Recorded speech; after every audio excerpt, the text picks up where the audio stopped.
Hello, ladies and gentlemen. Welcome to Ascension 5 Quarterfinals. We're in the playoff stage. We finally got here. I'm joined by Mess. What's up, dude?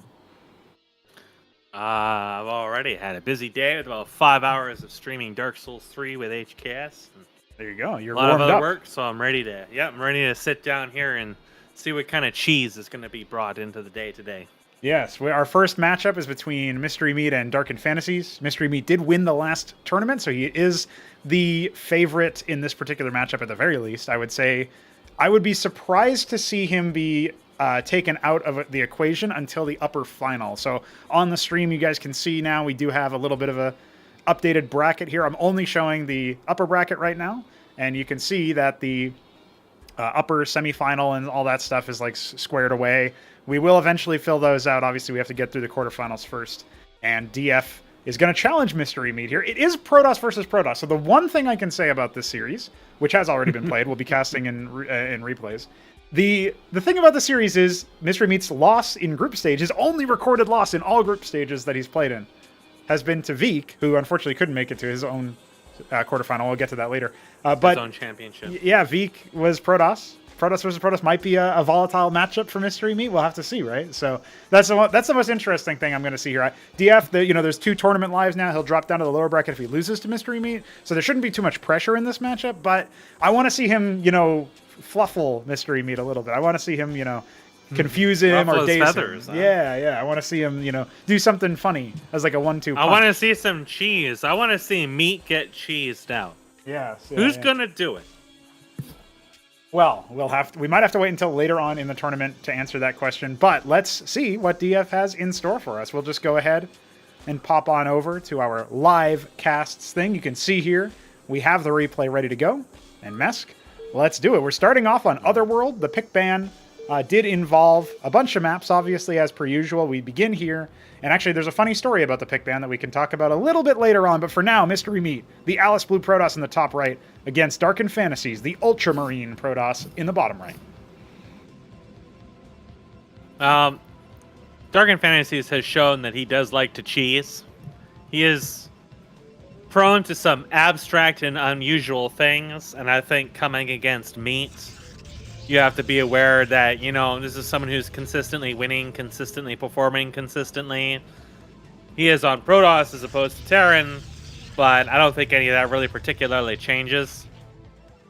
As long as you can thwart his cheese, I think that DF will be looking for ways to catch him off guard, to spring something on him, rather than trying to fight him up front. But I don't know, maybe DF will try to go for something more consistent and try to stall out the game past the early game, or maybe he'll just go for early pressure. I think whatever the case is that he has to be probably very aware that if it comes down to mono, just basic standard skills, he's going to be at a disadvantage, historically speaking. But I don't know, maybe he'll just try to full things out into a standard game.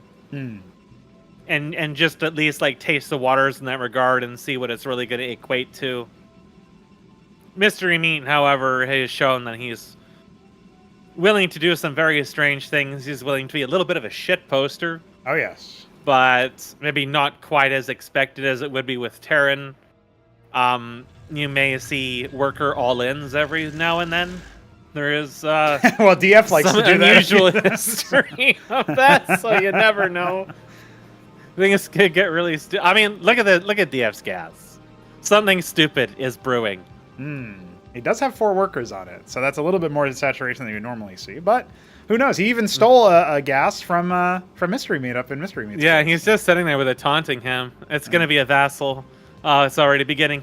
Yes, the vassals are Kian has already joined us. Yeah. Oh, it's tickling. And we have a rogue gallery coming up, which, of course, Mystery Meat will scout out in DF space. So that's already a diversion, right? I did do some practice against DF in PvP matches, Protoss versus Protoss matches. We practiced on Nightfall and maybe he was all Nightfall, actually. I can't remember. Did he try to bullshit his way through the matches, or did he just play standard the whole time? No, he played very exceedingly standard. But when when I was playing the standard way, where I just sort of met him in terms of gateways, he was actually able to outproduce unit me. And, you know, I also play a little bit greedy with Protoss, so I ended up getting surprised by him a few times. But the matches, we went for 4 matches, and he won the 2 matches where I just played standard. But as soon as I added any new units, if it was a Grand Library pumping out Amaranths or Rogue Gallery pumping out Vagrants and Kabbalists, that's when he started to fall apart a little bit. So by comparison, we do have, obviously, Mystery Meat going for lattices. DF is familiar with this, and he does have the tools necessary to riposte the initial attack. But the Rogue Gallery is interesting to me because it does feel like if you don't know how to use those kinds of units, you're not necessarily going to be capable of, you know, getting a whole lot of value add from them, right? Well, look at this. Meat has seen that Rogue Gallery. He must be quite assured that there's going to be Kabbalists coming. And he actually still commits straight to a fast expand. Yeah, absolutely. That's going to be an interesting one because if there's going to be a fast expansion happening and there's a Kabbalist on the way, I swear there was one that was already completed. Yes, it's already tracking across the map. There has been a pylon to spot. There's a couple of cheeky pylons in a couple of different spots. Maybe that will influence where DF decides to go take his natural expansion.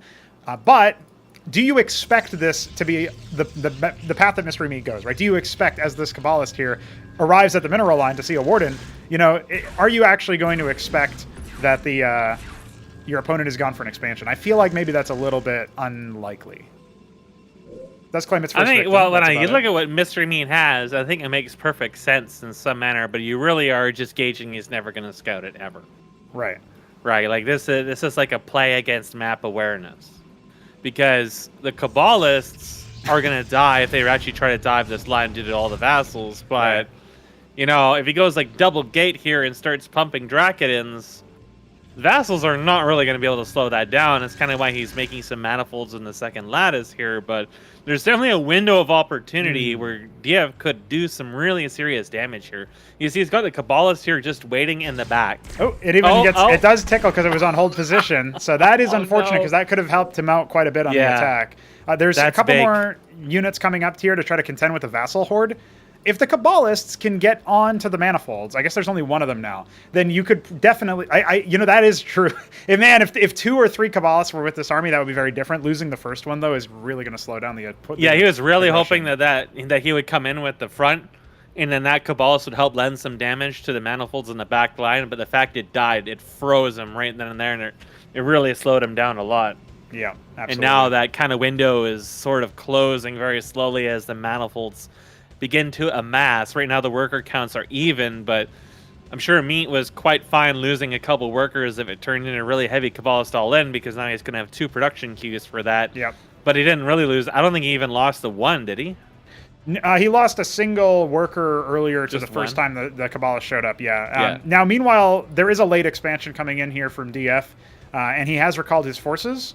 So it does get scouted. Yeah, it feels a little awkward for him, considering it looks like maybe he's even targeting that left-hand side of the map. He looks like maybe he wants to try to flank around instead of going up the ramp. But yeah, this vassal is not just going to reveal the nexus, it's also revealing the fact that the army is over here, right? So that is actually quite critical for DF's forces to be caught out like that, and the vassals are already on their move. Yeah, I think DF is thinking that something is up here. That there was no like extra tech or anything like that being built, that it was just the 2 lattices. And it felt like a little low econ compared to what he had, and now that both massive armies are going to meet each other in the battlefield here. Now, admittedly, the Vagrant taking the first frontal damage, it's not too bad, because now the vessels have to fly away, else the Vagrant in its shade form before it expires permanently is just going to whittle them down quite a bit. But catching only a few of the vassals here does actually make it a little bit harder for DF to attack. And again, the fact that his attack has been sort of called out here, he didn't even end up sending the Vagrant far enough in to scout out what the force was going to be. So he kind of missed an opportunity to maybe do that. But he can still attack this base. It's quite hard to defend from a ground army in this way. And his first target is going to be the Warden. So DF has 2 additional gateways coming in the back line of this. The vassal's taking some damage there without the manifolds being up front, so Meat kind of getting a little disjointed in his units there and ends up taking actually quite a bit of damage, although the Warden is still up. Yeah, he has to go into and commit to this attack here. Yeah, the Manifolds are indeed claiming a lot of the shots, and obviously they only speed up a little bit faster when you have the Vassals dying to provide them with a little bit more oomph. Now, the one thing that I did like about DF's Focus Fire in that fight is that he did try to target down the Vassals. I'm kind of fond of saying, meanwhile, as there was some rallies that went into the main base here, nothing too disastrous happened to either side, which is unfortunate for DF because I think that's the most of his standing army. He's only now starting to add more units back at home. But the thing that I like about him focusing down the Vassals, as paradoxical as it is if you know you're not going to win the fight, at least deny your enemy air units, because then you know more predictable lanes of engagement that their ground army is likely to take. Now, however, obviously there are more, there's Ardent Authorities coming. This is telegraphed to DF. He knows that Mystery Meat likes his Acantors. There should be an embassy added somewhere, somehow, at some point. Else, maybe he'll just end up slow crawling it across the map, but that seems a little bit unlikely because that will allow DF a lot of time to scale up his production. It's 45 to 26 workers now. That expansion for DF still barely got anything going on in it. And only now is he starting to transfer and build some defenses there. The embassy is coming from Meat, so it'll be a little slow, but with a second Ardent Authority, there will be a lot of Acantors up and ready to go by the time he starts thinking about using them. A third base being started here. That pylon is still sitting in front of DF's base there, and he doesn't care about the expansion there. Oh, looks like there was a pause or something there. Yeah, all good. So thankfully that text in the pause didn't crash a replay. Yeah, can you imagine the fact that Blizzard just left that in there where if you send like 14 messages, it just breaks? Yeah. That's great. But, the pylon may not be denying an actual expansion right now, but it's giving a lot of intel just by the fact it exists. It says, the army is not going here, and that means... that may have influenced Meat's decision to take this base in particular rather than the one that's in his main or going further to the left or whatever. Is just he knows that it's safe for the moment. Yeah, you generally, as Protoss specifically, you really only take this micro base if you are in a spot where you're going to get slapped by the incoming... you're contained or something like that, right? And neither player really feels that way, but I talked about it earlier, the Acantor slow crawl, it is on the way. There's some positrons coming behind it, a witness instead of an envoy, so the envoy only now starting. So this will be a frontal assault to start things off here, and I don't know if Mystery Meat's going to have enough to break it, but he has a lot of units to sort of stagger in front of the Acantor here. Yeah, there's no AoE for Meat at the moment, so getting those Hierophants in. Those Hierophants are really going to be his big choice for dealing with Meat's army. If he can catch the Acantors with those, they're going to be going nowhere in a hurry. There was a witness started for DF at some point. We know that he likes his witnesses, and indeed his one also just straight up reveals that. So he'll have some advance warning of things. He actually has a second one this whole time, and that could have been put up a little bit better. Zealots are already taking some pot shots. 2 of them will fall. It looks like maybe some of the attrition here is going to hit DF a little bit hard, but yeah, Mystery Meat can't actually commit to this attack just yet. Trying to maybe a little greedy here. Yeah, the problem is there's so much. Yeah, there's all this clump happening over here versus the Acantors. That cliff advantage lets him get in a very important Acantor kill. And if the Hierophants latch onto that envoy, he's trying to. He wants it. Yeah, absolutely. Could have taken another shot. Barely. That would have absolutely turned this engagement. Instead, I think it's going to be a lot more even now because the Acantors, they're not being focused down by the Drakenins, which are the real prime targets here. Yeah, he wanted the envoy. He thought there might have been more in it or that it might scoop them up, but he traded a lot for it. That was a critical error there from DF where he wasn't able to focus target that envoy at the last second. And yeah, it feels like this push still has legs here for Mystery Meat. The macro cycles here are a little bit slow for DF, or the reinforcements not coming fast enough. And even without the Acantors, this is potentially lethal. Yeah, all they had to do is get rid of the pylons here, and his hopes of slowing this down at all is going to just evaporate. A couple units going to pop out here, but they're the rally command on top of it all, but yeah, the fact that they spawned in as the Acantor shots had, like one Acantor hit 3 Drakenins for pretty much full damage. Meat's units are now in full retreat over there somewhere. Where are they heading off to? Okay, well, who knows, but it looks like DF ended up GGing out there. We could have, I was told that these replays work just fine, even on this updated version, so maybe there was like some side attack that we didn't end up seeing. I think there was a kerfluffle where he had it looked like he had issued attack orders on some of his idle scribes. It could have been that he just sort of botched some command at the end and just confused us at the very end of the match. But that will be the first match going the way of none other than Mystery Meat. And, you know, if that Akantor Envoy had dropped, that game could have gone very differently. Yeah. Oh, yeah. If he had actually managed to snipe it before it got away, that would have been pretty much all the major firepower gone out of that army. He could have at least delayed long enough to reinforce Meat to wait for the next batch of units, which also would have taken a while, and it would have given him a chance to get into a comfortable position. But it scooted away just a little too quickly. Match 2 is on Boskevine. I did mention earlier that I would talk a little bit about the pick ban. Yes. So Mystery Meat elected to ban 2 maps here. And he banned Nightfall. Nitro Valley was banned by DF, and then Ex Situ was banned by Mystery Meat. Now, I say Nitro Valley was banned, but one of these replays said Nitro Valley when I first downloaded it. So I don't know if somebody just typoed it or if they just forgot about the pick ban, but we'll see when we get there. For now, though, we are indeed going to be turning to Boskevine. And this is going to be interesting, right? Now this match is the same map, right? Boskevine is the map where Mystery Meat dropped his PvP match against Veek.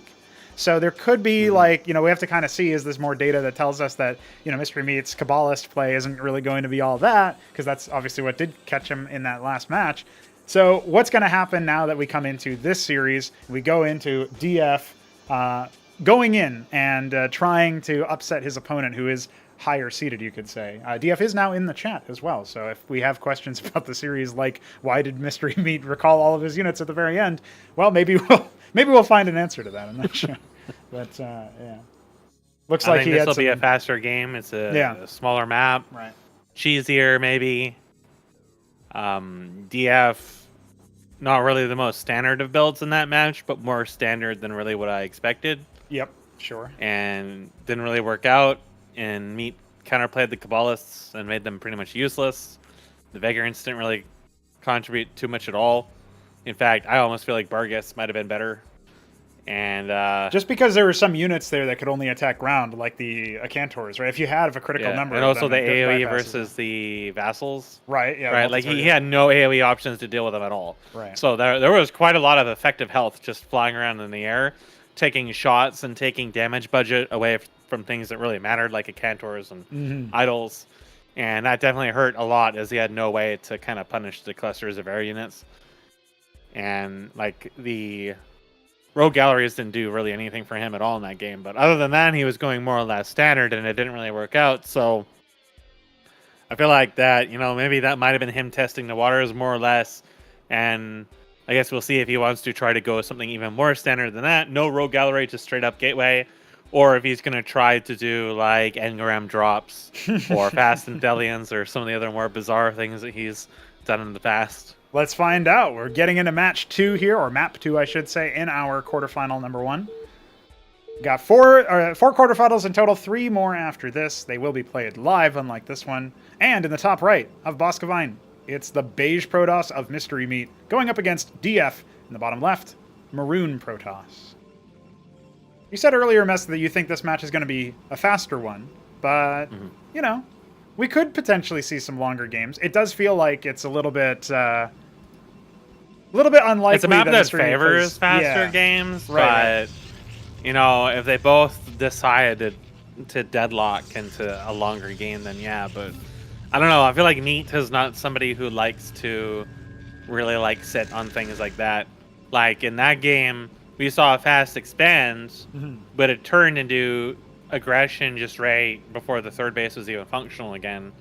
Even though he didn't really have a huge army, it was just, well, I'm going to add a counter as an attack now. So, someone like me might be more inclined to try to suffocate the map. I'm more of a control the map and win slowly and methodically. And whereas in his case, if he had lost that envoy with all the Acantors in it, that would have been absolutely devastating for him for a while. It would have been a while until he could have really caught up to that, and there's some tickling going on. Which one wins? Okay, Mystery Meat realizes I can't really attack here, because if I do, I won't be able to scout, and my opponent's already in my neck of the woods. So that was an entertaining little scuffle. Glad we could catch that. Now, it's gateway for both players so far, so you were talking about standard openings. It looks like both of our players have decided to do just that. It could be that, DF maybe feels like there's too much risk involved, and he is just going to try to play really hard and standard on this. Like, there's two separate mindsets. There's one that's like where you feel like you have to do something awkward to try to win. But I feel like DF was doing that in some of the other games, and it really did not work out a lot of the time. And maybe he feels like, you know, now that it's getting into the more important matches in general, that he doesn't want to do that at all. Whereas I feel like, you know, maybe lower skilled players like myself would be more inclined to try to cheese or do something really stupid every game, because it feels like, well, if it just takes me fighting against somebody who's obviously very favored to win. I mean, well, we say that and it's right back to Rogue Gallery again. It's just this time it's the second structure, right? So I don't know. You know, he has a plan with this. He's trying to make work. It didn't work the first time, but he's trying it now. This feels like it's more of the safer, I guess, approach. But then, you know, it didn't work before when it had a higher opportunity to work. So, you know, what's interesting here is that this Zealot, I feel like he really intentionally hunted down that scribe so this wouldn't get caught. Right. And if Dia feels like that's what's going on here, he could have just sent the Zealot in there to scout it, but he doesn't. He actually sends it back. He's going to wait for the second one and just try to fight this Draken. Yeah, there's a lot of Meanwhile, the micro Rogue being Gallery is gonna taken. finish. Yeah, the gateway here at this stage has just popped out an Ecclesiast, which is a little bit slower to move around than the Draken. But it looks like that's going to be enough to dissuade Mystery Meat's Zealot aggression. We go back over here. He is using 2 gate, has a Draken, 2 more on the way. So as far as Mystery Meat knows, this is completely standard. But we know, It's a indeed, Vagrant first. there's a Rogue Gallery coming. And Vagrants do provide pretty good, you know, steady damage. The question is, can you get a frontline going? And that's, I think, what the second gateway is going to be for. Yeah. Although maybe we just see mass Draken and Vagrant, we go straight for something like that. But I feel like the Ecclesiast here, it might have just been, oh, I can't afford a Draken, let me get that instead. But it could have also been something along the lines of, hey, let me just see what I can do to get some military out there, some extra presence, and maybe he's going to parlay that into some melee. We do have the Zealots roving the bottom right hand of the map. They're going to try to confirm a lack of expansion because Mystery Meat has set up his own. Meanwhile, DF's forces are marching across the map, and, you know, there isn't that much here to hold from the 2 Zealots, but obviously the reinforcements coming out of these Gateway and Rogue Gallery, you know, these production structures, they will, you know, shoo away any incoming units. So this Draken ends on Rally. It could potentially take a lot of damage here. He's trying to surround it.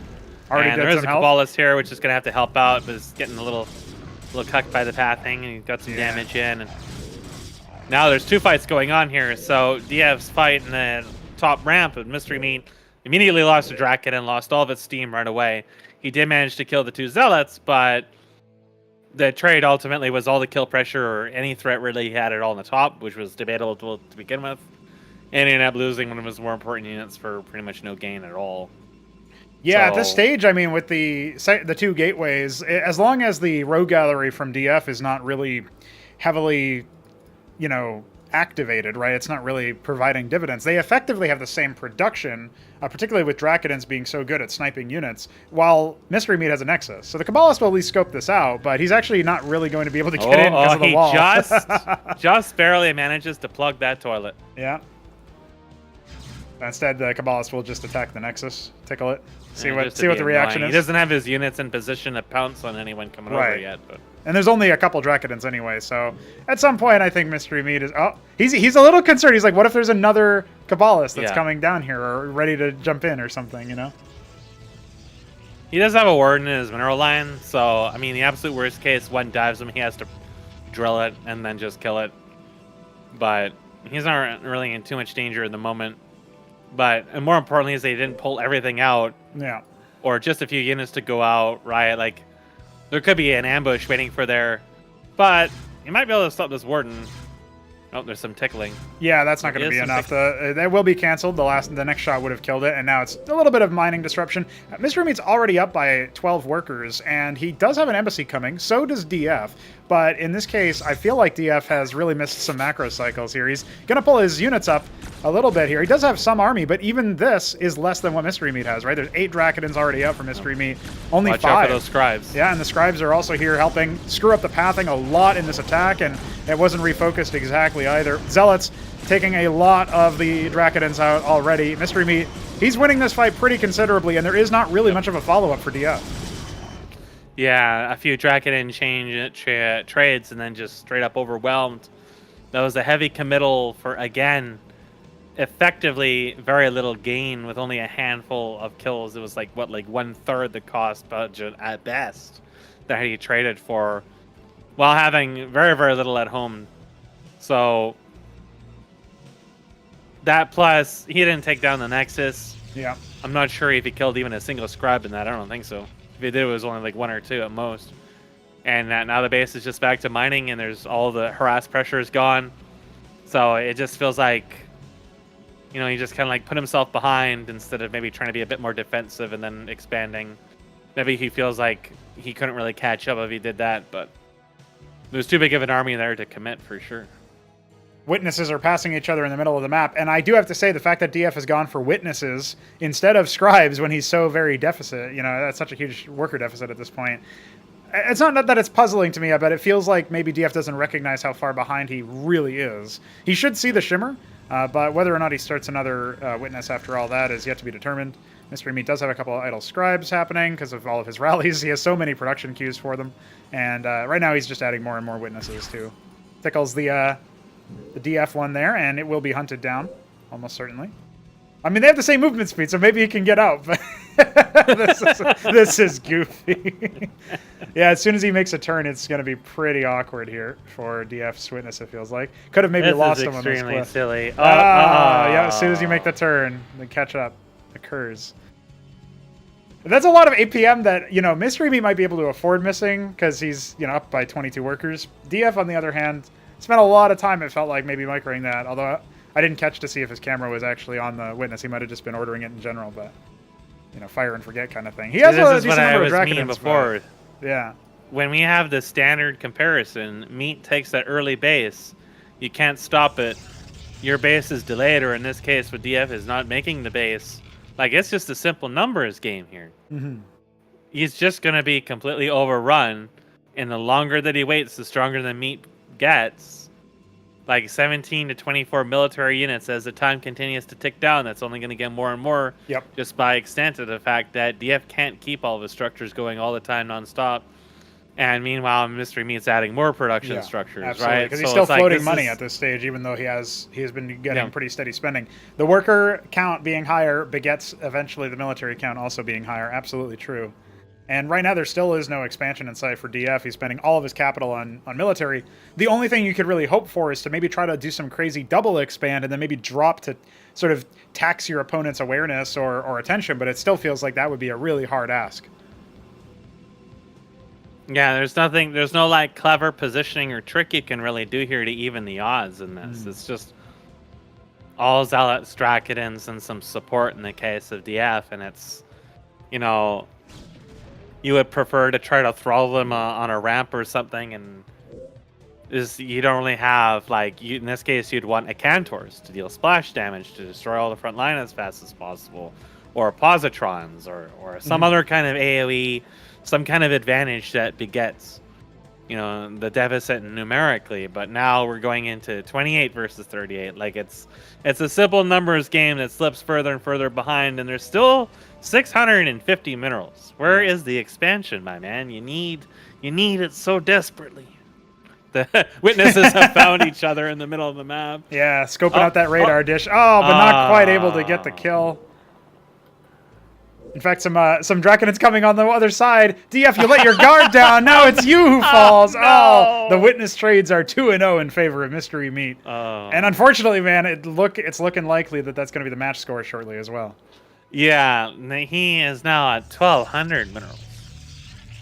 What you do, DF needs to be at least spamming those hotkeys. At least building units. Yeah, you know, you may be behind, but at least spending what you've got, right? Right. Now he's going to this expansion here, but there's just kind of like a piddling of units. I think he hopes to pull the army and come in here, but...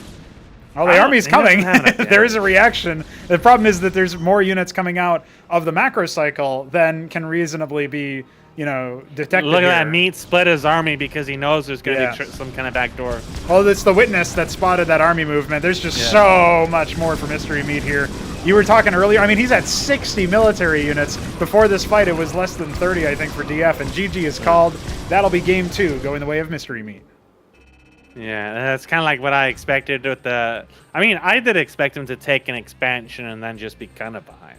but he refused to take an expansion at all, down to the very end. So I'm not really sure what that was about.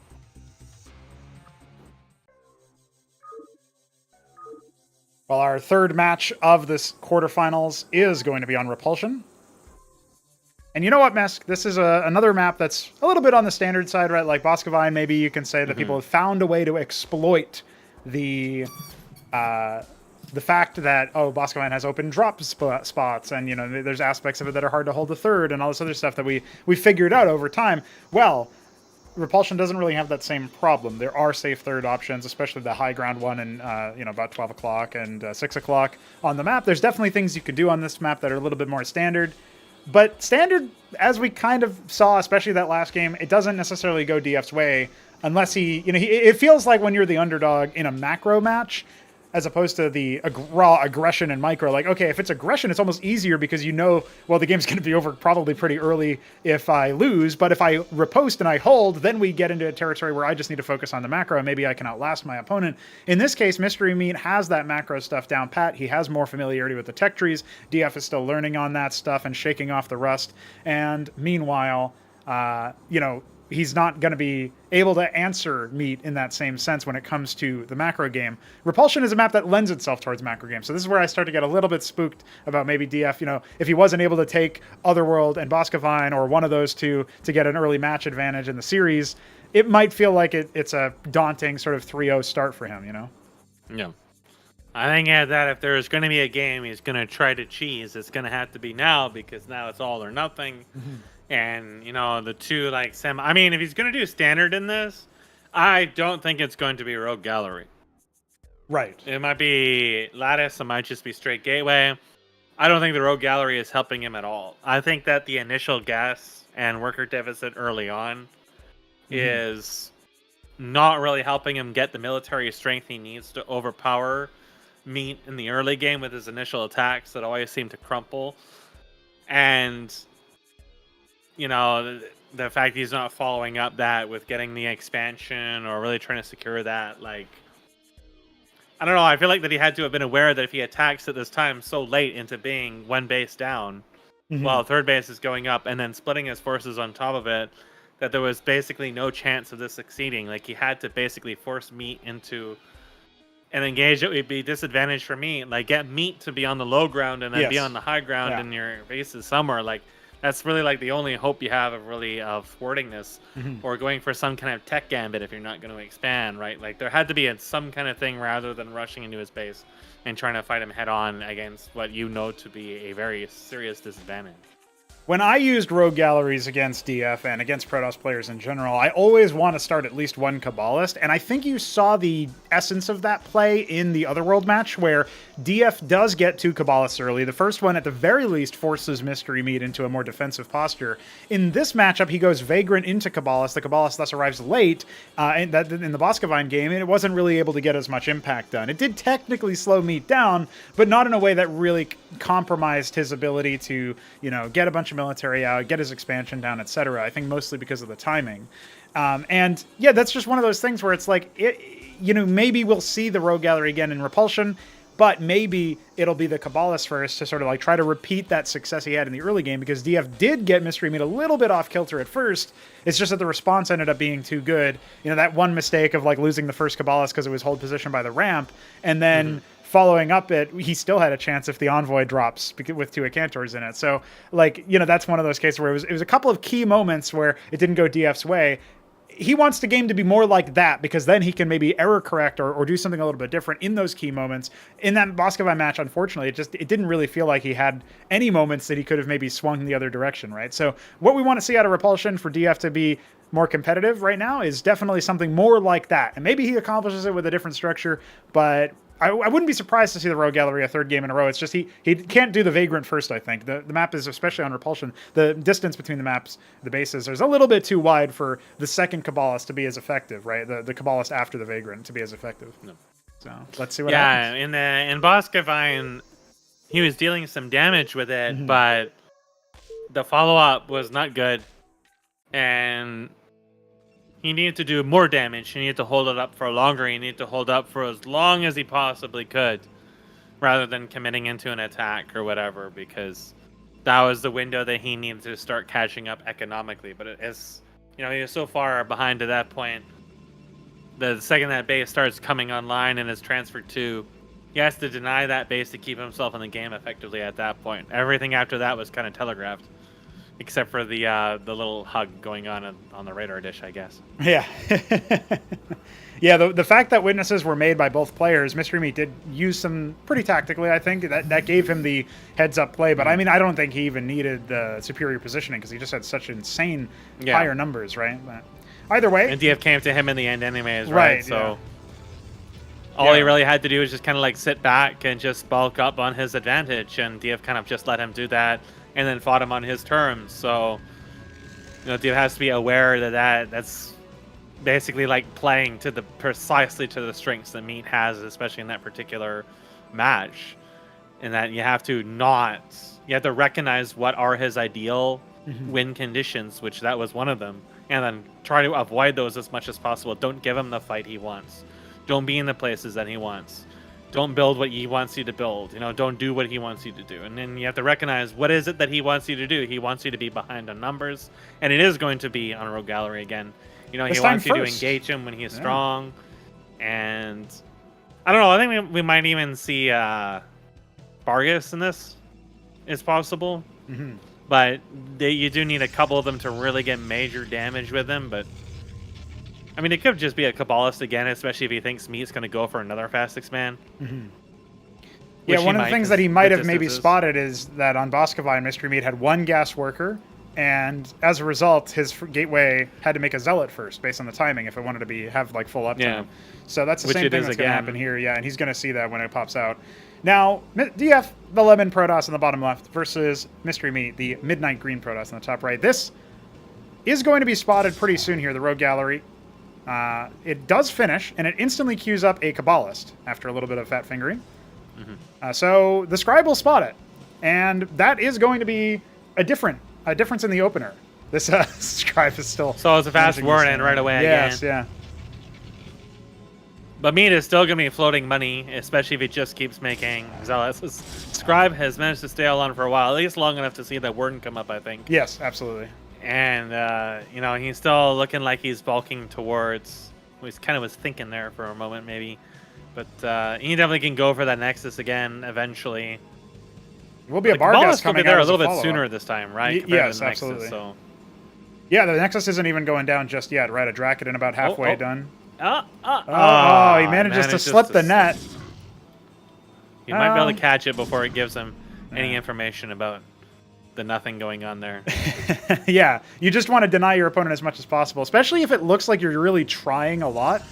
A second Rogue Gallery is the follow-up instead of a Nexus. That's kind of interesting, and we will see the Nexus. I don't think he would have done that if the Scout had gone through. Well, here comes two Zealots in the main. There's only one for defense. Another one just now started. Barguest is here, so it can help out with the defense. This isn't going to be a lethal attack per se, but the fact that he's going to have to micromanage his Kabbalist in the same time, that could be a little bit risky. So the Zealot will be falling back. Kabbalist isn't going to take any fatal engagements, and instead he'll just harass the Nexus and maybe force that Dragon to leave. But now that the Barguest has been spotted, I mean, I think at this point Mystery Meat knows, okay, he's going to try to maybe attack me with a large fleet of those. Yeah, you definitely have to watch out for them, because once you get a large number of them, if you choose to not build a bunch of static defense in your main, which I think you're going to at least want to have like 2 matrices or an engram or something in there. Yeah. They can either just choose to suicide and obliterate your worker line, or they'll just kill whatever defenses are there if you don't have enough. They're actually still engaging these Zealots in the middle of the map here. Yes. A little bit of tickling, but nothing too major yet. Well, this is a case where DF actually has a good position, because if he's able to kill those Zealots without taking any losses by collapsing on them here, yeah, he will go for it. Potentially fight the Drakenins. Unfortunately, they managed to, just barely survive. The Kabbalist isn't going to be focused down. Now it will be. But yeah, unfortunately for DF, somehow he managed to not kill a single one of the Zealots. That went as bad as it possibly could have. The Kabbalist focusing on the Drakenins meant that the Zealots were not taking hardly any damage anymore, so they just flash shielded back up. Yep. And then he didn't even kill the Draken on top of it, and he lost the Kabbalist and one of the Bargas, so he lost like just about everything he had at that point. This is looking to be really rough. Especially with the witness, or the warden rather, in play here. I don't even know how much damage the Bargus can get. It's going to go ahead and go for a scout, but, you know, that's not too bad. The other one maybe can harass the scribe from the left-hand side. I'm not going to be interested in it. There's a fruit fly in my face for a moment. I think that's how Mystery Meat feels about these Bargus. Positioning his Drakedons. Will he follow them up the ramp again? Maybe. No, he wants to. But it's just the two of them. He's not really in any danger at the moment. This warden can easily take care of them if they just... God damn it. I feel your pain, Meat. I do. It's in my face, too. It is. I don't even know how they even get in here. They're so small.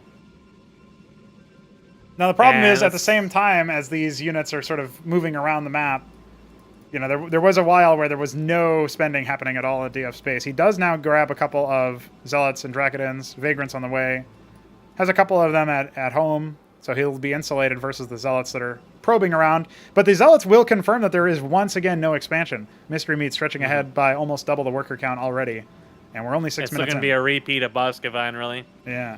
Just a bit more heavy commitment to the rogue gallery, but similarly little effectiveness in the long run. There's just so many Drakedons. You got the double warden here, or actually it's just a single warden. I'm pretty sure those Zealots spotted his army coming out. Interesting. Well, they'll get tickled by the Vagrant. There's nothing back at home. There's not anything coming from these production structures either, so these Zealots could get some worker kills. Yeah, only now that he started up some Zealots. He's hoping he can squash and force down this expansion before he enters the same situation. But it's got a warden. There's some of his own Ecclesias here. More wardens are coming. They'll probably be up by the time. Oh, no, DF's workers. He hasn't even reacted yet. He's going to pan over and see that he's just been absolutely sassed. Oh, no. It's an absolute massacre. It's horrible. Meanwhile, Meat's main. He's found the fruit flies. They have died. Yeah. 7 workers to 39. I wonder if DF knew that it was happening in his main and just decided not to bother. But, yeah, now he's going to GG. It feels like he somehow didn't notice that. I don't know how, but at some point, I think somehow... you take one look back to your base and look at your worker line that it's no longer a worker line so long as it is a worker graveyard, and maybe you just, like, throw up. Well, he says he had already given up a long time ago. You know, DF, I think, honestly, the beginning of Repulsion and throughout pretty much all of Otherworld, it was a bit closer than you might have expected. There's definitely room for DF to maybe find some kind of win, even if it was small military victories with target selection being a little bit better. You know, the thing that obviously stands out to me, the what if here, is if the Acantors drop, you know, can DF stabilize or maybe go a little bit longer and then feel like he didn't just get, you know... smashed in, you know, sub 20 minutes or whatever. If the game goes long, maybe that gives you a little bit more confidence. On the flip side, some people will say, oh, it's actually taking more time away and then I have less energy or whatever. So everybody's going to be a bit different, but it feels like this could have been a closer series than it ended up being. Some of those matches, there's definitely room for play there. So I'm not 100% sure what's going to happen in the future, but, you know, I could see DF claiming somebody's scalp in the lower bracket, especially if he's able to get a little bit more Protoss practice in. Yeah, I definitely think that he'll be looking to vent some cheesy frustrations on someone unfortunate enough to cross his path. We might see some more all-ins, perhaps. It's at the very least, I think that he might, you know, if it comes to him versus Meat again, that's... I don't know. I think that trying the same opener 3 times in a row when it didn't really net you too much in the first 2 times was like this self-admission that he just didn't really know what to do at that point. And it was, you know, he just kind of like was expected, well, I'll just stick with what I've got and kind of hope for the best and the acknowledgement. I don't really know what to do at this point, but I don't know. I would have liked to have seen at least one Anthelian rush. If you can hold it. Well, the fact that he took the aggression to Meat every single time, changing that up could have been an interesting move, right? So I would have liked to see that. Some sort of like more tech rush or something oriented. Obviously, we all know that you're a big fan of doing stuff like that. So, yes. You know, why not? Why not bring some Mesk attitude in this? You gotta be a cheesy boy. Well, that does give us a solid sort of setup here where we kind of know what's going on. We kind of know where we are at as far as the brackets are concerned. I'm just setting up the images here in the meantime. So, yeah, one of the things that I'm interested to see how this tracks in the future. But we do obviously have an upper bracket versus a lower bracket. So DF has not been eliminated from the tournament yet. He will play an elimination series at some point later in the future versus whoever loses between Keen and 3 Crow. So the first rule of the ball pit is make sure to contribute your vomit before you leave. Ah, okay. Just like if you guys ever went to Burger King as a kid or anything else like those fast food restaurants, they had like a playpen for kids, and it was just a total disaster every time. Yes, I have terrible memory. Like, I can't even remember what I threw up this morning. But I remember years and years and years and years, like 5 years ago when I was still a kid and I went to McDonald's and they had a ball pit and everything in there. And like every corner you turned in it was vomit. It's real. The legends are real. It is real. Vomit. And that is going to be the lower bracket for this tournament. Is you got to go in there and you've got to leave your mark. Absolutely. At that point, there's no holds barred. You just gotta. It's a fight for survival every single time. You gotta knock out other people using the dirtiest, most pukiest things you can think of. Because if you're gonna lose the tournament, you may as well drag everybody down to hell with you. You gotta. Now, Again, you could make a lower bracket run all the way to the finals and win. That could happen. Yeah. So, I'm not gonna say it's beyond the realm of possibility. You could have. You gotta have belief in yourself first. You know what I mean? Your training regime. I mean, let's think of it this way. Let's say there's a certain play style that you're absolutely terrible against. Like, I am all bullshit and making people type and rage out. I probably couldn't make Meat rage out, but what if Shambler knocked out Meat after I lost to Meat, and I went to Shambler, I got him typing every single match and made him throw every single match. And then that turns into a tournament win. Right? Like, you can do that. Yeah. If you lost your first match and set to someone who just, the play style you just can't shake out or you just can't deal with, but they end up dropping to somebody else that you can deal with, that is still a win. It absolutely could be a win, should be a win. Honestly, I still have fond memories of the almost reverse sweep you did to maybe knock Shambler out, where you went down 2-0 in the first. Everybody was counting you out, Mesk, but then you made him type, and that's what you can do. Yeah, the Terran versus Protoss match. That's the one I really think of. It's just right. Oh yeah, the one on Equilibrium. I built all the wrong structures. And I was like, to hell, I'm gonna make Azazels. And they turned out to be incredibly useful. And it was like Azazel Wyvern versus Obtectons. And then I went like, I have never built Penumbras in this game. That was the first match I built Penumbras, and they turned out to be really useful. And just death by 1,000 tickles. And then, the conscious decision to go nukes, just because I knew it would trigger him. And he would start typing more. That was exactly why I did it. And I knew it wouldn't do much damage.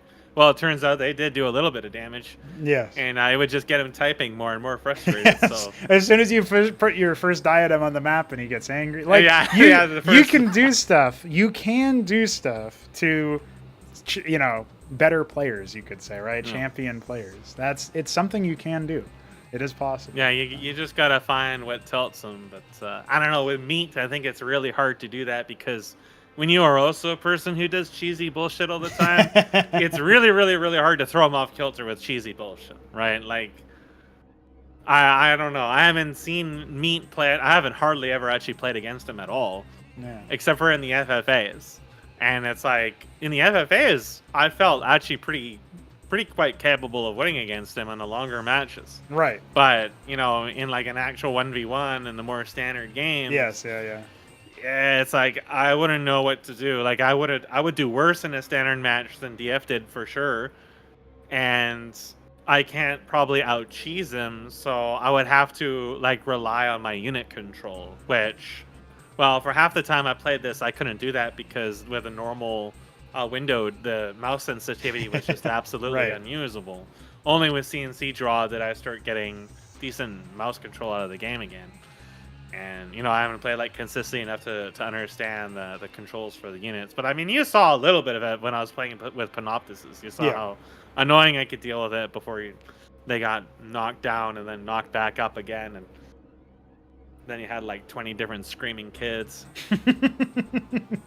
Yeah, well, I still remember when Shambler was playing against my Terran back in the day, and he issued them an attack order, and instead of like kiting backwards or whatever, they just sort of slid into place. Yeah. And he's like, "The fuck? Your units just killed them because they slid it towards you." And it's like, well, that's something you have to compensate for. Now, maybe it's a little silly, but that was after we had already sped up the acceleration rate, so just got owned, to be honest. So that's the running joke here, is that even though Shambler isn't playing until way later in the day, we'll just talk about times we owned him, and that's even though he got to the grand finals of that tournament, you did own him in 2 out of 5 matches. So yeah, quite possible. I probably could have won the last match if there was, I don't know, like, I didn't know how to deal with the Legionnaire nonstop all aggression. I thought make pariahs, but yeah. And it did almost work. It's just you only had one at any given time, right? So that was like it was too expensive, and I didn't really know how to play off of that, so it didn't really work out. But I made him work for it a really long time. I killed it in a Candor with a single Dracodin, and I denied him his killing blow like 3 or 4 times in a row. Yes. And like, he did say that in that 5th match he was literally seeing red. So yeah. you did provoke the beast. So yeah. it was a good storyline. I'll say that much. I don't know. I mean, I think that he said that my Zerg was better, but it was like I'm terrible at Zerg. But I don't know. I did better with Zerg in some of the matches. So. Yeah. I had thought that if my time ever allows, and if I am able to like have more free time and just like more time that I can like actually devote mental energy as opposed to being in a lull that I normally am, then I might actually like consider signing up for another round as Zerg exclusively, as opposed to random. So yeah, well, it's gonna be. I haven't played in a long time, and yeah, you'll need some practice, but you can get that pretty much any time. There's loads of people playing now by comparison, so it could happen. But there will be some Zerg practice, or Zerg action, I should say, in our next quarterfinal. That's going to be Keen against 3Crow. We don't know exactly when. That'll be interesting. Yeah, we're not exactly sure when that match will happen, if it'll happen earlier, but it will be happening today at like minimum a half an hour from now. So I wonder if Keen has actually been practicing in that. No, I don't think so. I'm pretty sure he still has no idea. He did watch some of the videos that he'd never seen before after he won his groups. So. He never says anything in the server, so to me, he's just like some random ghost. Yes, yeah. I mean, he showed he had like some skill somewhere in there, but otherwise was kind of clueless and kind of exploring around. But, yes. He's good. I don't know. Kian's going to have to cheese him. Yes, Keen and Kian. It's a good matchup right there. So Keenian. We'll have to see. Well, folks. Start calling him Jafar. Jafar, indeed. We will be back in at least a half an hour max. Otherwise, maybe a little bit sooner. Stay tuned, and we'll, of course, be dropping another ping in the server when people are ready. For now, I will leave you with Ozlix's lovely music that he's been drafting for CMBW, and we'll go back to our promised land of this pretending to be an actual tournament production with a BRB screen while we are muted. So see you guys soon. Smoke weed.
Ladies and gentlemen, Right, this is the one. we are back. And yes, Ex Situ is our first map here, as Mesk is commenting on. We will show that in a moment. We'll go over the whole map veto. You have seen this map before, Mesk, but it was the one that Keen, who will be playing, got all in by... Oh, yes, it's that one by Mystery Meat, but also the map where Enoz took out Keen with a cheese. Yes. So there's going to be some interesting shenanigans that happen. 3Crow selected this, FYI. So I feel like there's something fishy that's going to happen. Anyway, welcome back. We are going to be getting into our second quarterfinal here. 3Crow has replaced Veek due to scheduling conflicts, so he will be carrying the banner from Group A. And Keen, meanwhile, I don't think has played or practiced whatsoever, so he may get caught off guard as 3Crow is playing random and does know the project pretty well, even if he has... To be generous, I think Keen far outclasses him when it comes to the actual RTS skills, but map knowledge, project knowledge, that's going to be important. Plus, Keen likes to be cheesy. And he can be very, very cheeky. And he can be a little bit of a goofball. Absolutely. Does Keen have his appropriate goofball defenses set up? Has he seen goofballs of this caliber? I don't know. I think after the group that he was in, he knows that there are some pretty dedicated goofballs in this group. There was some intense oddities going on in that group. You know, that group was called the Visionaries.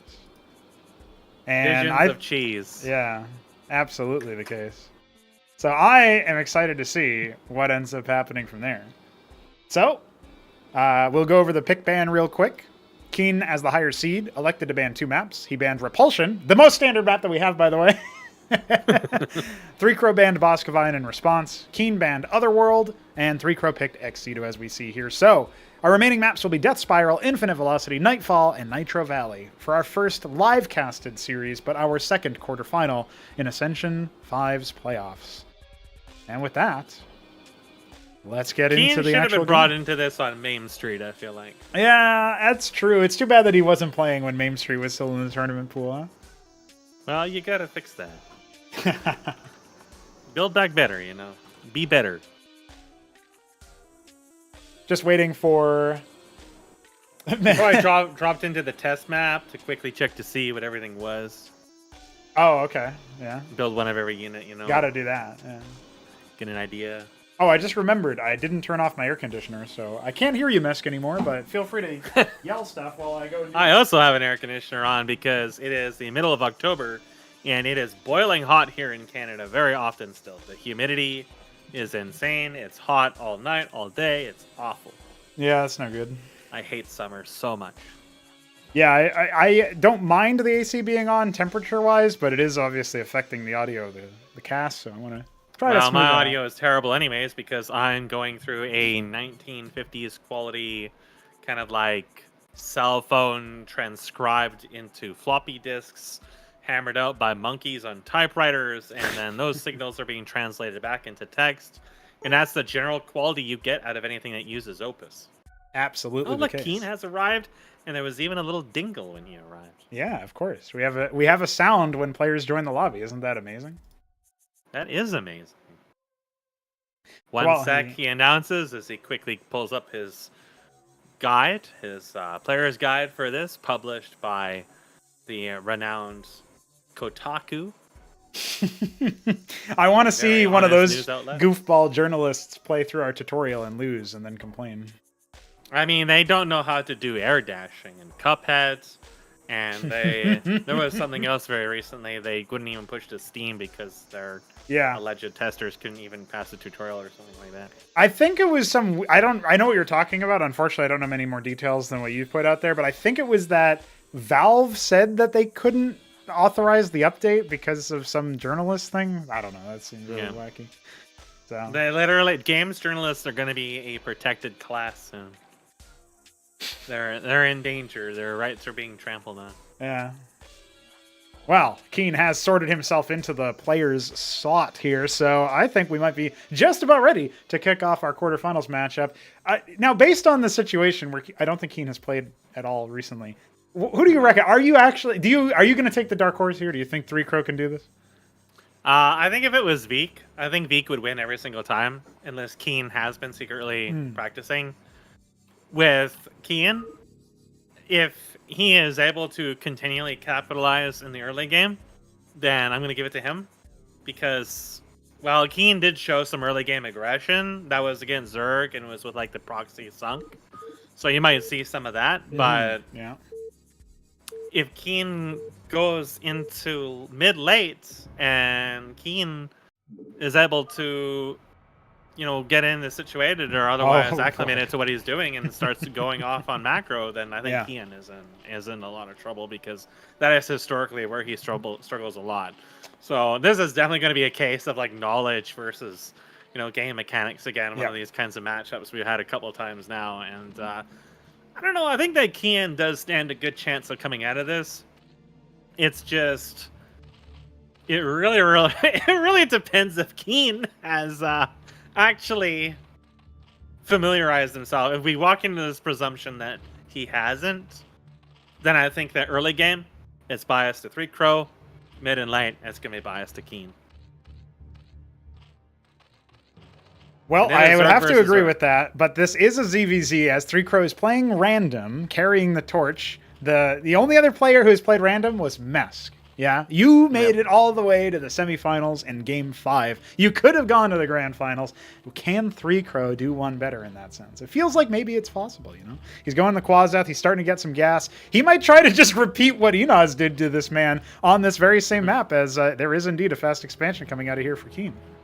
Yeah, I don't know. It seems like Keen, to me, just judging just by what we're seeing here, is probably going to be doing the exact same thing he really did in all the other matches. Yeah.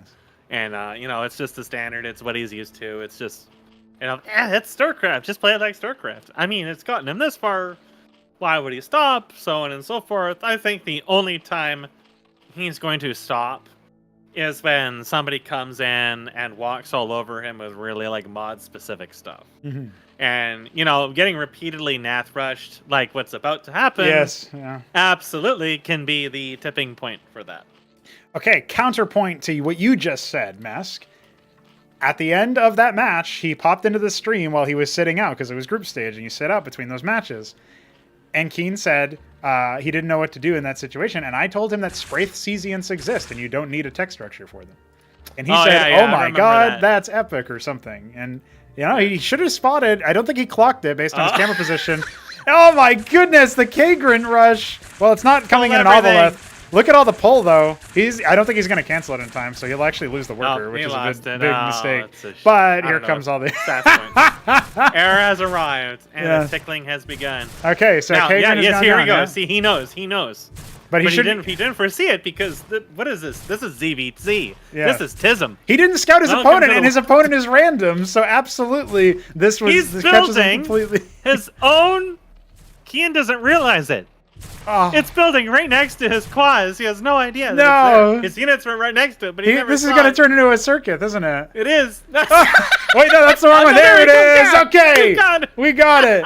Oh my god. Look, there's 4 Naths. They're targeting down this K grid. I don't think Keen will be able to do much, but Naths do not do as much damage to buildings. Listen. How did he not see this? How did he not see this? He pulls all his workers now. His Zethrakors are coming back, but they're being force targeted immediately. There's 4 more in the back, but the Zeth's here for Keen. They're going to start picking apart the workers, and I think actually Keen might have just bloody done it, but his circuit is going to fall. And now it's a question of whether or not his workers can actually stay alive here, right? Keen is shredding them. He's not remorphing it. He didn't even think about the fact that you get your structure back.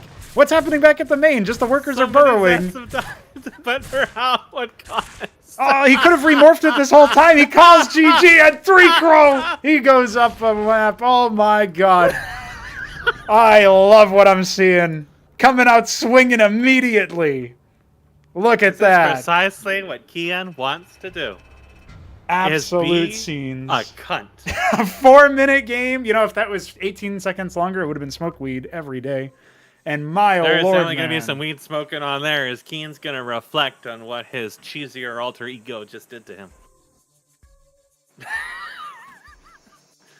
I don't think you ever can really call yourself a CMBW player until you have experienced Nath and Vassal rushes. Yes.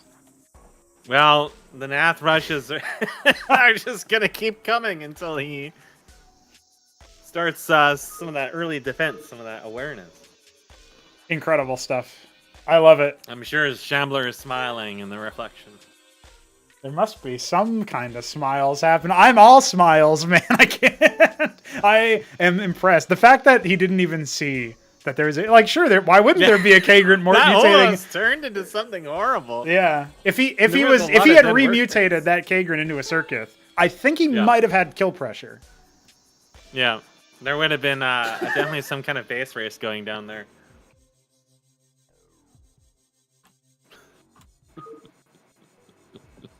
Unbelievable, honestly. Well, we're going to move to Death Spiral by request of Keen. This is another non-standard map, and it will be... it's actually... I was planning on removing it if we got a replacement in time. We didn't, so this will be out for Ascension 6, but it's here now. Let's see what happens. It'll be the white Zerg in the left-hand side of Death Spiral. That's Keen. 3 Crow has rolled Terran, and he will be the Ultramarine Terran. You know, Mask, tell us a little bit about a match that you just saw, TVZ, with 3 Crow fighting the Shambler for some practice. So we've seen some Akhmetism in these days. Yes. In both Ascension and outside of Ascension, and between the replay set that we casted in this here, I saw a Shambler lobby go up, and I was like, just hop in here. And it turned into a TVZ. And let's just say that Shambler lost his main to a large number of Akhmeds. And it kind of came at the worst possible point it could have for Shambler, who was moving his units across the map. 2 Trojans flew in full of Akhmed. They destroyed. He had 3 Hatrosks, and he was getting tier 2. All of his workers died, or at least most of them. All of his tech died. All but 1 Hatros died, and it really set him far behind. And then Kian went... He went a little too greedy in that match, though. He ended up floating a lot of money. He went for like a 6-7 Trojan drop at that point. But Shambler had several expansions. He just bottled up, rebuilt his tech, took back his main. He knew how to rebound from that. But another player who has not dealt, who builds fire bats in conventional StarCraft? Maybe early on against Zerg? Yes, yeah. Because they are not terrible. They're just not really that great. And but very late game. Well, late game, like, you'll see him against Defilers, right? But that's, long way away from something like this, since the tier 3 is so late. Now, there is something happening. Ahmed is that good. There is something happening. Yeah, so, I don't know. I think that we're going to see some Ahmed. I mean, he is preparing. He's getting out his cigar. Yeah. He's getting out his blunt. Yeah, he's got the first one already done back at home. I don't know. Maybe, like... 3 Crow is going to take a page from a little bit of everybody's book here. We might see like the whole carnival. First, we saw the Nathal in. Now we're going to see the Meat/Heltrix gamble. If he gets Protoss next, it very well could be Proxy Engram. And this worker is trying to get past Ahmed. He does. Listen, the fact that he stays alive and scouts this before Ahmed can go across the map is pretty big. Zets are already out. He's not building anything other than Zest. There's an anchor on the way, which, against Zerg, is not going to do much if you only staffing it with Ahmeds. But, maybe we'll see the dream. Yeah, Cyprian's would definitely be the better choice for this, I think. But pretty light on gas at the moment, so it's not really going to come. The Mason is just spazzing the fuck out. There is a need of Cyprian in his main, but it's not going to do too much good. He's building a watchdog, ever aware that, Keen might catch on and make his own Naths. I mean, he does have the tech for it. But no, he's still playing pretty much standard fare of what we saw from him before. Quaz into Hydra. Yeah. Just going to build the standard stuff, everything that Ahmed loves. And a defensive anchor. Would not love is Gorga Course or something like that. 3 Crow is honestly in a rough spot here, I think, because if he delays on this cheesy push with the double Hurakan into Mason, I mean, he's going to land this, and what is he going to see? It's actually triple Hurakan, but he's got to use it just as a ferry, which wasn't necessary at all, since it was on the same plane. He can't land it in an area that's actually going to give him an advantage. He's taking a long way around, too, so it's going to take a little while for this to go off. The one Ahmed is going to die to Zets in the middle of the map, and that Jorleth does actually escape after. Yeah, that's another thing I wanted to clock here, right? The fact is, Keen kept his worker alive for scouting. That's the first time we've seen somebody actually successfully do that. So that's maybe an example of like his latent skill, so to speak. Now, I guess technically this anchor can land and attack the Quasith pool. That's pretty much the only thing it can do, though. I don't know if you know, he's realized he can't land on Keen. So, okay, yeah. And Keen has not noticed this at all. His minimap awareness has been lacking a little bit. He heard the honk, I'm sure. He's like, what is that honk? This man's attacking he definitely me. sees it now. His His Quasith pool is being toasted. Yeah, okay, well. Hydras are out, and they're heading over there, down to the rally. Oh, now they're coming back. Honestly, what a silly Ahmed game. has arrived. They are roasting his Hydras, whereas, you know, if he just dropped the other ones out, he could try to corner them. But no, there we go. Okay, now they're out. Yeah, they're popping out. Here comes the Mason as well. One of the Zorakans is Repairers already if he pretty low. Choice at the moment. He's going after the 10. This could be really big, honestly. He's repairing the Huracan and everything. This has to be spotted. You know, like Hydrats, I mean, anything in general, it's not going to last versus the Huracan. The Quasith is rebuilt. More units coming in from the expansion, so I don't know that this attack is going to be too successful any further. But that, I mean, really, Keen not respecting the power of the Ahmed, you know? There's more. There's another one on the way over here in the stockade, so... Yeah, but he lost his Mason with that though. Yes. So no more feet being built in that little corner. There's gonna be lobsters, I feel like, but I don't know, you know. It's annoying to lose the tech. It's gonna set him behind a little bit, but that excess money is just gonna go into a macro hatch. Yeah. Quaz is gonna be rebuilt. I like how he remade them in the same spot, like an AI or something. Like, yeah, they could just go right back in the same. That's fine. Yeah. So, all right, well, yeah, getting up to 3 hatch production is going to be really good for Keen. He does have this expansion up and running, up by about 7 workers right now. That is going to give him the macro advantage, but that doesn't matter a huge amount right now because 3 Crow is indeed still in a spot where he can surprise Keen with new knowledge, like Ahmed's being meta. Yeah, and this is definitely the case where maybe you would have wanted gone straight for a star pad instead of the fulcrum and ferried in Ahmed, because you know that this guy's going to go fast to expand every game at this point. I mean, that's what he's been doing every time at this point. And you would have seen, you know, units not coming out of those eggs. And, you know, just drop that base right away. Just like keep him on his feet, keep him responding to you, rather than letting him get a chance to recover and do what he wants to do. And now he's back where he wants to go. He's rebounded from that. And he's like, oh, okay, that was really weird. Yeah. So now, you know, 4 hatches very shortly here, spamming Hydras, and 3 Crows not making an expansion.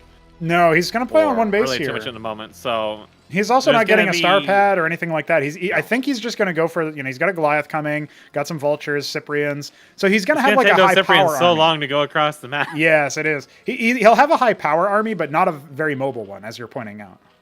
Yeah, he's definitely going to be looking for a absolutely fatal killing blow, preferably within like the next 3 or 4 minutes here. Otherwise, it's gonna be really hard to match. He's still making off. Every time in that I pan over here because I see the number of blobs growing on the minimap, and then I see an Ahmed in production every single time. Ahmed does smile upon me. Absolutely, it's gonna be. I don't know. The no drops is actually kind of surprising. Like I said, he managed to catch Shambler off guard and did a lot of damage. Yes. I kind of came into this sort of really expecting and kind of like lean into that. Be like, oh, okay, I'm in the point where it look like drops are gonna be useful, especially when you're in a case where you have this little proxy over here. It hypothetically could pull a lot of the defenses over there. Yeah. Would he know to split his defenses? He wouldn't have his scouting or whatever like Mystery Meat did against DF. Yeah. You know, a drop could just destroy that expansion. Trading that whole expansion for some Ahmeds in the main would be absolutely a great trade for him, and definitely keep Keen from getting too out of control. But well, as it stands, it looks like he's going to be up to tier 2 soon. He does have the gas bank, and he did build tier 2 in his first match, so he's aware that it exists. Yep. Which is funny to say in the playoffs, by the way. Yeah, well, you know. he went to like Nelis or whatever, and you know.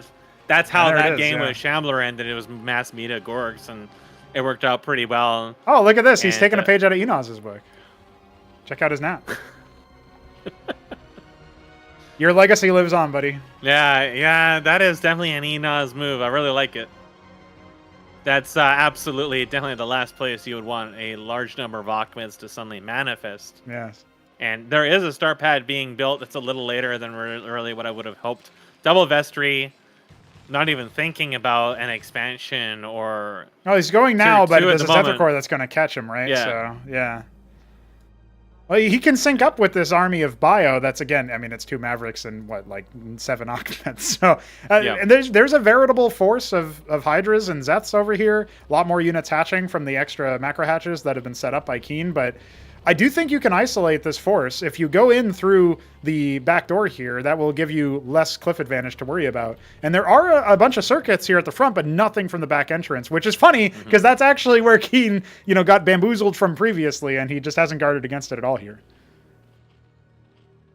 Yeah, so he's gonna see the creep here, but he's gonna choose to charge this ramp anyways. His army is not really bunched up very well. Yeah, this is looking a little rough. rough. Have some backup initially, and Keen's just gonna kind of like pull back here, let him come in, then collapse. Yeah. And now like half the army is gone, and it has done only a really scant bit of damage. Yeah, there's absolutely still potential, or was potential, for the Cyprians to get a massive amount of damage dealt, but some good general movement from Keen, and the fact that he's just got so many more military units. Also, the fact that the Secret Achmeds did not join that. Yeah.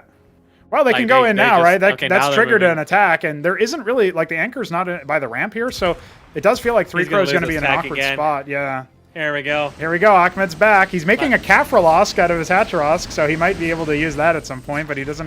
The only thing he can make out of it right now are Gosvalets and Irolets. His force is streaming into the middle, but all the Zets are being shredded by the Cyprians and the Anchor, so that's actually going to cut down a lot on the efficacy of this force, especially versus buildings. Meanwhile, the worker line being decimated right now by Achmed, forced to move backwards. A lot of those workers are very close to death. However, this is still a lot of Hydras, and it does feel like this force can absolutely get cracked. Cyclops needs to stay alive and put out a lot of consistent damage, but it's not really being micro too heavily. He's going to fall back towards the Anchor, and he needs to repair this as soon as possible, as soon as it starts getting damaged. Yeah, and it's not happening. He needs to repair. Yeah, no, not even close. Yeah, the reaction was way too slow there, and that alone might actually give Keen the victory. I mean, he's mostly cleaned up the Achmeds in his base, albeit they are going to claim the Quasith Pool on the way out, but that's about it. There's nothing back at home here. No expansion even got set up by 3 Crow because his Mason got intercepted by that one lone Zeth. Well, he got the Quasith Pool again. He did, yeah. And it seems like that's pretty much it. 3 Crow is known for not GGing in hopeless situations until it's really obvious, so we might have him stick around a little bit, but I think at this point he's just going to be a nuisance. Well, a nuisance he is, workers. as many of those Achmeds were going to die to the circuits, but got pulled back. And then massacred his Quasith again. Yes. Twice he lost his tech. I know that feeling. Against the same player, too. Alright, I'm going to grab my coffee. I'm going to need it, I think. I think so, yeah. Well, we have a series, ladies and gents.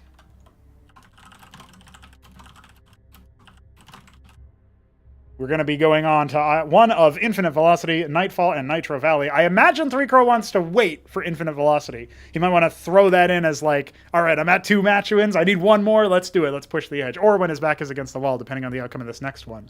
But this is the all-important Game 3 when you're tied up. One player goes up to match point, right? So that's a pretty big deal. And indeed, it will be Nightfall selected. Go ahead and get that lobby set up here. Keen may be finding some form. 3 Crow not able to cheese as effectively as Terran. I have been a little disappointed in Keen's minimap awareness, because there were a number of times where his opponent showed up on the front door, so to speak, and moved around and stuff, and it was took a while for Keen to clock that and react to that, but he ends up taking the game, so let's see what happens when we switch over to our third map of the series. Waiting on 3 Crow to ready up, and we'll get right into it. Let's do it. GFLF, not GH, not GLHF. Just that's somebody who's not me typed that message, and I hit enter by accident without checking. Let's jump into it, boys. We've got Keen, the Sunglow Zerg in the top left, against 3 Crow, the Dark Lavender Zerg in the bottom right. Now, does he want to throw the 7 pool at us? It really depends. He's mutating that egg, so it's not going to be 7 pool. I always look for this. And it's definitely something that I'm clocking. Meanwhile, Keen, on the other hand, is actually going for a 6 pool.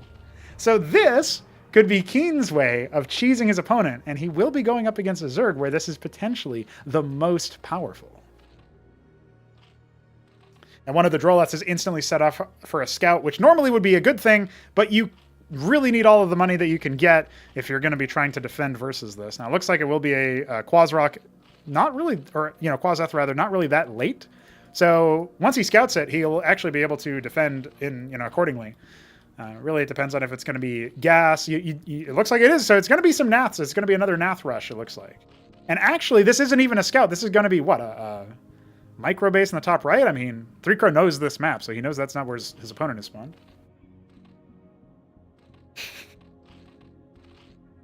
Zeth's on the way. Nesk is missing the action as he's gone to fetch his coffee.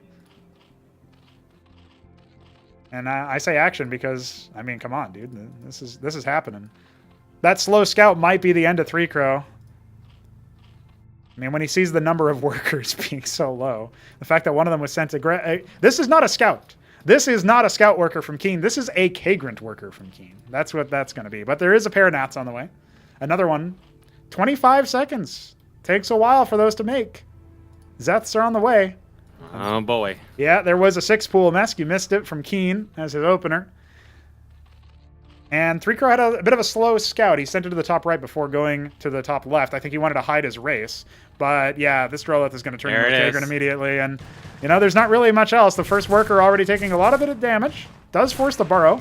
But the Nats are out here, and they can absolutely do some pretty good damage to these Zets. They are revealing the burrowed workers, who should be unburrowing to fight. Instead, it looks like, okay, we're back down to even workers. That's going to be dropped even lower to 6 workers. And the Nats will now take out the Kagrant, which is mutating into anti-air, funnily enough. These workers need to get back on the line.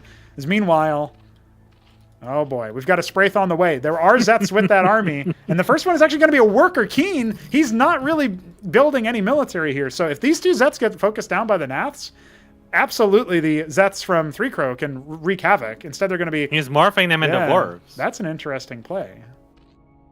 Going all in on mineral production right now from both players. Nobody harvesting Vespene. Nobody needs to.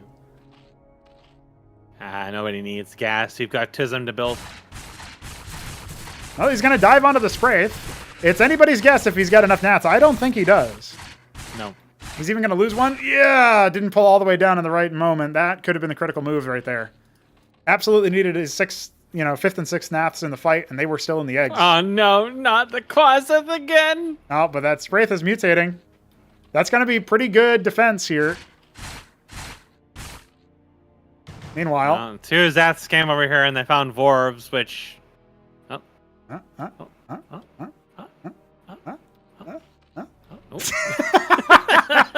What a game.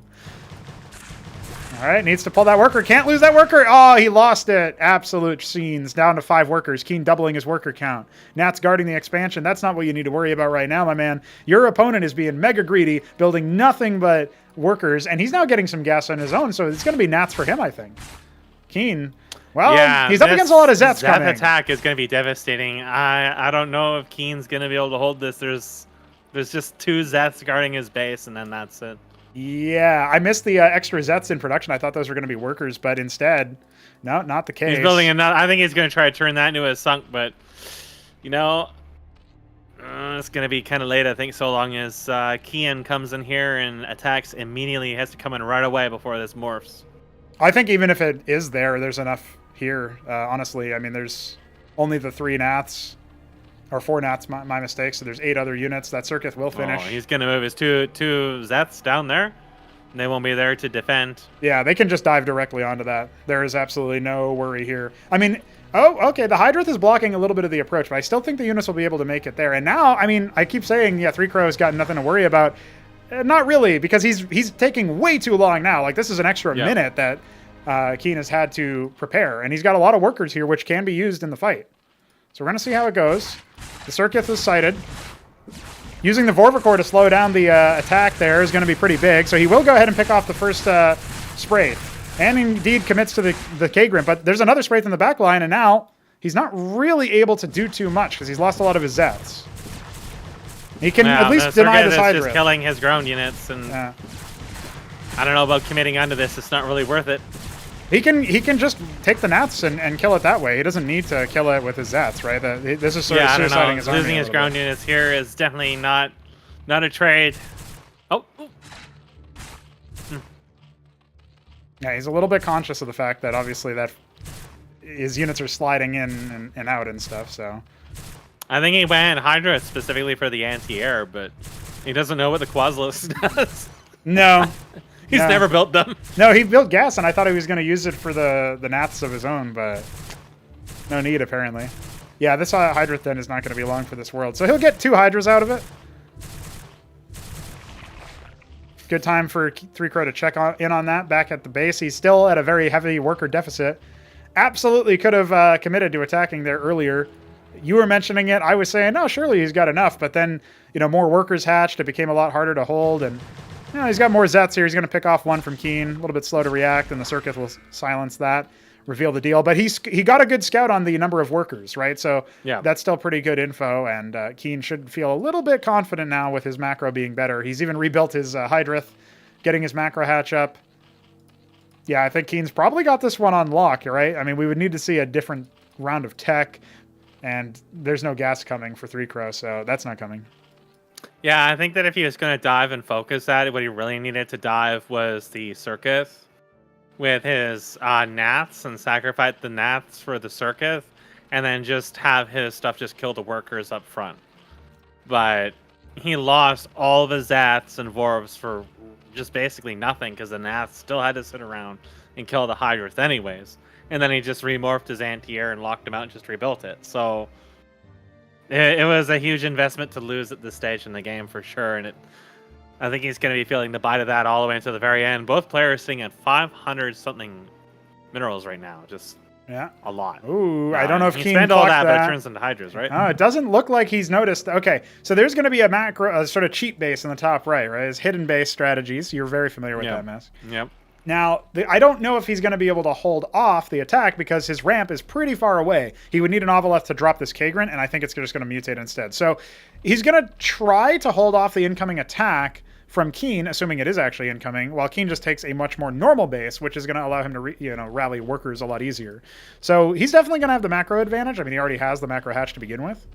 And yeah, 3Crow has mostly used his ability, run by kills a worker, absolutely worth actually, even though it was 4 Zeths for that. But 3Crow has been known for his Zerg to cheese, not really to macro, right? So it feels like this is going to be a little bit awkward for him. He is going to go ahead and put down all the Nats died. Oh boy. This is a killing force right now. If he comes in with this right now, pulls out the Vorovs and gets rid of them, he wins. But he may not know that. He may not be aware of that. Yeah. So he might be a little hesitant to attack right now. But he should know just by what he scouted with his Zats that he's just completely in command of this game at this point. Yeah, he's definitely a little bit cautious of the potential for air units, I think. But the Zorkish Shroud is coming. And that could help 3Crow hold off to stabilize into the mid-game. But again, we go back to the general skills of these players and the disparity therein. 3Crow has project knowledge, map familiarity. Those advantages are his. Keen, on the other hand, has shown that he's a better macro player in general, right? He's one of the highest ladder-ranked players we have from StarCraft 1 that has adopted the project and played competitively thus far. So do you know what his ICUP rank is? I don't know. Was it ICUP that he played on? He was playing actively on the remastered ladder, and he was A rank. So he's much more recent than ICUP. Okay. So that's something I see remastered, and I think this dude is used to playing with sprites being completely dislocated, infinite workers spawning in infinite blossoms, and all kinds of other jank shit. Like he really wasn't playing StarCraft. So. Well, he came back to it for the remaster. I think he played more actively before or something. I don't know the full bio for him, per se. Hey, he built his first Forver core. It died, but he got to use it. He got to use it. Yeah, there are some Lakizilisks coming. That will absolutely ground this army into dust if it's ever used aggressively. But Keen has obviously shown off some predilection for Mutalisks, right? He even asked me privately after the group stage whether Mutalisk micro is the same in this, and I told him it would probably just be a little bit more snappy. I gotta run again. While Mesk does his best running man impression, we will be taking a look at what all is going on here. Another Hatcherosk here for Keen. He's familiarizing himself with the project slowly but surely, and this match might actually be really effective for that, because 3Crow, when he's behind, does often let his foot off the gas in terms of any aggression. He does have this base over here, and I think maybe Keen is going to feel like maybe he has a false sense of security. My opponent's just on one base. He hasn't really done too much heads-up scouting across the map. This base is completely undefended in the top right. Yeah, there's definitely a lack of scouting going on. I mean, I don't know how much really secret hidden bases happen in normal play. I don't really remember it happening a lot. There's usually more of a standardized way that people would do expanding, but maybe at the top level you would see it, right? Yeah, you wouldn't see it very frequently per se. We're only now getting the second hatch for 3Crow. He's so far behind when it comes to production. Like, he's 1 to the 4 of Keen that's completed. Yeah. I'm not really counting the top right base because it can't be used to rally workers without, or units rather, to the other side of the map without arousing suspicion, right? So he kind of has to keep that self-contained, almost treat it like it's on an island. Yeah, but we see Keen is starting to kind of look around with the Zeth here. At least it's just on a patrol path. He might be suspecting there's a hidden base. At least he's trying to keep an eye on it. But he's not thinking autistic enough. No, there's 2 Gorgorcors sort of roving the map. Yeah, no, it's not at all in that area. He's actually taking an interesting base that's much further by ground distance, but maybe if he goes for a Mutaflock, he can defend it. However, the Gorgs are sort of flying around, doing their own roving scouting path, trying to figure out what's going on. And I think they could attack into this, but there's a lot of Hydras here. I mean, we're talking about 37 Hydras. That's the Diablo 3 number. Yeah, you don't want the Diablo 3 number. You don't want to double it up. No need to double it. They maybe needed to double their servers, but that's about it. If he gets a lot of Gorgs, he definitely can take that. But he's away a while from that. I mean, he does have a lot of minerals, but I think at this stage, if I was in Keen's shoes, I'd be looking at trying to turtle out to tier 2, choke out the map, and then surprise him with some of the units that he likely hasn't experienced yet. Matchrolith units would be a great start. And, you know, especially if you see like he's all Hydras, is you just want AoE and numbers and just overwhelm them with that. But, you know, Mass Gorgs could be just as viable for that, too. They're very strong in large numbers. And the Hydras will bunch up for the AoE, but instead they're going to die disgusting deaths. Now, at the same time as that was happening, 3Crow moved the worker to the bottom left. And I think... yeah, the Zethrakor followed it all the way there on a patrol path. So 3Crow managed to escape and could start another base in the bottom left if he wanted to. Back at home, he's building exclusively air units, just holding the ramp with Lechizalisks. So, I mean, I don't know. It really depends on if he can get any usages out. We don't see a single Oveleth. There is tier 2 on the way here for Keen, so I think there will be an overwhelming attack at some point anyway, but he might get perplexed. And now there is a circuit here to accept this Zethrakor scout, but this is now the jig is up, right? He can just go ahead and attack that with all of his Hydras if he wants to. And he's indeed... you see his camera go over there, and he's like, yeah, I'm going to probably just go over there. I don't know. He's hesitating. He's grabbing some more Hydras from the other round. Yeah, he's making sure to add them to control groups and such, so... yeah, at this point, I mean, the jig is up, right? Like, 3Crow knows, okay, the Kagrins have to be more. I've got some Zets here, but it's not going to be enough, man. Maybe if those were Lechizalisks, he could have, you know, seen him off, but at this point, it doesn't really matter what you do with these Kagrins. The Hydras will just come in and pop them. He never tried to take his Nat, Kian. He's just let these 2 Zets just lock him out here, and the Hydras are kind of going over there. I think they might have been, you know, aware of a potential ground army movement from that southern area, so that was their move. But yeah, at this point, this base is just going to get overwhelmed. 3Crow might not have seen this many Hydras in a very long time, maybe since AI games in the 4v4s or something. So he's already going to be a little bit bamboozled, and you can tell that with 73 military units, most of them being Hydras, this is definitely going to hurt. Yeah, this is flashback to my first games with Shambler. Back when it was Hydras and just nothing but Hydras. And it's basically the same thing you need to deal with is really seriously high range or super strong front line. Now he's going to see those spines. He knows what they are, but he's going to charge them anyway. Okay, he knows that you can step on them, but there's a lot of them here. This is going to be bad, Mask. Hold me. There's a lot of Hydras going down. Now, at this point, he's fallen back, so the Zets and the rest of the air army can start to engage, but the Gorgs are getting separated, and the Nats end up flying in just to take some shots. A little too greedy there to dive in. He's got to wait for them to charge the ramp again. Yeah. He's going to wait for detection. If he doesn't, then it's just going to be Zergling blood all over again. No, he's actually going to pull back. Interesting. The Mutat Spire is on the way. He will be going for Mutas in the back of this. And just maybe bypassing the Lycosilisks entirely. This is probably one of the stranger ZVZs he's played. So we'll have to see. There's no base on that bottom left. That Droleth is still burrowed there, just chilling out. So stuck on one base at the moment. No tier 2. Trying to make Zork's units with no money. I mean, he's not even fully saturated in his mineral line to begin with, right? Or his gas, for that matter. He could be having one more in the ridge. 69. Yeah, there it is. 17 units. He's just got to get 9 more Hydras and then stay there for the whole game. Now, at this stage, the Zeths may have seen the Lycosilisks move out and burrow, but even if it is the case, like, what are you going to do versus these Mutas, man? There are Mutas coming. The Mutas are just going to roll him over. I think he knows at this point he just needs a big stack of air, bypass the whole problem, and just call it a day. Specifically because Gorgs, I mean, they do okay versus air, but it's not much. It's not nearly as good as they used to because they don't do a splash in that. Well, trying to maybe take areas and go for something more. At this point, I don't think he's still not aware. Okay, he's going to find the one Zeth there. Well, when he may not realize the other one is there, he's going to try to expand, and it's just going to get stepped on.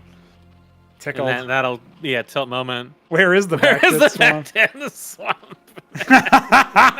Oh, if he ever selects his Hydrith, then maybe he'll find it. He's like sitting here going down to 0 APM looking at his fucking builder command card wondering where it is. Oh, my dear. That'll be a question I answer after the game because I wouldn't want to influence the the live match, but I think we kind of know where this one's going anyway. Well, units are moving out. Kian has this advantage just for a moment. Just for a moment. As his opponent searches the tech tree, tries to build one of everything, but can't. Tries to figure out where he can't. There's got to be that one moment. Oh my God. That he can take this game. There's 42 Mutas. That's the other special number. We've had 69, 37, now 42. I mean, where's 3? That's all I need. Oh, 3 Crow. Oh, here they come. Oh, there they go. Oh God. Oh, that was over. That's quick. awful.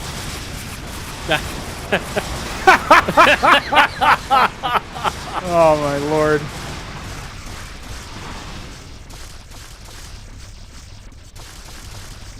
Okay, well, what are you going to do now? You can't see them. How can you create no man's land? I mean, are there any Ovaleths on the way? I don't see any. No. Oh, there are. He's building 3 of them at one hatch. Yeah. In the He's building a bunch. It's okay. He doesn't need them. His army can just sit back and do nothing. I really like 3 Crow sending another worker out There to is the Zad that wanted to deny the Nat, but it's stuck on it.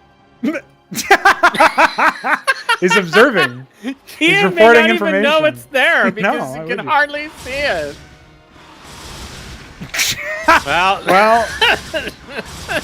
Oh, he gets a burrow off. He saves 3 workers. No, 5 actually. My mistake. Well, he pops the Zorkis. That's the tech. But at this point, I mean, he's gonna try to move in, but there are Ovaleths here. Oh. Rest in penises. An effort was made. GG. All right.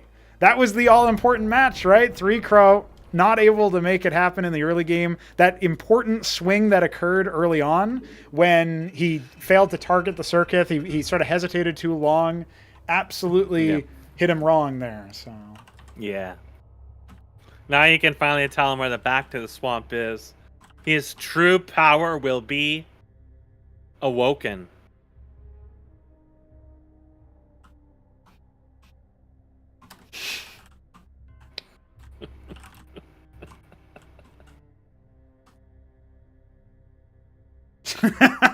Yeah, that's pretty good. At least I like saying it was hiding behind the Iral Iris. It's true.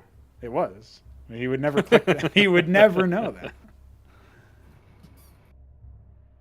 I mean, I guess maybe for a brand new player, you might not suspect it. But, if it's like, oh, my Hydralisk mutates into that, let me click on the structure that comes from it, So, as predicted, back against the wall, 3 Crow selects infinite velocity. It's here he's got to make his stand. And that's just so that we can go to Nitro Valley for Game 5. Let's see if he's able to do it. We haven't seen a Protoss from him yet because of random. We'll see if it happens. I haven't seen engrams and envoys, which I think you fixed anyways. Yes, that's been changed a while ago. I have to say I was very shocked by that. Well, they also weren't working until you issued a stop order. So. Yeah, there were 2 layers of confusion. Yes, yeah. Well, let's see if we can get to 3 layers, because Infinite Velocity is coming up, and I don't know if Keen has played on this map. He spectated a match on it, but he was eating egg rolls. So, you know. Well, if he's not careful, the egg is going to be on his face, because Keen rolled Zerg again, because random is basically Zerg. It is basically Zerg. Now, 3 Crow, the Vivid Red Zerg in the right-hand side. PM. With 428 PM. He's smoking that weed. This is Infinite Velocity, which is a map where you probably want to smoke that weed anyway. Keen, on the largest map in the pool, is going 6 pool. He is the Snow Zerg on the left-hand side. What are we going to see? Red is just blinding. Okay, but not only is it blinding, it's also going to be a 7 pool from 3 Crow. Eh? What have we done? Pulls to complete it. What have we done, though? We need more worker pulls. I mean, I guess he could just grab everything, but it's like, on this map, I can't believe the biggest map of them all. That's why you would do it on this map, is because it's the biggest map. Yeah, it's just, they both went the same logic, you know, it's just ridiculous and hilarious. Let's hear it for pools first. And by first, I mean before workers. Here come the Zeths. Is it also going to be Zeths? Absolutely. It will be 6 Zets versus 6 Zets.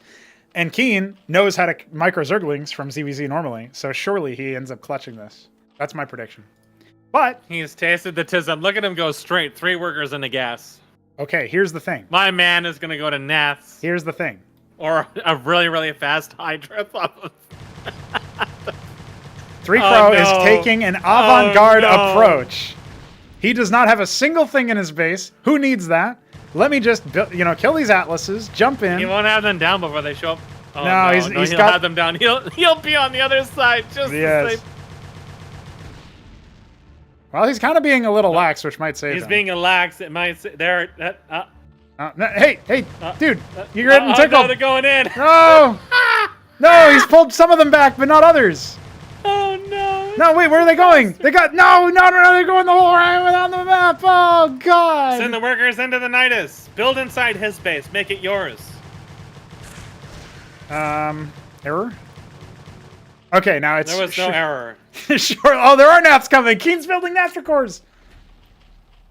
Here come the Zeths. 5 of them, because 3 of them went the other direction. Listen, the one Droleth came back and got stuck and started spinning. Okay, but he lost his Acheroth. Oh my god. Well, we got sent off the same way we got sent in. This series was bookended by slices of cheese, and I think at least some of them were rancid. Absolute destruction. I love it. I love that they both went basically the same build, and 3 Crow just did not react to the Zethicores running into his base. Somebody got trolled by Niduses in this game, and it was the person who went for Niduses this time.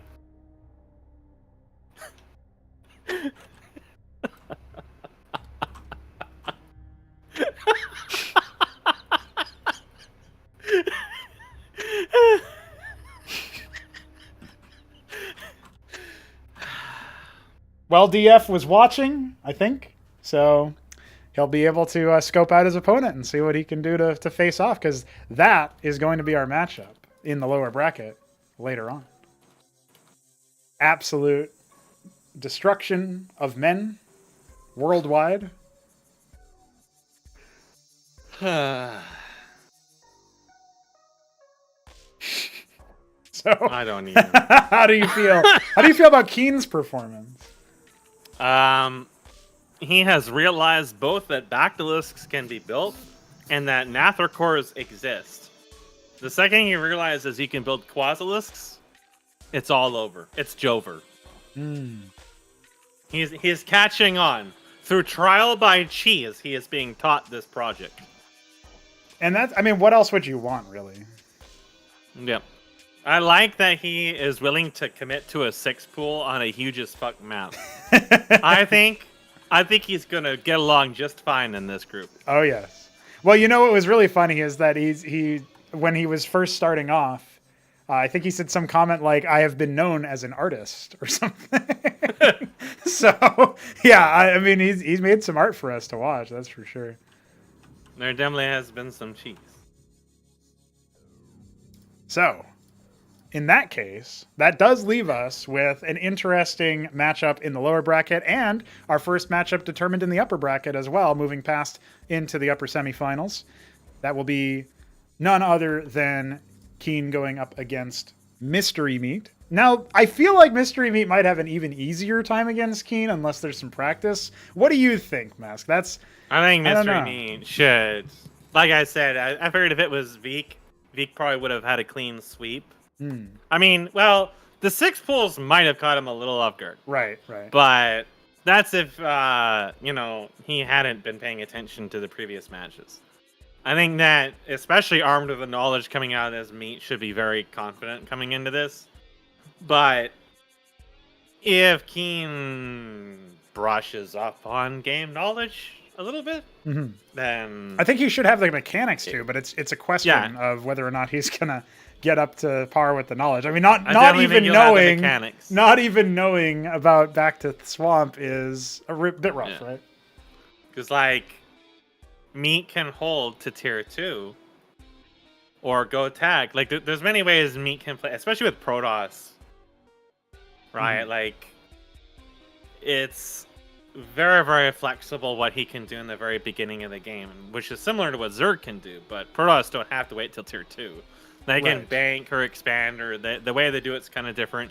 And the way you scout that out and respond to Zerg is kind of different. Yes. So, I feel like has all the tools he has to do a clean sweep, and I think normally he would do a clean sweep, but, if Keen is an A-rank player, then he should be able logically to take rounds off of him once they even up on game knowledge. So it's going to come down to, what he learned from these matches if he chooses to learn more between then and now. Or if he's just going to maybe treat the Ascension as his training grounds. Yes, it could very well be the case, right? So, in which case he might have a very, very rude and mysterious awakening. A mysterious that might encourage him to kind of step back and be like, okay, let's figure out how to actually play this. Yeah. I mean, maybe because, admittedly, his first introduction to competition, right, against DF, who was a bit rusty at the time, against Enos, who did actually cheese him, right, and then got answered back in kind when there was a 6 pool. So, I don't know. I think when somebody defeats him, I think he comes up with interesting strategies to respond. But if somebody were to outright beat him in a series, especially if it wasn't even close due to the project knowledge, that might be like a snap to oh shit, you can actually get good at this game or something. I don't know. It's one thing to know that intrinsically versus intuitively. If you know that because somebody told you or because it seems logical versus you actually experiencing somebody outclassing you. It is a very different feeling. So. Yeah, I'm definitely down to... I'm interested to see that. We turn our attention to the lower bracket. This is where we talk about the Elimination Series. So, DF against 3 Crow. It seemed destined for this to happen, although I thought 3 Crow could have taken it, especially based on project knowledge. There's a couple of games there where I think the skill, the micro in particular, target selection and such, maybe were the problems, but I don't think the problems were, for example, strategy by 3 Crow. That didn't seem to be really the big issue. Now, going between these two players, DF and 3 Crow, I think DF has the edge in terms of RTS skills, but again, even though DF is more familiar than somebody like Keen, 3 Crow does have the project, the recent game practice and the project knowledge overall. Plus, again, he's playing random, which is always going to be a bit of a mindfuck for your opponent. When are those matches? That one's not going to happen. We're only doing the quarterfinals today, so we'll have to schedule the other ones based on the outcomes. That's what I figured. Because I was going to say, today I was noticing that DF said he wasn't doing too well today. So I would have said, well, if that trend continues and he gets tilted because of those matches, then Keen's going to have an innate advantage, so long as he didn't get tilted himself in those matches with Keen. But if it's a different week, then they come in fresh, then it's probably just better for both of them, right? Right. Well, that could absolutely be the case. In the meantime, we do indeed have 2 more series for you today. I'd say don't go anywhere, but I think we're once again going to be AFK for about a half an hour, maybe 40 minutes until the next series. So actually do go somewhere, but I'll leave the stream running. And if you guys send a message in chat, I'll probably send you a kiss. Now, in the meantime, Lude. do you have any thoughts to close out our series here? Keen versus 3 Crow. Neither player eliminated yet, but Keen triumphing, although he did taste blood again because of naps on the same map and gets the same rate. It's pretty funny there. I really like that Kian was keeping 414 to 420 APM back and forth for an amount of time. Yes. During that beginning of that last match. That was definitely a match where I think everybody who watches it would need like a good huff of the bong. Of course, yeah. Absolutely. I really like the commitment to cheesing him. That yeah, of course. You gotta kind of more or less commit. what I expected out of DF, but well, Kian delivered. Absolutely did deliver. Well, that means that our next matchup is going to be a Zerg versus Terran, the Shambler against Scholar 1, 2, 3, 4, which really should have XD appended to it. Haven't they been practicing against each other? They have played a lot of matches against each other, but that was before Ascension, like before the playoffs have been decided. Maybe like, you know, during group stage or whatever. Yeah, I thought I remembered seeing them play against each other. So I feel like they should have a pretty good beat on each other's playstyle, I imagine. Yeah, so that could be a very interesting matchup, I think. If Scholar like brushed up with the project, I haven't kept track of how he's been performing, but when I saw him like first get into it, it seemed like he had some control and general skills. So right. Seeing what came of that after a bunch of practice with Shambler will be interesting. Yeah, I think so. Well, that does mean that we'll be leaving you guys for another little bit of time here. Don't go anywhere just yet, or do, and then come back in about a half an hour. See you then. All right. See you, Shamblers, baby.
Ladies and gentlemen, we are live once again. We have returned, just about on time too, if you can believe it.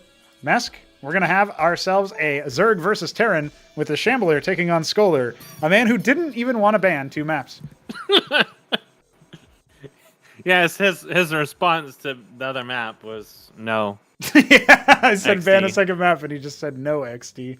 Oh, there you go. He's figured it out. So now that we have our pick ban, we can go ahead and talk over that. So the Shambler, being the higher seed, elected to ban 1 map and pick the starter. Scholar banned Death Spiral. Shambler banned Nightfall. Scholar banned No XD and then Repulsion. The Shambler picked Otherworld to start, which means our remaining maps are Boskevine, Ex Situ, Infinite Velocity, and Nitro Valley. And that is where we find ourselves today. And without further Are you ado, seriously communicating to this man through Google Translate? absolutely. He doesn't speak. He communicates through Google Translate as well. So God bless. I presume he communicates through XD. yes, XD Translate. Does he know the lobby's up? Oh, you said the lobby's up, but did he read it?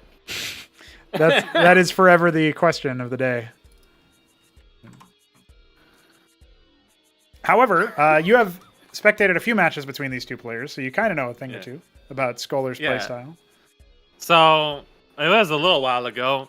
As far as I know, he played a fair amount since then, and he had fairly solid play. He obviously didn't know the project, but I presume that is changed rather substantially since then. I think he also changed his race. Yeah, he changed his race to Terran, so I haven't seen him play Terran at all, so I have no idea what to expect out of that. But I figured at the time that he would be a fair match for Shambler once he understood the game. He was able to go against him with Protoss and was on the offensive. It was a back and forth game. And then and then he left. He said nah, and then left the game. So some interesting exchanges with him for sure. So that was a while ago now. Indeed. So definitely thinking that if Terran is a better race for him, better fit, and he's caught up on project knowledge since then, and certainly has a lot more games under his belt since then, this could be a very interesting series. We are about to see. The Shambler is going for a 6-pool. 6-pool. Love that. Shambler is the white Zerg in the top right. He has picked Otherworld into this man. The Palatinate Blue Terran in the bottom right is going to go for a fast Stockade. Now, if there was going to be a reaction to a 6-pool and you weren't scouting, Stockade first, it's fairly safe. And yeah, Shambler doesn't know I already did that. What a goofball. He's asking XD Man to do it a 3rd time. Shambler, why would you do this? Yeah, he's got Don't you think it's too late in the day to be 6-pooling? No, apparently not. Now, okay, if we see a Maverick first, which is very likely, then the 6 Zethar cores will slap that. But if we see a Huracan first, well, we could see something else. But the 6 Zeths, yeah, they're on the way, man. Huracan first. Who builds a Huracan as their first unit? Let's find out. Besides Mystery Meat and sometimes Kian. No, Okay, it's that's a Maverick. All I mean, right. hypothetically, if you rushed right for an anchor right here, right now, built a wall It's not of even workers scouting. on this fat-ass goddamn ramp. Yeah. This is gonna...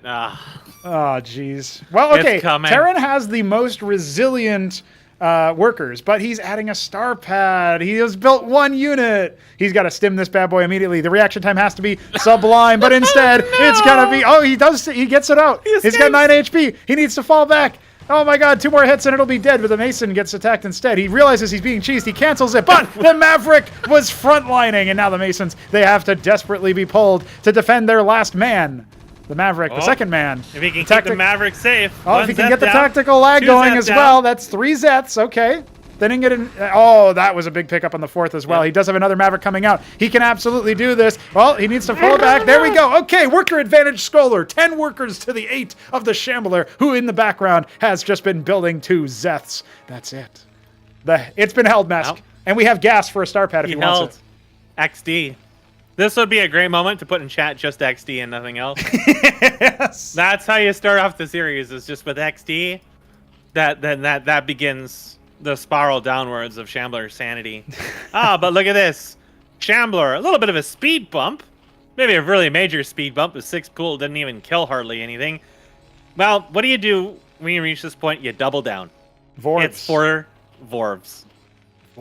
But there is no anchor, and 2 of these Mavericks are wounded and have not been repaired.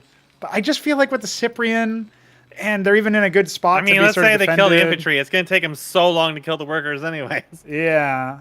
Well, it really depends on what we see here. The move in is here. The Cyprian, now 4 Mavericks here. Some stims go off. The Cyprian's going to try to get focused down. It does end up getting the, biting the dust, but look at that. The Mavericks are more than enough to deal with this, and now Shambler has to deal with a star pad completed. He does scout it, but he is going to need to put down the, here's the typing. The typing. Typing has started. XD! XD in all caps. Yes. Not the lowercase. No. This is serious mode, Scholar. It's caps XD. Caps XD, and you know what? That Wraith is done. Can go across for a scout. Definitely for a harass. Shambler doesn't seem to be even respecting the idea. He's putting a Kagran down to spread. He's not going to have anything to defend. He is building a single pair of Quasis, so that is something. We got some Canada moments here, that's for sure. I did tell you, Scholar's internet has been known to not work. So, we'll see how that one goes. Listen, this is the authentic Battle.net experience. It's true. Absolutely true. He gets 6 pulled, and now he's getting tickled by a Wraith. Okay, the Quasis are here. We do see a Burrow, so not really too much of the end of the world, but there is a macro hatch being made. Shambler could theoretically sustain himself here. And another Wraith is on the way as well, so... we could see a translation into what Luciferius brought us in Group D. You weren't there for that one, Mask. I solo casted it, but let me just tell you, Shambler almost lost on Boskevine to Mass Wraiths. So we could see something like that happen here, too. But there's a lot of Quasis, so I kind of feel like it's not likely. Well, he gets, a little bit of a tickle on one side. Now darting back in to relocate. Okay, what can he really do? He's just got the 2 right now. There's no more coming. Instead, taking taking the small base here. We do have the ridges, the minerals. I just love the big. Are we going to see Shambler rage out because of Peruvian and Canadian internet? Oh, he's taking his own micro base. He's actually a little bit behind that, and he is playing super defensively, worried about Wraiths. I think maybe, Scholar obviously starting to repair his Wraiths now, is adding a 3rd one, so there is going to be some committal into that. But he's adding Achmeds. We could see a move out. We could see a drop even. Although, again, I think Scholar, he's only recently added the star pad to his repertoire. He doesn't usually build too many of those. So feels like maybe we could still see Shambler stabilize from this point onward. But Scholar, he's like, yeah, okay, you're going to 6 pull me. I'll respond. And then I'll just type XD. If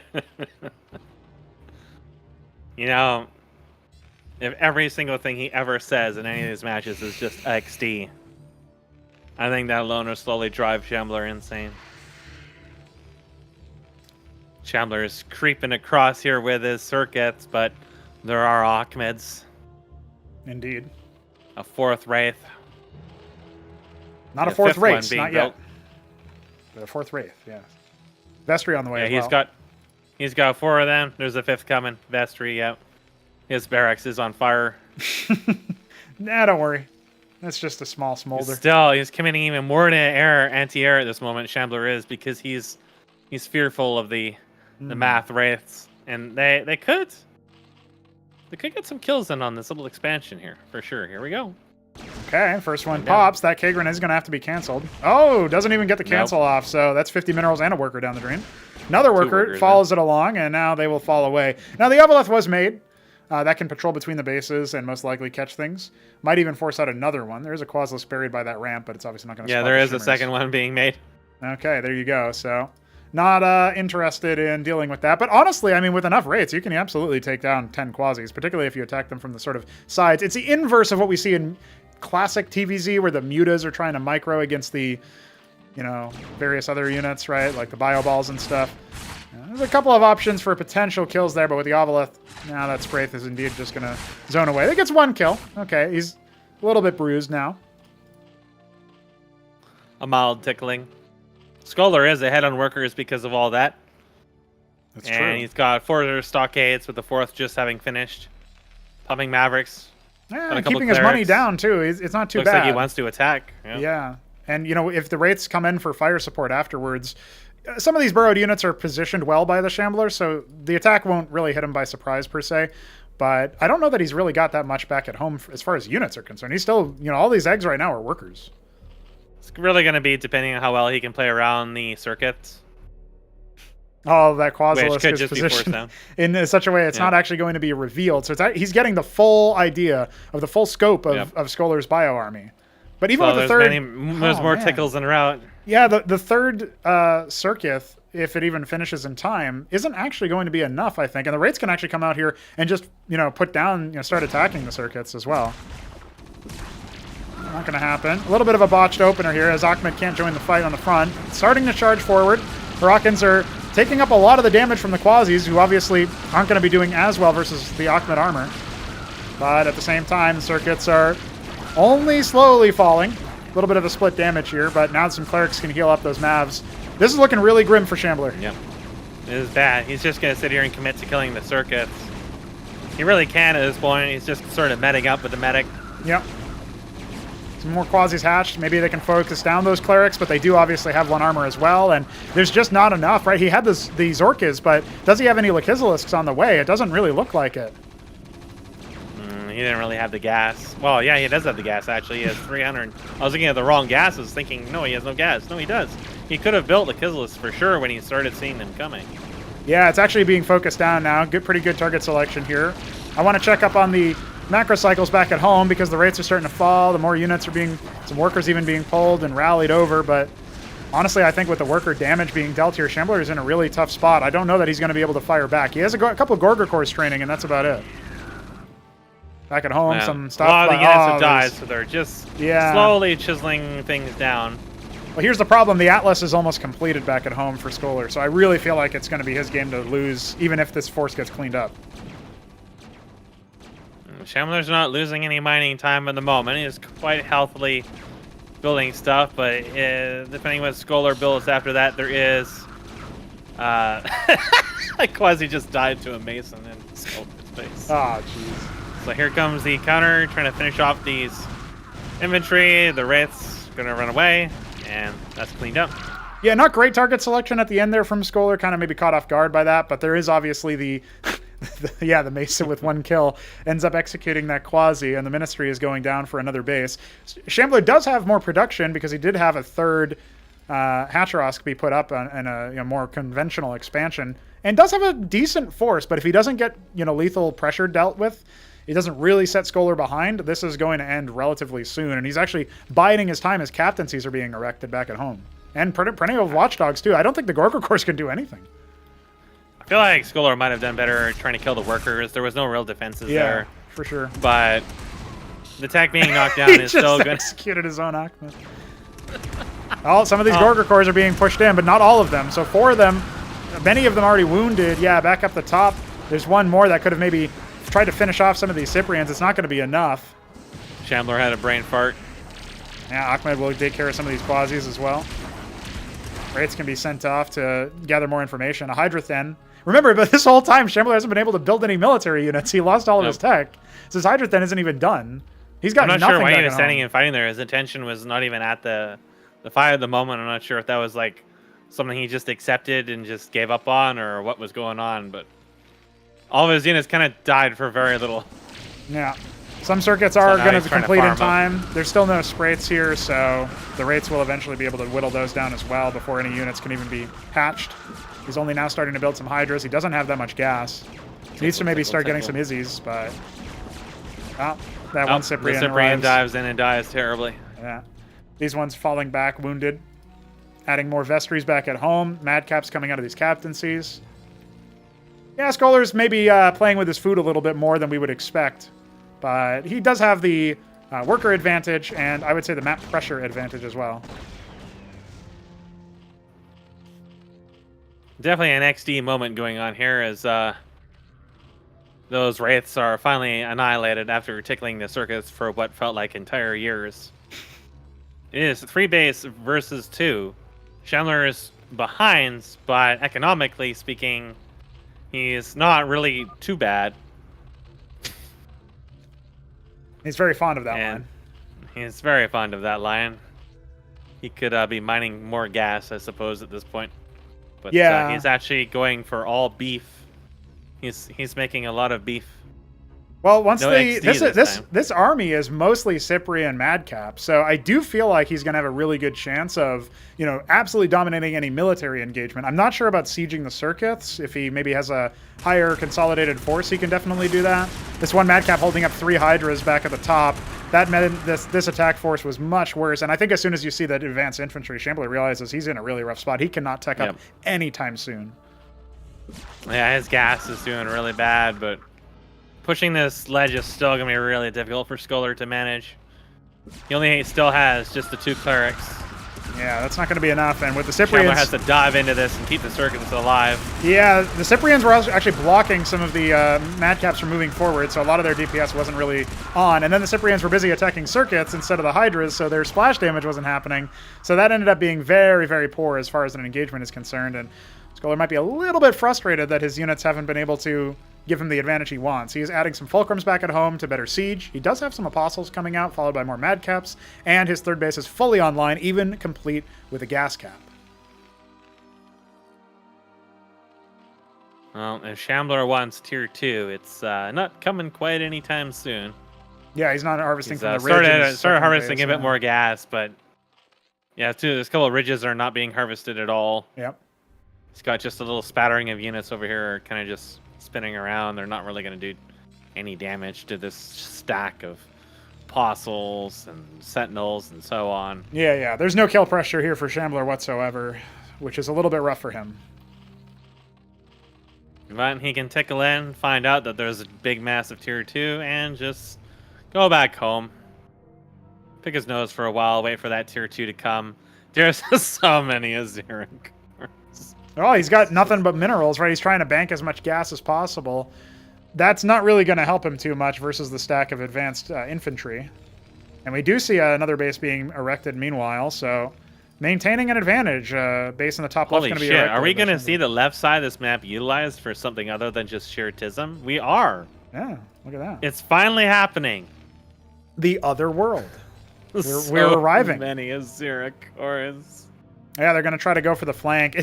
Somehow it looks like both players have the same idea, so they're both going to go for the flank on the other side. And it kind of makes sense for Scholar. I mean, he has these Sentinels here. He's leaving his main ramp relatively undefended, but he's got a rally point over there too. So if the attack does come from the north, he can defend it relatively easily. Meanwhile, Shambler might be a little bit miffed that his attack force is intercepted. Scholar, on the other hand, he's going to be happy to deal with these Azeric cores before they can stack up and take a better, more favorable engagement. Yeah, this isn't all of Shambler's army, luckily for him. He kills just a handful of units before. Nope, he's going to... this is a terrible idea. Don't do this. No. No. All right. Just, I don't know.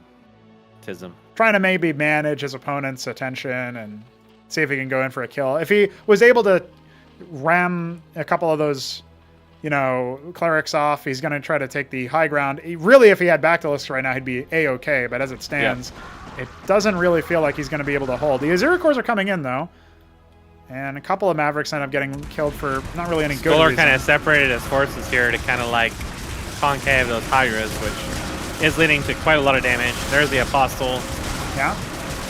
A couple of them are activating to reclaim some of these units. Could have been moved a little bit further up to get more of the mileage out of those, but nonetheless... He's actually going to start healing the Azeric core a little bit here with the clerics, and there you go. Now we're starting to see that force multiplier go off. A couple extra units being added to the tally. In fact, this Apostle was revived, so pretty soon that's going to pop, and then the rest of the units will also be decaying. So that's pretty fun. He died. Rest in penises. There's a lot of Azeric cores, but none of these units have been allowed to mutate into tier 2 because of the fact that, so much of this has been, pressure, right? At the same time, the fact that Shambler does successfully have tier 2 is pretty worrying for Scholar and his chances at winning. Scholar is pushing this attack, even though all of his reincarnated units were dying and the rest of them were quite thinned out in numbers, results in him losing all of his units for very little gain. Yeah. Now that there's some Scorchriths there isn't any in the main currently, but presumably he's going to eventually build some better front over there. Only now adding some Phalanxes back at home. His army's going to be moving to the north, as is adding some more Sentinels wisely to this third base back here. So I think Scholar will be able to hold off the assault, although you could press this attack. If he turns those into Bactylisks, this is going to become a mess for him, though. Yeah.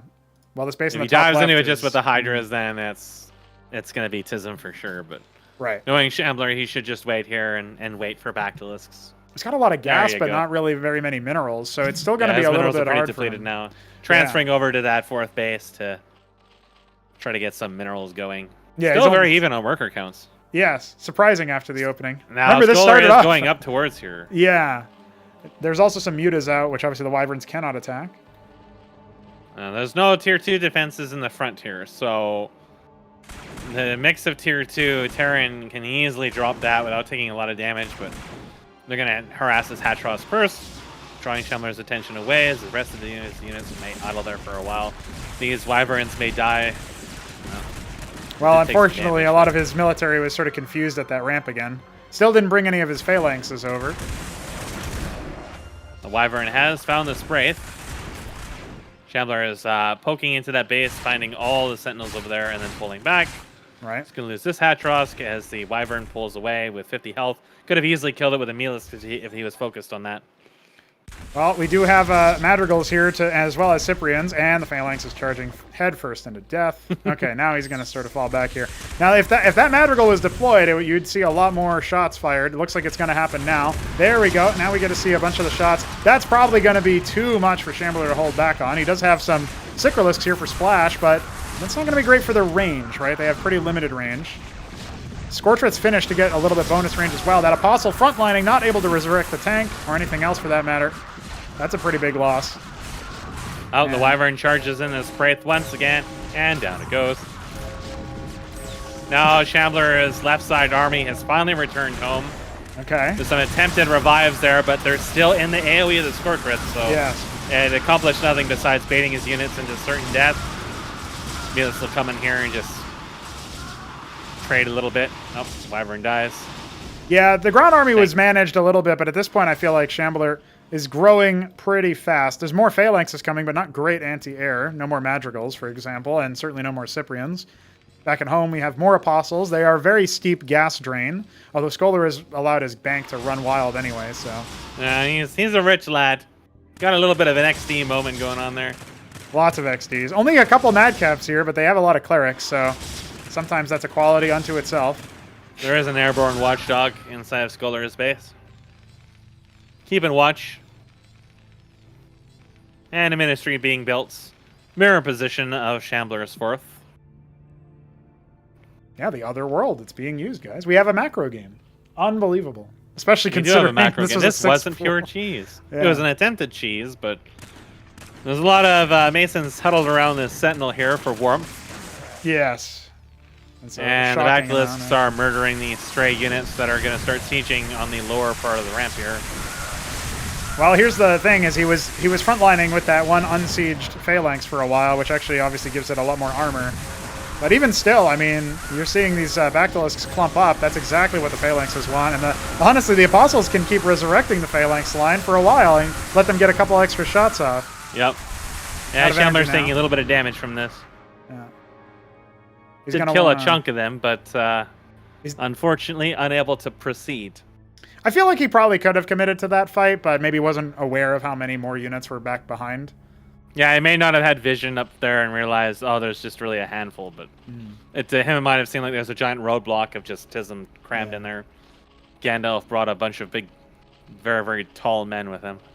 You know, the problem here is that we are seeing pretty even worker counts, despite Shambler's proclivity to mass a lot of them. And again, you know, a relatively even base counts, although this 4th is this 5th, I should say, right? Well, technically, if you want to count the micro base, is only now getting set up. We are adding mantles to the mix. 2.5 has been achieved. Scholar can definitely just go straight to tier 3, build some diadems, and that will lock Shambler down for a really long time. I'm not sure that he's super fond of it. He hasn't never built a diadem in a game that I've seen. He's not really looking towards that, is he? He's got the money now. He's got the money. He can dump it and still probably flip money after. But he's got a couple magicals off to the side here. Yeah. It's at least going to reveal a large number of Shambler's forces. But he's actually completely absconded from the left-hand side of the map. So he's giving up his Gandalf pass, as you were referencing earlier. Yeah. It's All the clerics went ahead of the army and are dying disgusting deaths. The Mutalisks cannot enter the anchor. They no, they counter cannot. the infantry and are... It was somewhat of an even trade, but the Mutalisks were going to lose. The rest of Shambler's army is just squeezing through here. Well, there's a looking little to bit of a murder flank this little potential. pack. The Zoryus, if the Zoryus get thinned out a little bit, we could actually see these Sentinels hold back this attack, since they do outrange the Basilisks. But as of right now, yeah, unfortunately for Scholar, his forces are a little bit disarray. His tier 3 could have been nearly finished by now. Well, tier 3 just started for Shambler in the meanwhile, so if this force doesn't do it, I think Shambler is looking to get a lock happen. Some Durandals out. They can withstand a lot of shots from the Basilisks and obviously rend their armor. They can also crucially rend the armor of the Zoryus so the Sentinels can pierce. But right now, it seems like it's going to be enough. Running away from 2 Mecha Achmeks, if you will. Yeah, these have changed a little bit since I last saw them. Do they have an attack while move or something? They always had that passive attack. It can target well, just as a air read ground. now, I guess. Yeah, well, I think it probably always had that too. But I don't know. I don't remember that. I remember them being a unit that punches. Yes, now they shoot fire instead. Unfortunately, the last one has fallen. Yeah, this area is not really where Shambler wants to commit to an attack, but maybe he thinks that he's got the economic advantage. Spoiler, we know that that's not exactly Some cat true. facts have arrived. An important cat fact is that male cats' penises have barbs. Definitely want to avoid those. I mean, the barbs can Absolutely actually be wanna quite avoid lethal those. in the context Free of armor. the hydras and stuff. Anything that has low armor is absolutely going to get shredded by cataphracts. Yeah, that they have free watchdog is armor. still floating. Yeah, that's also a cat fact. Well, only now setting up Now, a base in the top left again. Scholar for is Shambler. finally making the Dadala. The Dad is just about halfway finished. There we go. But if Shambler's little wiggly penis thing finishes first, which is going to, well, Shambler is definitely not going to set idle on that. There's some Vilgoricores coming out. Cat facts will help Vilgoricores make little cats.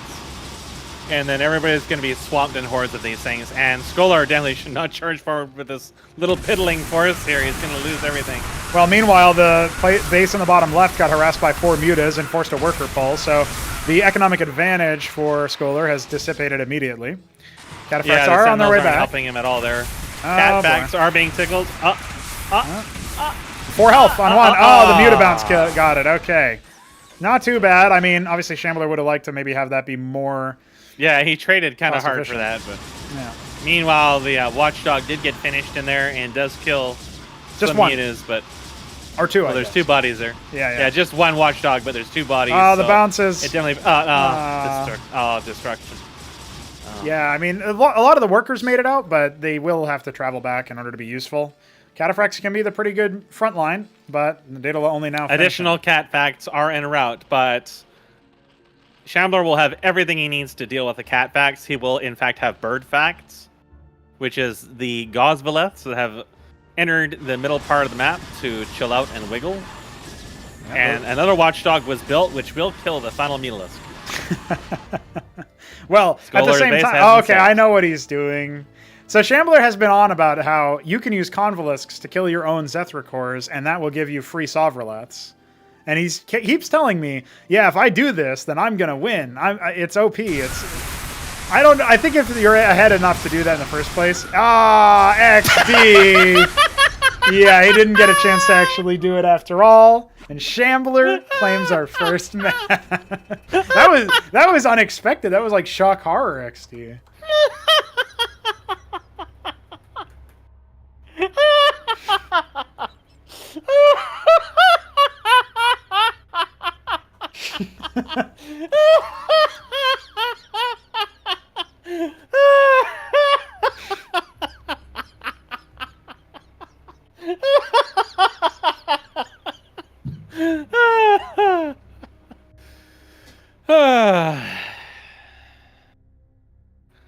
God damn. XD. Just the sheer audacity to say XD instead of GG. Like, It wasn't nah this time, it was just XD. I don't know which is funnier. They're both pretty great. Yeah, they're both. I hope we see Na later on, but XD is fine for now. So. Well, he picked that infinite velocity, so that's XD. I mean, Shambler at that point was going to win. Like, yes, it was Cat Facts versus basically Shambler's pick. He could have gone Alcagelisks. He could have gone Gezzies. He could have gone Ultra Cores. He was morphing the Spire. So pretty much any heavy unit will deal with that. They just can't deal with the heavier units. They're more about crowd control. And I mean, even then, he was still going to toe-to-toe with just Bacillus. So Scholar didn't have the standing military, and he lost a lot of what he was getting in really inadequate engagements over and over and over again. He managed to secure the bottom left, so I don't think he was completely out of the game. He had finished tier 3. If we started to see a mass of Solverliths, then, well, that could have been really funny. I would have liked to have seen that, but yes. I mean, that's still going to take Shambler a little bit of time to set up. So, and also the counterplay is there for Terran if you end up having Centaurs or Minotaurs to mitigate their damage. Yeah, a big stack of Minotaurs, some kind of heavy air. Hippos would have been great, too, just to deal with all the ground units that were floating around. He had tier 3, so he was at the stage where he could, he had saved that bottom left and it wasn't being attacked anymore. Right. All he had to do was just transfer over some workers and call it a day. But I guess he felt like with his smaller groups of units and cat facts weren't enough to defeat bird facts, and he wasn't able to hold that central, and that was just like his symbolic defeat or something like that. I don't know. Yeah, his cataphracts were more like cat opinions. And they ended up being subjective, man. Wiki facts, not fat checked. I like the 2.5 oofs. Canada to Peruvia is definitely peak internet. Love that, especially given that Canada throttles all overseas connections to 300 kbps. Well, why would you need overseas connections, man? It's not like we live in a global society, bro. It's absolutely insane. Like it happens to fucking everything. I pay $140 a month for internet. Everything that goes overseas is getting hardcore throttled. And you have that whole setup for Sweden, right? Your drunk Sweden. Yeah, and all the techs that I've talked to, I've had techs come here multiple times because of this shit. Because I get throttled to another person who uses the same connection that I do that lives 20, 30 minutes away. I get throttled to 1/10 of my speed to him. Classic. To a direct connection. None of the techs, nobody knows what a direct connection, what peer-to-peer is. The people who do the technical work, who manage the services, do not know what a peer-to-peer connection or what a direct IP is. Amazing. And they try to pass off Canada as a first world country. Get it. Infinite XD. That's what he picked. He picked Infinite XD. All right, Shambler. Listen, the Jackler.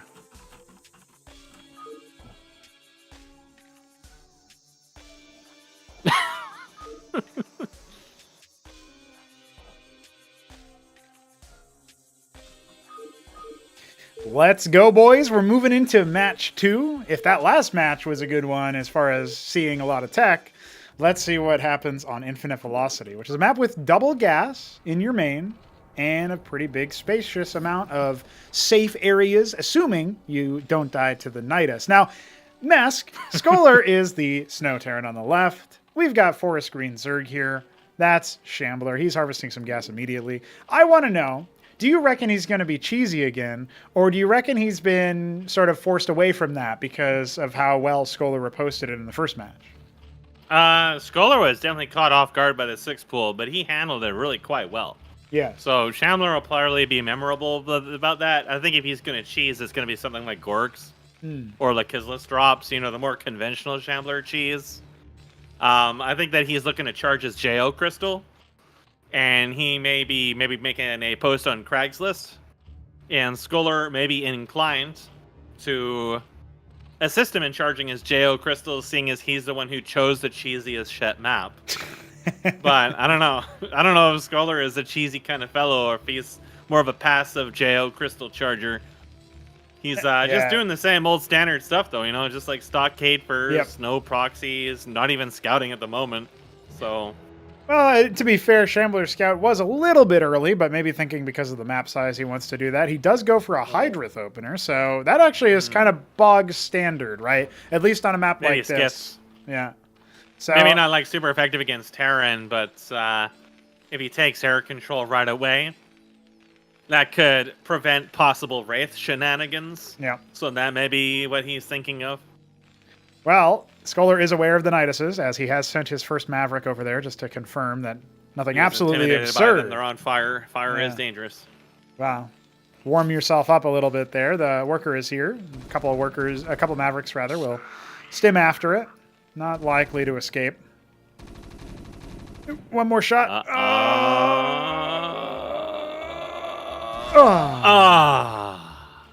Charged. Now, there is going to be an expansion attempt here by the Shambler, who has decided to stop his worker at first at the ramp, and is now going I was wondering about that. It is going to be a skith first. Starpat follow-up from Scholar, so air control on both players' minds. Yeah. Especially with that fast expand, he doesn't want to enter. He was able to repel them without too much damage in the last game, but Oh, look at this. if the Wraiths had been more numerous, more aggressive, could have been an issue. He didn't get to scout it this time. He didn't see it, I don't think. But No. you know, the danger is there, and he said he had struggled with it in the past, so he's actually using it to kill the Nidus first, though. Yes. He just wants to make sure that nothing untoward can happen. He just wants to beat Scholar in a straight-up macro game. Yeah, this definitely does say that he's looking for more of a passive start, which is just utterly bizarre coming from Shambler. Well, he's going to have his way, as in one more shot, and the Nidus will go down. It looks like Scholar has been interested in jumping across the map with Bio, but when he gets across and sees that it's been destroyed, he will be a little bit disappointed. Skithercore now coming across the will scout as well. have to ride that skith over to make it to the base. I was really hoping for an XD moment, but it's okay. It's there in spirit. Internalize XD anyways. Yes. Now, there's enough anti-air here, although an oddly placed Watchdog, to defend versus the Skithercore. I don't expect really anything happening from there. A Hydralisk has moved out to the middle of the map, interestingly enough. If it was a fast Trojan, he immediately just bottled up and flew across the map, he could win. Oh, yeah. Well, with the expansion coming, although Scholar how seems to be often doing does that happen? Not very often at all. No. But he is moving out. Okay. And there is no Watchdog or anything in here, but there is a Wraith and a Maverick. Yeah. So it's just one skith. It's probably not going to do too much, but it might bait him into running back. He is coming back, but I think he's going back anyways. Well, he's going to have to repost it because he's just now started a ministry, so that obviously is going to get harassed. Playing versus playing action. Yeah, obviously, when you lose the first couple of shots there, that's not going to go very well. However, yeah, Scholar brought everything back for that, including the ground units. 5 health. 5. It was close, but not close enough. Now, is there going to be any sort of reaction from there? There's no Spraith, nothing else coming, you know? No anti-air, just going to use units for that, which is good. You know, it does save your workers. He also still has this crucial Hydralisk in the middle of the map, so he knows that there's not been, very likely there's not been a ground movement. You probably wouldn't use the bottom. Yeah, he didn't see that the ground unit was just about to ram right into him. So in some ways, that actually is kind of bad for him because he doesn't know that there is a ground army of that size yet. Yeah, absolutely. Also, I've got a bug where somehow I managed to have both the barracks and the units in multi-selects, and the barracks wireframe is enormous. I'm trying to recreate it, but I can't. Oh, is it due to the add-on? Yeah, that's what happens. We haven't fixed that just yet. There was some bug about That's that. a known issue. Yeah. So while they're building it. Yeah. Okay, so yeah, the Spraits are here. They're going to repost that. Now, it was noticed, I think it was clocked based on Shambler's unit movement there. So he should be aware of the Wraiths. There's another one coming. Once you get to 6 Wraiths, you can start picking off these workers in one volley. That's where it gets really dangerous. I prefer to pick off the Hydras because it's so annoying. Oh, yeah, for sure. And it's really costly, but Shambler has stuck all of his stuff into little packs here to prevent that from happening. Yeah. So yeah, I don't think he's really going to have too many issues with that. He might be able to catch him going around this ramp, but he didn't really seem like he wanted to. Well, interestingly enough, there's also Ovileths coming, right? So there's one in the main already. A second one is about to hatch in the natural. A third base being just dated over here. So we are going to see a multi-base game. It's a once again. double star pad Wraith. Yeah. So this level of commitment is not bad. And it's going to really shut down the Wraiths for a long time. Which means that Scholar's investment into the Wraiths is not really going to help him that much. Because Shambler is not looking to attack anytime soon. So their defensive value is kind of null. And they're not going to be able to do any damage to him. So it's just going to be a substantial investment that he's continued to invest in at this stage. Yeah. That is going to do absolutely nothing, at least until he decides to make another unified attack.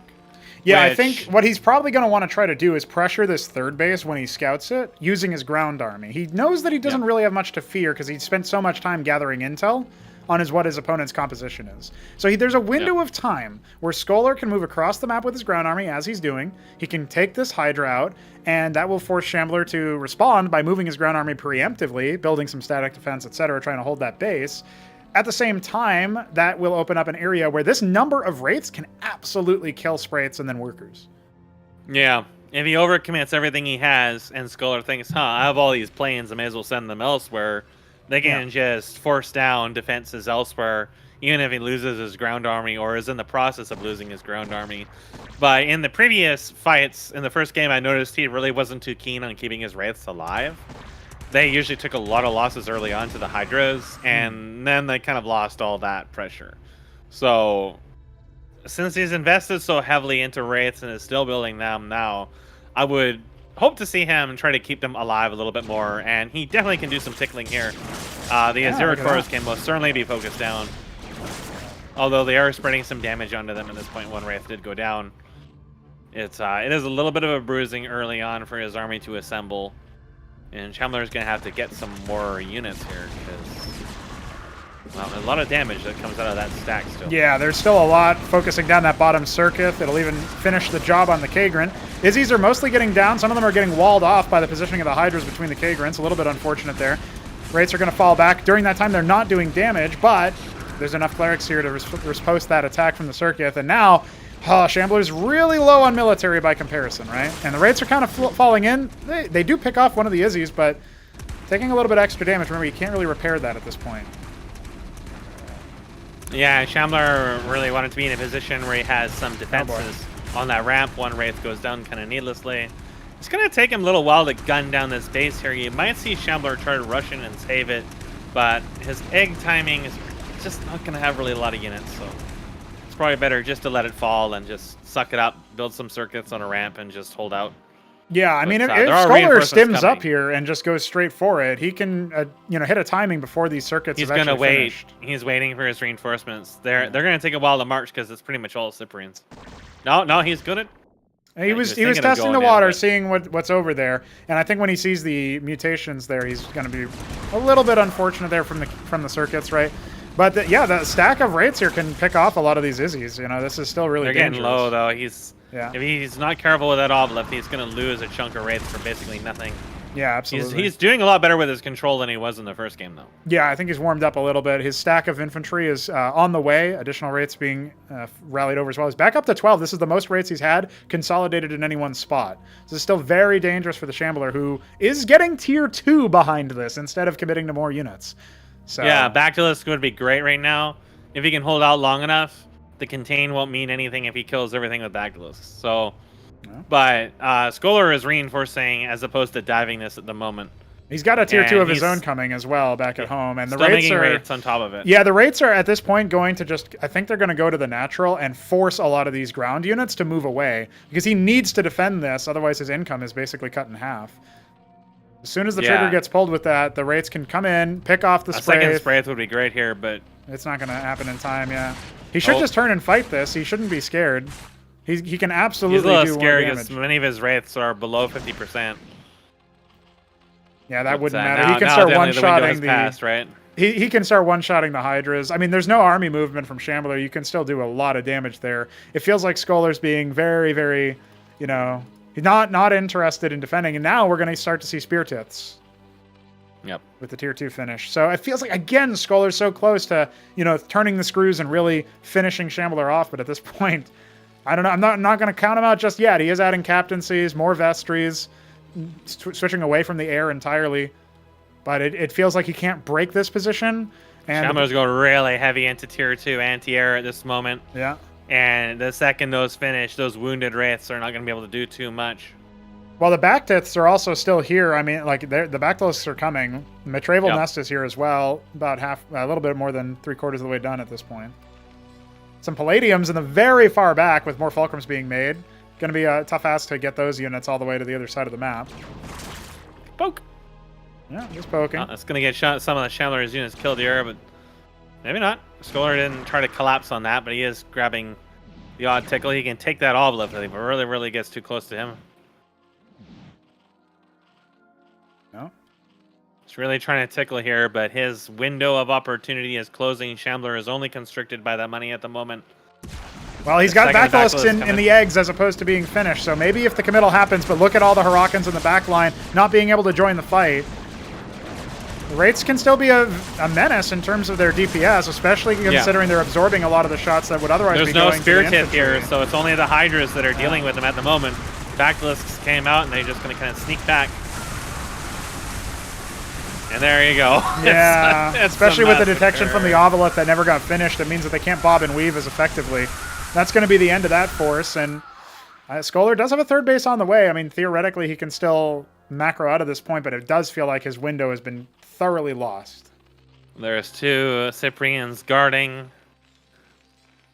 They call them the Crows. They took the black. They're guarding the wall. Instead of white walkers, it's going to be brown, green, unmen. Unmen. Shambler just immediately goes straight to Drolets. He knows there's no more kill pressure at this moment. That's because Scholar has invested heavily into multiple sets of tier 2 tech.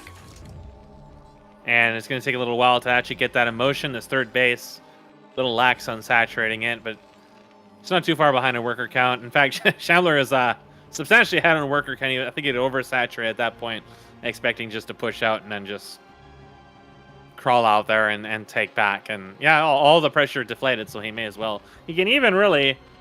He could go for the greedy play at this moment and just take that all gas base and just go straight for tier 3. Yeah, he absolutely could. Feels like he has a little bit of a window to do that here. Of course, he's going to need to put a scout in the middle of the map. I mean, at the moment, there's no kill pressure, but he doesn't really know that. Yeah, Scholar could have done something completely unnatural here. All starport or something like that, right? Like, he doesn't know. He had a skiff that moved into the base while he was being contained. I didn't see what happened to it, but I'm pretty sure like wraiths or something killed it. That was a while ago now. So he's not really intimately familiar with what Scholar actually has at the moment. Scholar could be doing something really stupid and completely catch him off guard. And he wouldn't know. Right. Well, there's some more units being trained over at these Fulcrums. Looks like it's going to be Madrigal, Madcap so far. A Mad Lad. BDB asks, how much does the bounce of a back to do? Yeah, it bounces, I believe, for half damage on the second shot. So. Still quite considerable. Not unlike the penetration from the Cyprian, for example. If it's either Shambler half or it's a third rich. being reduced every bounce, like the Muta. It's one of those two. I think Shambler really is going to go for tier 3. I'm starting to feel it. He's floating. Yeah. He's floating. It's not really close, but it's conceivably in range. I think if he knew that the Scholar was being very passive at the moment, choosing to turtle up at the moment, he might really try to go for the tier 3, but we actually see double Trojan coming. Okay. This can be a play. I mean, he has some Madrigals. We've all seen Madrigal drops, but I didn't know whether Scholar knew about those or not. And we'll see what he actually wants to do with them, because he's kind of moving them elsewhere as opposed to actually You gotta be a little wary, because I mean, even that top net's got 3 Spiritiths on it. Yeah. They'll easily destroy the Trojans if they try to fly directly into them. You gotta kind of go around the top. Shambler just has kind of the small little mixed spattering of units kind of like spinning around trying to crawl inside of each other here. And I'm starting to get the feeling he's going to just hold out. Yeah. Yeah, he's building out. some units, but he's definitely pooling gas. Okay, more Madrigals. Just going all mineral heavy right now. I feel it. I feel something stupid's coming. Skither Cores are moving over the third base here for Scholars, so that will be sighted. instantly. There's the scouting slapped. that he really needed to have a little while ago. Well, does he see the Trojans? That's the question. I'm not sure that he clocked it. No, I don't think he saw that quite. He's attacking. He was trying to kill his own Heracles. Yeah, he was attacking his own Heracles. That was weird. One of his 12 trials. Yeah. Unlimited blade works. I thought for sure there was Tier 3 is definitely insane... on the horizon here. Yeah. It's almost assuredly what he's just a few hundred. He's 100 gas away now, so he's waiting for that number to kick his up. His units are sitting there just to deny that extra base in case Scholar goes from it. He did spend a little bit too much on the minerals now, but that's okay. He'll get it up. He'll catch up quick. He wants to saturate. This is going to be stupid, whatever is in planning. There are 8, count them, 8 Trojans slurping up assorted units. Phalanxes, Achmeds. I don't know if this is the most efficient way to do this, but, you know. You know, it's a thing. He's sucking them up, sucking them back. Okay, he still has about... he can still load in a couple more units here. When he got them all selected, you can see it crawling up the screen. Yes. He's really sucking them up. Not quite Benopithian level, but it's still sort of like similar energy. Yeah. There's more Azirakoras moving across the map. Shambler going to tier 3. Look at all that random stuff in his base. He's probably going to turn those into Larvosks, I imagine. But the Trojans are en route, and his army is still camped out there just waiting. The Azirakoras narrowly missed it, yeah. Almost. It's coming. Yeah, the Doom Drop will hit the natural, I think, the back base here. There are some back Tusks, and obviously the Spear Tits, right, and the Spraith, so... The tier 3 is only halfway finished, so it's not going to impact this very much at all. And it's just a wall of Spear Tits. Yes. What is this? There's no anti-service defenses. Oh, no. The reaction is a little late. Oh, my God. Loses 3 of them before he can even unload. That's going to be a big hurt. It's okay. He got some of them out. It's okay. More Trojans are flying in to offer emotional support. Those pesky Kairans are being dealt with. Some workers are dying. Where's the reaction? Shambler's actually recalling all of his units from across the map. All of his shit's coming over to deal with 3 tanks and a handful of other units. Some pretty good shots from this Madrigal, parking itself at the ramp there. It doesn't manage to get too many worker kills, unfortunately. If another one had maybe popped out, there could have been something.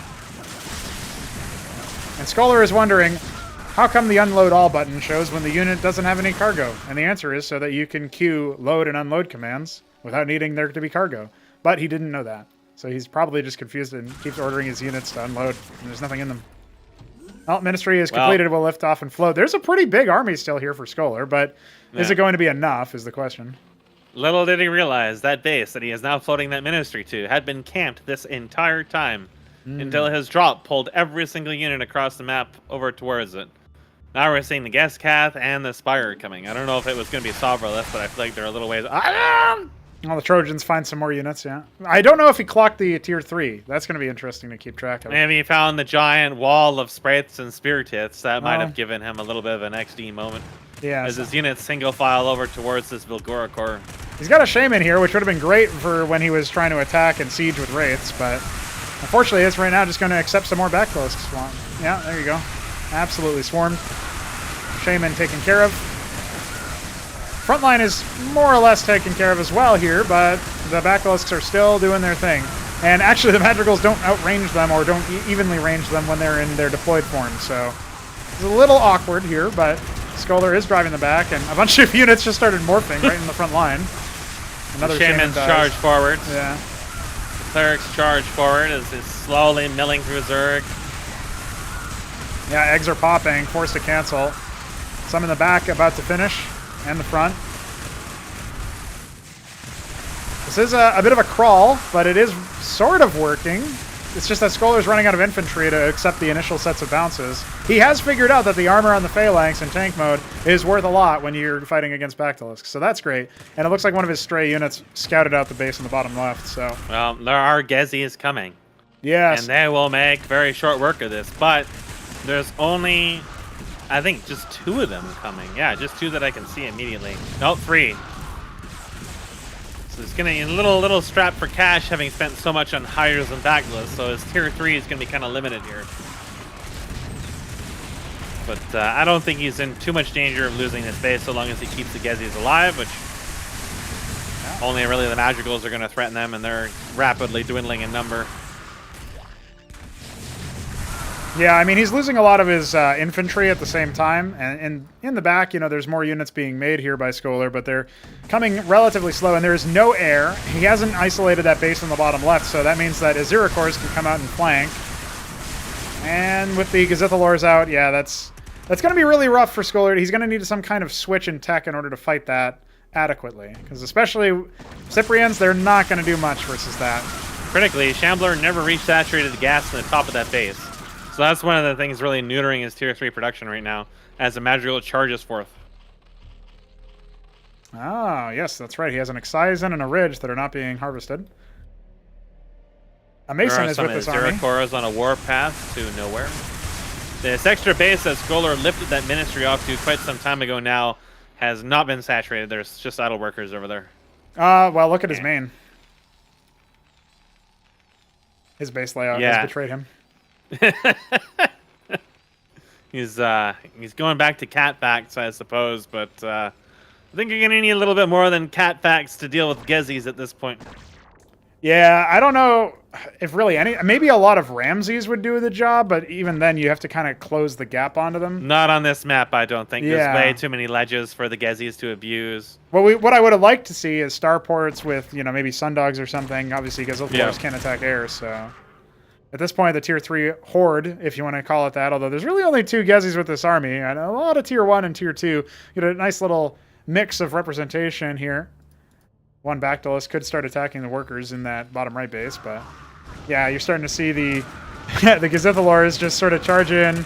Unfortunately for Shambler, he's lost one of them. Yeah. Question mark. But the Bactylusks are here, and they can help deal with the Madcaps quite well.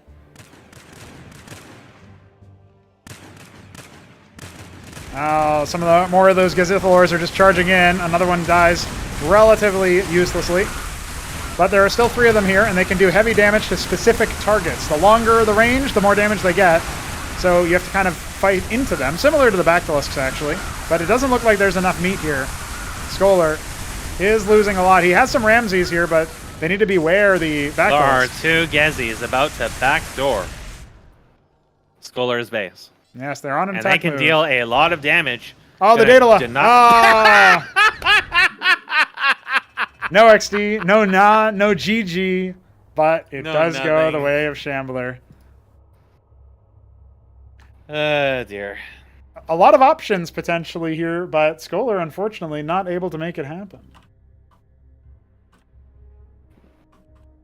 Yeah, I feel like the mantles were misplaced. He wanted tier 3 earlier. Or starports at some point. The drop was an idea, but unfortunately, too little, too late.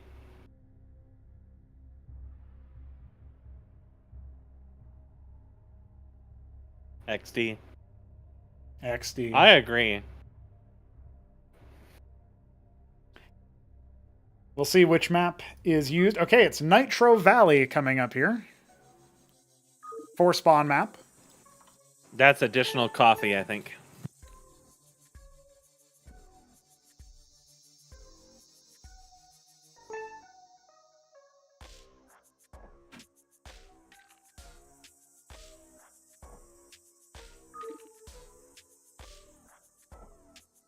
Ladies and gentlemen, one more match and Shambler could qualify to the next phase of playoffs.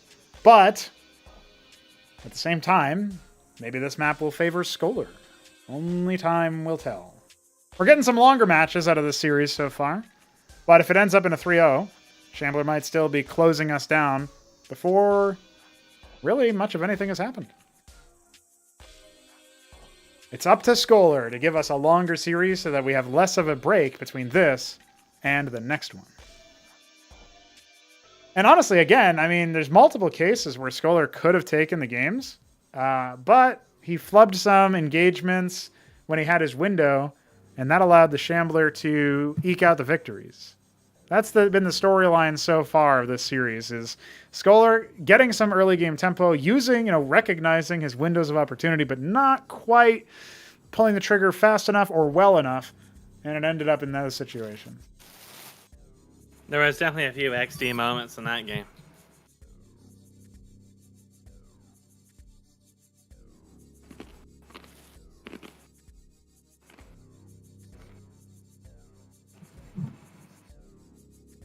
What's up, Bailiff?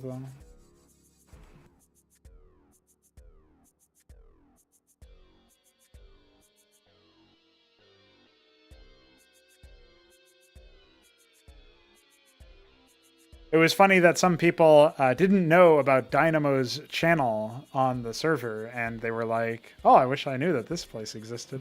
They probably don't know about my channel either, and it's just full of raw-tism. I would like to know why Discord decides to hide channels. Because Discord is well programmed. What's going on, Lucy? Welcome. I see Fasu's been XDing us a couple of times. Appreciate that. Appreciate any and all XDs in the chat.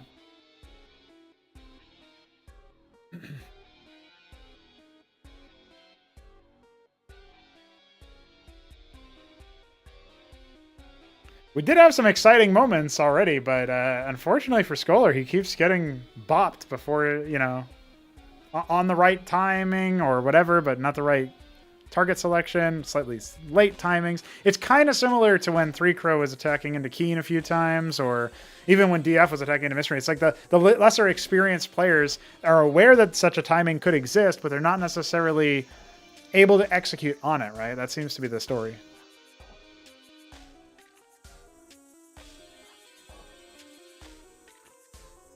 Yeah, Mystery Meat, I have no idea why you can't post images. Like, other people seem to just fine. Green Eggs and Ham can post images just fine, for example. So I don't know why you wouldn't be able to. That's really weird.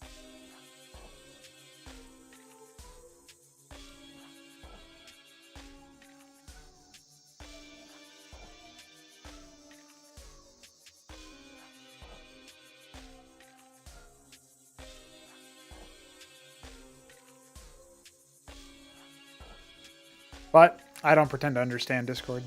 I guess Shambler is going number 2 here since he won 2 matches.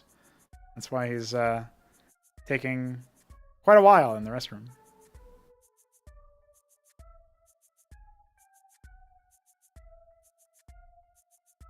Maybe that's how he's going to guarantee that we have a more reasonably timed break.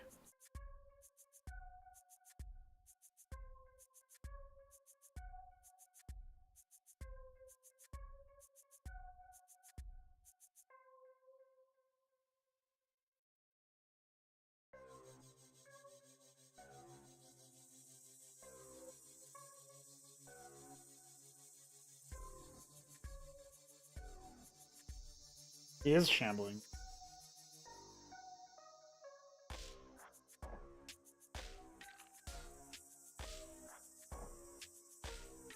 How do you feel, Ben? Are you prepared to take on Neblime later on today?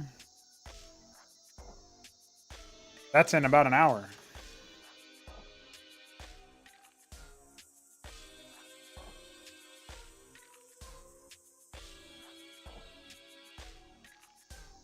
Oh shit, what did I just move? Oh. Nothing important.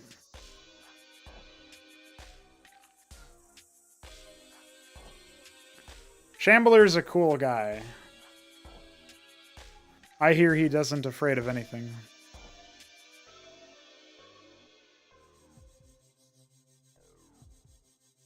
%?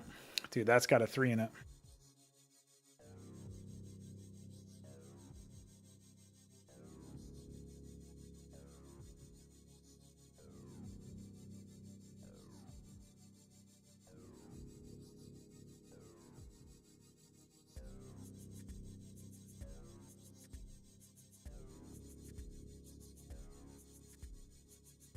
Yeah, man. Honestly, you've improved quite a bit since your debuts and such, which is always good to see. And get a feel for that kind of progress.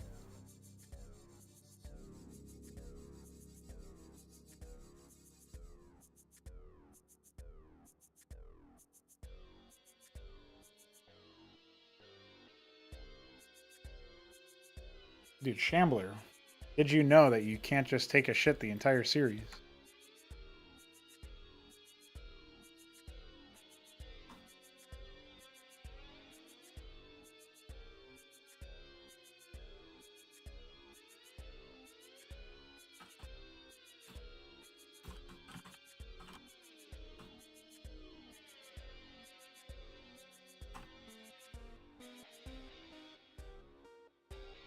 Yeah, I think Scholar needs to follow him in and make sure he's making out okay.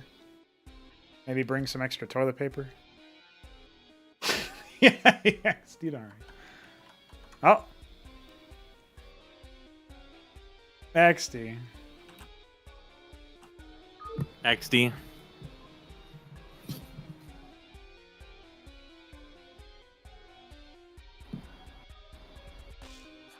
Why did he XD with a question mark? What a fucking man. All right. I mean, if you XD with a question mark, you got to win the match. I think that's the rule. Shambler, Scholar, settling it right here, right now on Nitro Valley. And in the top left, cross spawns, Lemon Zerg, Shambler. Against the bottom right, Palatinate Blue, Terran, Scholar. XD, question mark. That's what I am wondering too, Mask. What is Scholar's game plan coming into this? Is he just going to go Stockade first? Probably. But is he going to follow it up with a Star Pad, a Fulcrum? I think Shambler has the whole Star Pad thing quite figured out. Yeah. Yeah, you know, Scholar used a lot of Fulcrums. Scholar used a lot of Fulcrums against me when we were practicing TVT. That's obviously a different racial matchup, but you'd think maybe he would try to use some of that experience against Zerg, especially if his first 2 attempts didn't quite work out. But yeah, we'll see what happens. I don't know. Maybe that'll be this game. Double scout from Shambler. Well, that's interesting. What's he planning there? He really doesn't want to be cheesed, I think.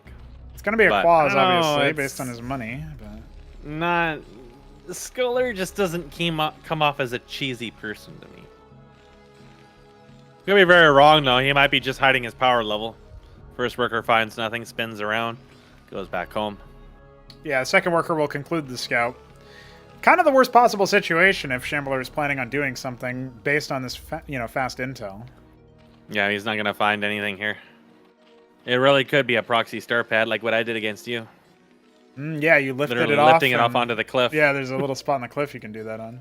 Absolutely I didn't change that bamboozled. because, just maybe somebody will do it. In a tournament match, maybe. You never know. Yeah. It's not very useful because, I mean, it delays your star pad by a lot, and it can still be scouted, but you can do it. And, well, we're seeing 2 miners in the moment on gas for Scholar, slowly harvesting out gas, so it will not surprise me at this point if we see another star pad. Yeah, he has enough money for it. He can drop it pretty much anywhere he wants. We can see the quasi immediately from Shambler because he hasn't scouted it, and he's just assuming at this point, I think. It's the safest option, the most well-rounded. Scholar's actually banking his gas for a while. So I'm not sure. It looks like he's going to go fast expo, which is interesting. He'll actually have a little bit of tempo on his opponent. Well, I say that, but Zerg obviously it builds faster and they need less money for it. So he's even cutting workers and everything for the moment. That star pad's not going to be coming anytime soon. Yeah, this is clearly not a very optimized build, sitting on 150 gas almost. 2 quasis will go ahead and pick apart this Mason. Absolutely tickled. I think seeing quasis first should normally discourage you from going wraiths at this point. Yeah. Because it would definitely be something you can construe as, oh, my opponent thinks I'm going wraiths. So yes, they're probably going to be committing to anti-air at this stage, and they already have. So you don't even have the star pad yet, right? Like, if you're going to make it, I think it should be for a Trojan. But well, I guess we'll see. He is going just for the second stockade at the moment, so no star pad yet. He may be looking for a little bit of a slower opening, which may serve him well in this. It's going to be a macro hatch. Yeah, a couple of Zetracors on the way. Workers. He went ahead and saturated his gas with a second worker. Is this going to be a tech rush, do you think? Like, I'm really wondering what he's doing with his gas. Oh, it could be. I don't know. I mean, he may, at this stage, I'm pretty sure that most people recognize that whatever they're doing is not working. Their opponent has it figured out, and the tech path that they're taking is not really working out either. But I think a lot of that amounts to going double and then triple tier 2 tech, and then delaying tier 3 really hard, and then never getting tier 2 air. He walled himself off. Yes, he did. Oh, mess. XD. Oh. At least he realized it before he created a vestry he either had to self-destruct or destroy because he couldn't even take command of it again. Although I wonder if that bug got fixed. Well, no, it's not really. You're talking about when you lift it off? Yeah. Yeah, it's not really like a. It's more like an oversight because it gets turned to neutral. At some point, we should probably overhaul that system. However, I will say, the fact is, he still set it up so that he has this weird barricade that he's not really going to be able to build. If he builds more ground unit production, and he builds all the fulcrums behind this, exactly, with the tanks and everything else. The cat facts will never escape to the worldwide internet. Yeah. Paranathocor's on the way for Shambler. He's pretty healthy, you know, in terms of he really wants to scout. He really wants to know. The Wraiths did not come. Yeah. He knows something spooky is going on. Yeah, so he's making Nats to scout, I'm sure of it. He made a Spraith in his main, which is obviously one worker more than he needed to part ways with, and only now is he going to be able to scout to see that there is no star pad. Yep. The anchor is not manned by anyone at the moment. It's a very, very light amount of units for both players, as both players seem to be somewhat terrified of each other, but not willing enough to actually commit in the military at the moment because nothing seems to be happening.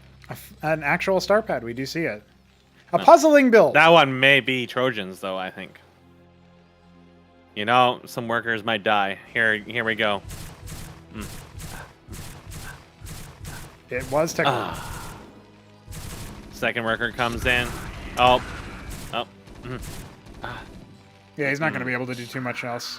Now, the one Huracan across the map can walk right past the circuit and start heckling the workers if he wants to. There's not really... I mean, there's the Quasis here, but... Testicular Torsion is en route, but I think he's on an A move and is just going to run right into it and accept the tentacles into his life. Yeah, tickled. Yeah, something like that. He selected and he's like, yeah, whatever. Shambler's got some Droleths gathering, making a Fractal Blossom. Well, so back at home, Scholar's adding a Fulcrum, so looking to deviate a little bit, but he's also pretty close to having enough for his Atlas, at least in terms of gas. It will be a Trojan, as I expected. Yeah, not a bad shout. There's already an anti-drop Kagran being made in the main, however. And I think Shambler saw the late star pad and was like, yeah, it's probably going to be Trojan. Well, a little piddling of ground units is moving out, but I think Shambler should well be able to deal with this. He's got an advance warning from a couple of those Burrowed Zeths, and I think, he's already scrambled some Quasis to make it over there. So, yeah, we should see this base be contested if Scholar is aware that it's been taken. There's a second Trojan being made, but no units to staff in it just yet. One Quasi is going to find some Mavericks to tickle. No. That's going to be not enough to cause him to run his entire army back to his base like Benno days of old. He's actually going to try for this. This is a little bit preemptive. And when you see 3 of them like that, you absolutely can't really do too much. I think he wants to maybe do a timing and push with the Trojans, but your ground force isn't going to be able to do too much here. He's going to go for it anyway. Hurricanes can obviously run the armor. You instantly saw that circuit taking a lot more damage. But there's 2 of them. We're getting caught up with the rest of the army. One of them's isolated by the clerics getting attacked. Yeah, now finally we'll go ahead and tickle. Yeah, this force is getting kind of pincered here. It's not really that many reinforcements. Cyprian's going to be focused down. The 2 circuits are going to remutate. That's going to feel a little bit rough there for Scholar, but he's going to scoop up a bunch of units. Tickles. Death by 1,000 tickles. If Shambler marches across the map with his Quasis, which seems likely, there could still be some damage dealt by a counterpressure. Well, the 2 Trojans are en route Shambler-wise. Shambler has enough, just enough to build tier 2 with a little bit more minerals, but is he going to place it out in the front of an expansion somewhere? Or is it going to be placed directly in the path of an incoming Ahmed? Yeah. I think Ahmed will choose to ignore this disgusting mess that is in the space and go straight for the main. Yep, that's a good idea. Which is a better choice. Shambler had those selected. This is going to be some flashbacks to earlier in the day. Yes, there's some practice that happened where Shambler was getting tickled by this. The Hatrosk is a pretty good target as the primary ones. No tier 2 has been put down by either player despite the almost 1,000 gas they each have. And with that Hatrosk being put down, and there is some defenses here for Scholar. His Trojan will be killed by the Quasis, however, so that's unfortunate. He's got another one still local over there. And some Quasis are attacking, but the Cleric keeps the Hurakans alive for a little bit. And they're tickling the Cleric very slowly. Oh boy, Very Ahmed's slowly. trying to stand tall It's here. dramatic. Oh, this Hydra. one Ahmed 1v2 to Hydra. A couple Hydras there. Cyprian finally getting pulled to deal with these Quasis from a range. This is actually proving way more deadly than you would expect it to be with the small number of units that were actually added. Cost efficiency, it's already killed well more than what he paid for it. Yeah. And it just keeps killing Hydras. It's paying for itself quite handily, especially with all the lost mining time. This is really holding Shambler up a lot, even though it wasn't that many units. Oh, he's going to lose another Atrosk if if he's not careful, but he does have enough units here, I think, that he'll finally put this down because, you know, Scholar wasn't on top of his unit positioning. But yeah, he lost a lot of time. He lost a lot of military. Not really that many workers, but now his opponent has tier 2 all the way almost complete, and Shambler, on the other hand, doesn't. There's still a Trojan there, just Yeah, it's just peering. Just observing the random units wiggling around in confusion. Well, Atlas is complete. Palladium Shambler on the way. is indeed doing the Enos trick. Okay. Building the Araris and his Natsing as his base was owned by Ahmed for the longest time. This has actually happened just earlier. You mentioned it, right? 3-Cred did the same kind of shenanigans. Can Scholar follow up a little bit better? That's a question we have to ask ourselves now as he breaks the contain that was not really a contain, to be honest. There's just a couple Quasis, but... He's got a bigger army, but Shambler's been farming circuits all this time, so I don't think that our Araris is in too much danger of being destroyed. The bigger issue would be as if his army gets caught out in the open by this and dies, and then that would really send him behind because his income is going to be neutered for quite a while here.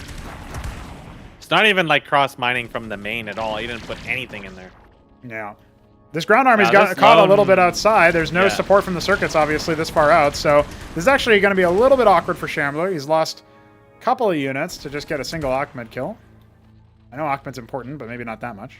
Now, the problem is if you commit down to one of these paths, you can get pincered upon. So you really have to commit to the attack and successfully kill a lot of it. There's 3 circuits here.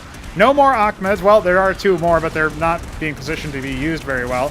Cyprians are able to do some pretty good damage, especially with that Aziracore gone. First one is already remorphing. There's a bit of a hard timer on how active you can be in that area. More units being moved across, including a Madrigal. Tier 2 is finished for Shambler, but he's not morphing any tech structures yet. Okay. But back to this, Sarmo is certainly going to be what he builds in defense of this. He has possibly even forgotten he has tier 2 at the moment. It's in such a stupid spot. Yes, this is a very unconventional position. You know, Nitro Valley has given Shambler some real headache games, especially versus Terran. If we think back to the almost upset from Heltrix. His army engaging in the middle here. No support from static defense, and the Clerics healing the Madrigal. They're going to prevent that from going down.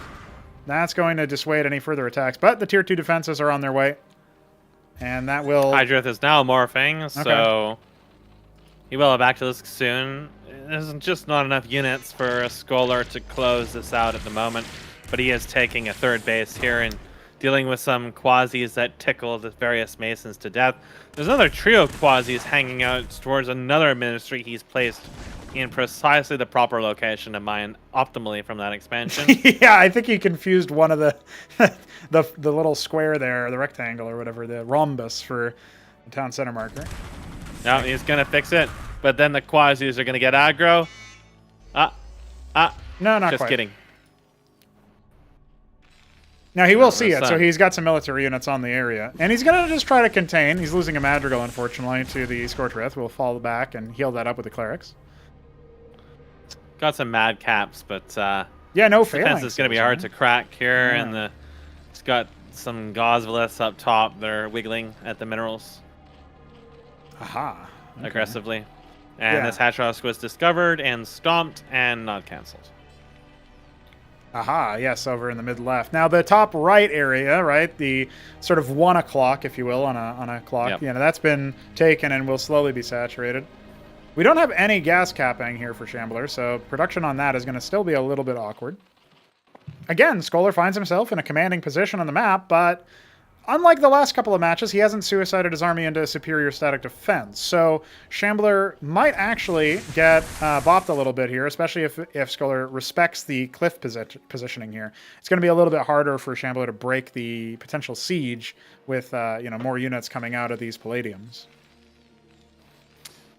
Yeah, I feel like Scholar's going to need a few tools to break this, either by like defense matrixing and dropping that ledge, or irradiating it, or just brute forcing it down with air units, having some way to deny things in there, or isolating all the expansions far away from it. Either way, it's not really a siege force that he has here. No, he's losing a lot of it. They're just going to backpedal through the defenses. Yeah, and no sooner did I say he hasn't lost his whole army to static defense. Died over there too. Yeah. It was a train wreck. He basically just the once same again, composition has not worked for Scholar in the past once it hits tier 2. He has 3 phalanxes back at home. He could have used those if he had just held the position. Shambler's army can't contest you in a head-to-head fight away from the static defense, which has had so many resources dumped into it, and yet you fight him on those grounds. That's definitely going to cost you. The Atlas here did lift off. I thought he had forgotten about it. It was stuck in the air, but no, he did land it. He's building the Fountainhead. Oh, okay. Suppose we might just see more cat facts again, but there's big men here with swords. The Zerg have trained various weebs. Yes, the Chads. There's actually a 1 in 256 chance that one of those gets called the Chadrakor, but it didn't happen on that. Well, they're coming, and they're beefy. Only 1 sentinel completed at this third base, so that's a little bit of a rough spot there, or will be soon. You're going to take this out probably almost uncontested, to be honest. Just not really a lot of units out for Scholar at the moment. That Fountainhead isn't going to be getting him anything important for a little while. Yeah, when Zerg have a military count advantage versus their opponent, and it's not like swarm numbers, right? This is like advanced tech in terms of your investment. That's a really rough spot. If this was like 30 Zethrakors, okay, that doesn't matter as much, right? But we can see here it's a pretty high quality army for the Shambler. The big man is just tanking him down, just solo. Yeah, doesn't need that much. And they do an area of effect damage, which is why they do a little pirouette spin when they attack. So, unfortunately, Scholar might be about to XD again. Yeah, I think this is going to be an XD moment. Bonafide, certified, packaged, and sealed. The Fountainhead was complete. There it is. No XD. Dude, we only got 1 XD. I guess we technically only got 1 XD. We got 2 XDs because he did capital XD after Shambler complained. We got an XD question mark in the lobby, but I don't think that counts. No. We only count in-game XDs here. So unfortunately, that does mean Scholar is pushed on down to the lower bracket. I'll go ahead and write that out in the events chat in our Discord server, which you can join very easily. There's even a link on the screen. Can you believe it?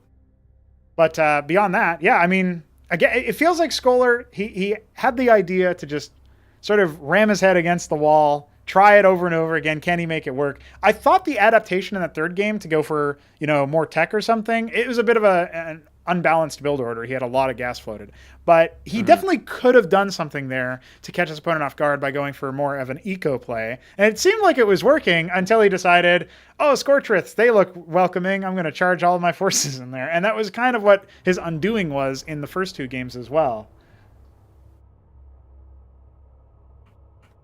Yeah, I feel like the composition of going for the captaincies plus the Palladiums is not really working out well for him, because I feel like he wants more engagement. Like if he was just massing like Heracles, it would do better for him than building Madcaps plus phalanxes, because you really want to get in on and engage the Bactylisks. And instead, you're kind of like constantly seeding the front line instead. And then all the fatties are getting up in your face, whether it's the Zeracors or Chads or whatever, and they're occupying a lot of your damage that needs to go on the back plan. You need a way to either hold them back or force the Bactylisks away from you, which is going to be like air units, heavier air units than Wraiths. Yes. Or Heracles, or something like that. But Madrigals and stuff like that are too squishy. That's why Meat would always go like heavy Goliath Cleric, which would be able to deal with it for a little while, but then it would get to the point where the backlist were just killing or healing all the time. And that's generally the point where you want it to have, substantial advantages in terms of numbers to brute force them down in terms of raw HP values. But that wasn't happening in this case. It was all infantry that were just kind of getting destroyed. So when the numbers advantage was never quite in Scholar's favor in any of these games after it reached midpoint, because he was constantly picking these small fights and losing his units to the backlist constantly. So any kind of overwhelming standing firepower from the Madcaps that might have shredded the front line was never being reached with the closest when he had the Apostles in the first game. After that, though, we never really saw that again. So the front line was just constantly allowed to get into his face, force his DPS to split, and then the backlist were just allowed to kill everything.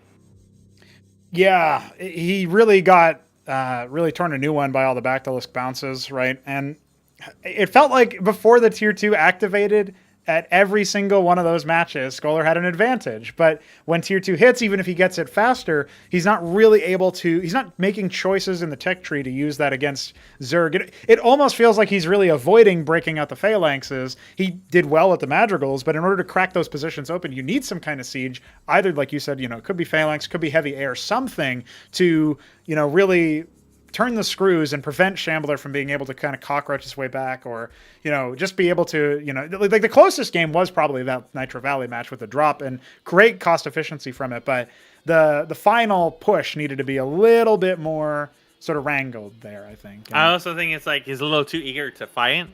Like trying to just stop his opponent from expanding around the map, taking the weaker expansions, expanding yourself, turtling behind sentinels, forcing the Zerg to commit their front line to your defenses, and then collapsing on the backlisks.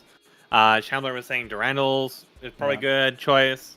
That Wyverns and Gorgon's maybe not necessarily that great against backlists, but definitely like tier 2.5. I mean, Irradiate's great. Like, there's a lot of choices you can go if you can just sit back and not lose your army fighting these smaller engagements that keep your numbers constantly dwindling. He had a lot of good engagements in that last game where he was taking a lot of units off of Shambler after that drop and fighting in the middle for a while. But then he got caught up on that ledge, lost everything in the ledge, and then all the steam kind of deflated. And he didn't have the production or the macro or the economy at that point to replenish. And the losses were hurting him a lot more than it was hurting Shambler at that point. And that point, every engagement was just basically a straight-up loss for him. And he couldn't really afford them anymore. And there wasn't anything going on in the back while this was happening. Like, his macro was kind of falling apart a lot, where we saw there was, like, the 2 expansions that he had taken, but they never really got fully online before they were destroyed.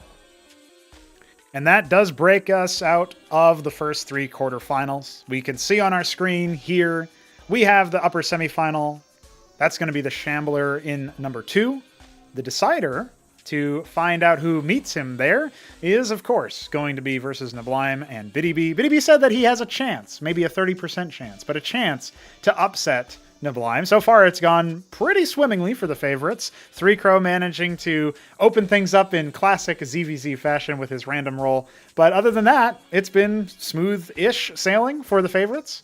The Shambler, again, did get contested by Scholar, but in the end it made it look like it was, no, not even close, boys. Not even like one of those joke not even closes where it actually was kind of close, but he still managed to win the day.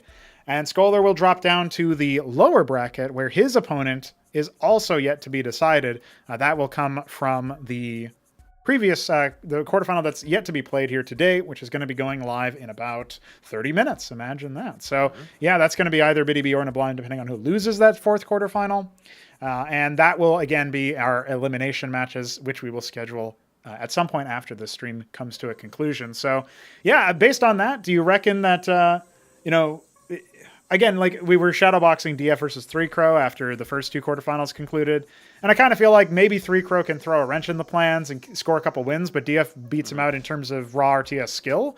This is a question of, can he really succeed where he failed against Keen and leverage his more familiarity with the project and all the different crazy things you could do, especially if you're being random.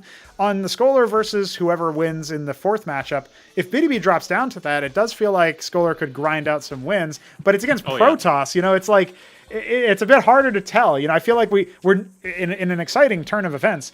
After these quarterfinals matches, it's not really clear who the favorites are going to be. Yeah. Well, I mean, Scholar ended up dropping all the matches to Shambler, which was a little surprising to me. Yes. But his early game did seem to be quite strong. Yeah. And he definitely had like a plan, maybe not the most like well polished or well tested of plans, but a plan that he felt comfortable with that he continually returned to.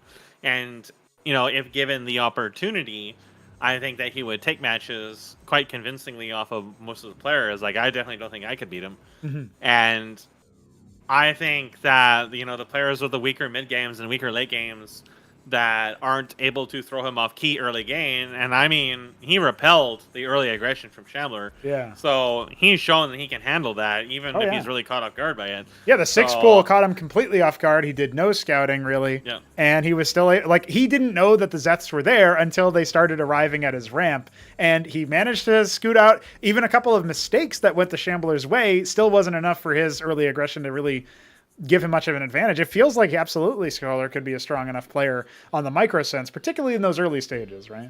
Yeah.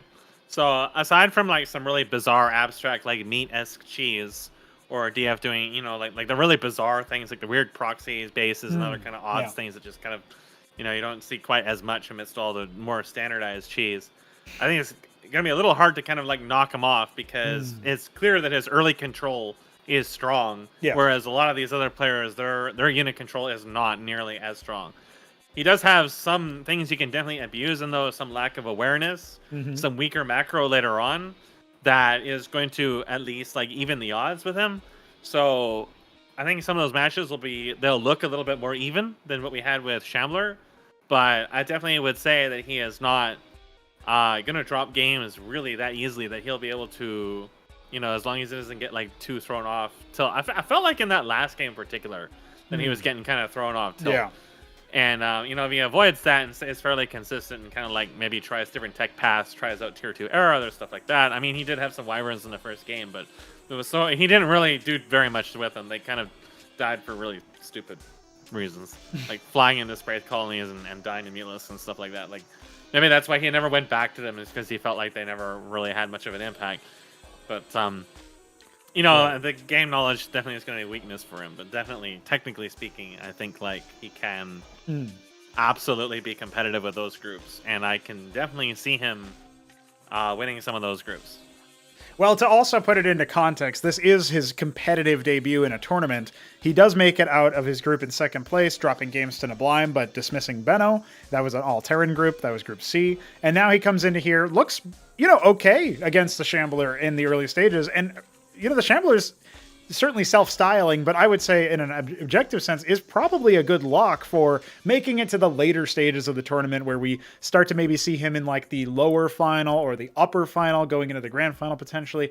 Like this guy is a top 3 player in the community. So for Scholar to be competitive with his first sort of real move in that sense, okay, it doesn't look like a competitive scoreline for the match score, be it 3-0, but these matches could have gone the other way depending on what Scholar did. And it's like those small tweaks that you're going to be able to complete. We could potentially see Scholar qualify up to that, you know, class 1 Cosmonaut kind of thing, and maybe start contesting in that sense if he keeps shaping his game up and playing more games. And, you know, he does play a decent amount, so I feel like there's only a matter of time. And based on that alone, he might give Biddy B a run for his money, assuming, again, Neblime as the favorite in that matchup is able to qualify. We don't know that yet, and we won't know until about a half an hour from now when we get to there. So, yeah, I'm excited on that front. Obviously, if we turn our attention back to the upper bracket, we look at the Shambler awaiting Neblime. This is the rematch that we're hoping for, but Neblime has switched over to T. So if he does make it past Biddy B in a relatively unfamiliar matchup, he hasn't played against Protoss that much as Terran,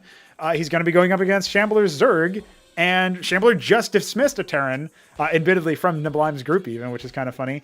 So it's like, okay, is Neblime's Terran going to be much better? Or, you know, is Neblime going to be more aware of that? We know that he likes to play a little bit more of a macro-oriented style, as opposed to going for these early timings. So it feels like a completely different playstyle match where Shambler might be able to get comfy instead of, you know, dealing with all this early aggression.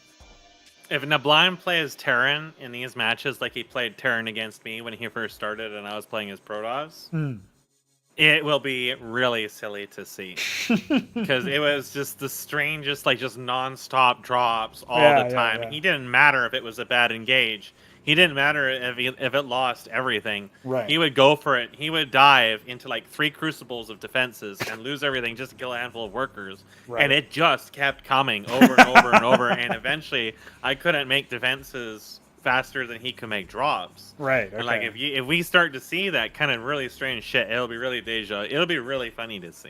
Right. Right. But maybe his style might have changed from that. His Zerg was definitely completely unlike that. It was nothing like he was playing Terran. Yes. So, his every game with Terran was the same. Fast Anseal to scout, always. And you couldn't really kill it. Like, didn't matter what you build. The Anseal was too fast and too tanky to kill. And so you never really could punish that. And he always had scouting information.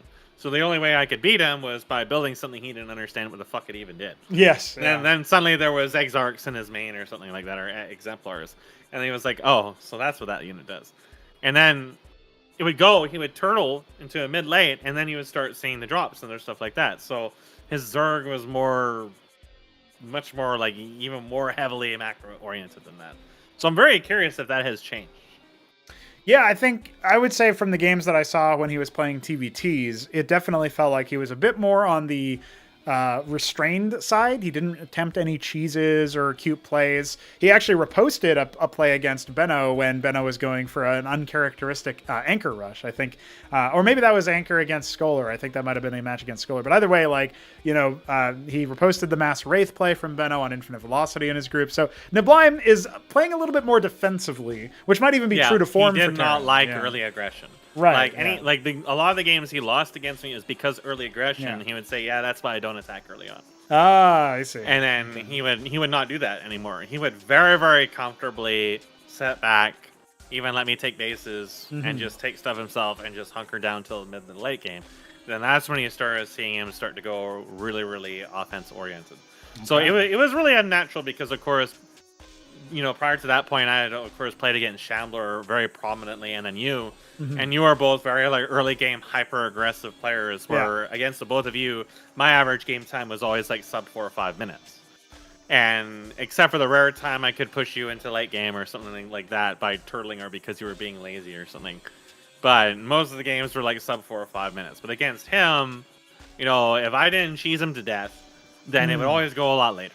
And it was just really, really unusual to see that. And then, of course, that's when my shitty multitasking would really hit me hard because I wasn't going to compete with somebody who was at a much higher level of comfort and had that much more recent experience with the game and could multitask and wasn't brain dead like I am. So then it would just, no individual thing would cost me in the game. It was just a gradual loss. But I think when I look at the weaker players in our brackets is that he's going to exploit things in a way that he wasn't able to with me, especially now that he's way more comfortable with the project. I think you're going to see more decisive victories come from him in that sense. In that, I mean, you can see that even with Scholar, is that many people are willing just to quit out because of the one thing and not grind it down to the end like Kian might, or Shambler might. So, Shambler didn't rage quit all these games because he lost his main or whatever. He ended up grinding out wins. And, even like the Helltrix game, for example, it's like, he stuck out and managed to prevent the Ahmed fueled upset. Absolutely. Yeah, I think we will see more decisive games come to Neblime, but I don't know with the Protoss thing. I think he is equipped to deal with Protoss. I don't think he's going to be really unfamiliar with Protoss at all. Just because Protoss haven't really changed a lot since I played against him. I mean, their tech tree became more simplified and stuff like that, but it's not like the core functionality of the units and what they do has really changed that much. So I can definitely see him coming into those matchups pretty comfortably. Sure. I definitely feel like he is favored for that and will look very strong in those matches. But you never know, Biddy B might have some cheesy BS or proxy bases or other nonsense he might be planning with it. So yeah, he's taken a few games. I think he took at least one game off of Neblime in the casual set that they were playing earlier, where Biddy B went for fast Stargate. So that'll be an interesting thing to check out. Yeah, that was the kind of shit I had to win, is just doing really fast hard tech into something stupid. Yeah. And then if you use the fact he would go for a fast expand, low military beginning. But I don't know. I feel like he's going to be pretty well prepared for that at this point. But you never know. It's I feel like BDB was shaping up his play a fair bit as time went on. He definitely plays a reasonable amount, when time allows. So he could be coming into this with a game plan to upset Neblime, particularly since Neblime had switched to Zerg and played for a while. So Yes. maybe, I don't know what race he mains normally, but that could force him to kind of reacclimate, especially since Terran have changed a fair bit since I played against him, which was, Cyprian's dominated everything. He would make an anchor with Cyprian's, that's it. I could not do anything to him for a huge chunk of the game because Cyprian's annihilated everything. And it was just like, Cyprian's on a ramp, no amount of Drakenins or whatever I build is really going to outpressure them. So then I'm like forced to. And if I invested heavily into a ground army at that point and I couldn't break it, then that sets me behind. And then he can just move out and take the Nat eventually. So the dynamic has changed a lot for Terran in an early game where Cyprians aren't quite the, Giga Chat all annihilating things. And now Achmed's a little bit more viable than he was before. And Fulcrum changed a lot, although I don't honestly explicitly remember him going Fulcrum too much early on back then. That might change now. So the dynamics a little bit different, and Terran aren't quite as safe early on as they used to be because of the Cyprian stuff in particular. Yes. So if there's an opportunity for BDB to sneak in, I think it's really especially going to be early game. Well, we're going to preview that a little bit more in depth when we get to it, but for now, I think we can comfortably send us off here. So join us in about 20 minutes for the last quarterfinal and last match of the day. Then we will see what happens with the regular matches that follow, and of course, we'll say smoke weed every day, but not yet, Musk. Hold it in, and then see you guys soon. I can't hold it in. You can do it. You can do it until I can mute. Oh!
Ladies and gentlemen, welcome to our last match of the night, our last quarterfinal. Here we will decide who meets the Shambler in the upper bracket match, and who decides to go down to the lower bracket match to fight Scholar. BDB is not favored to take this, but he did say, and he has been practicing a lot, admittedly, he did say that maybe he has a 30% chance or so of performing the upset. I think we can make it happen. Yeah, that is 3. So, Mesk, we talked a little bit about neblime and BDB's play styles. How are we going to characterize these guys? Because I think, a through line that I've sort of re-engineered in the last couple of moments when I was thinking about the other series we watched today is the underdog has to take the fight to the top guy because precisely the mismatch there is their macro capabilities, their general RTS skills, right? So it kind of makes sense when you think about it that way. But I would say if BDB can't close a match or get a lead going on in the early stages of the game, well, maybe we'll have a different series on our hands if this goes that way. But yeah, neblime is if neblime can hold the early aggression, it kind of feels like it's an open and shut case. That's my read coming into this series.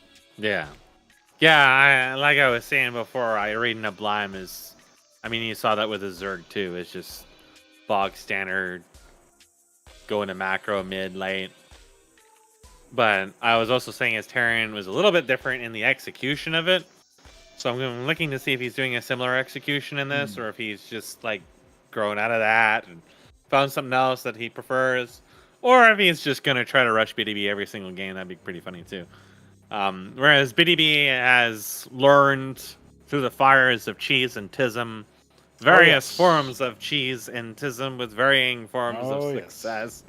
We've certainly seen an amount of goofy things in the last while from him, so we might see more of those goofy things from this. So, yeah.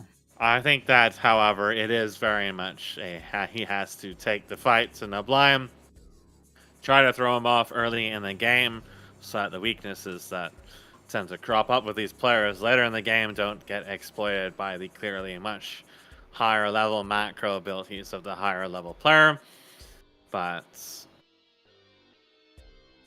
I don't know, he might try to go standard against him, and we might sort of see the similar interactions to what I had with neblime when he started. But on one hand, I think he may not ever. I don't know if he even still plays like that. So that's kind of like what I'm going to be looking for, is if neblime's going to play this like he did when I saw him first start out with Terran. Right. And of course, he played Zerg for a while after that, and it was a lot different. But we've been seeing more of a general trend towards drop play with Terran at this stage. His was more of a like magical drops and stuff like that at that point. They have been toned down a lot since then, and like I was saying, the very strong Terran defensive early opening with Cyprians has also been toned down a lot since then. So that may change. We might see a lot of Ahmed out of him. It's possible. But I don't know. That's what I'm going to be looking to see if he does the same thing, different composition or whatever. And if BDB manages to survive long enough to see all that, then I'm sure it'll be entertaining nonetheless. And with that, we will begin on Repulsion. The pick ban, of course, neblime being the higher seed, banned 2 maps, Death Spiral and Boskevine. Ex Situ is BDB's ban. So, we ended up on Repulsion by Monsieur BDB's request. He is the Ultramarine Protoss in the top right. I'm such a professional, I didn't even need to check that color, and it's beige in the bottom left for the neblime Terran. Now, this is a standard map, Mesk. This is a map that's pretty safe in general, so I'm quite surprised to see Unless you're BDB up against pick it. Mystery Meat. Well, that is true. I can't even remember how many times Mystery Meat is cheesed on this map. I feel like 9 times out of 10, if you're up against Mystery Meat on this map, you're going to have anchors flying into your base coming from the south or from the north. He's always going to cheese on this map because it is a very easy map to cheese on. You think it's standard, but that's how they get you. That's how they get you. That said, you see BDB is not going for early gas, so it is just going to be gateway, so he might go for a standard opening. Stockade for neblime. No early worker going out for a proxy. Is this going to be a standard match? That's unusual. BDB is not playing to the expectations here. Well, maybe it will be a slower start. Okay.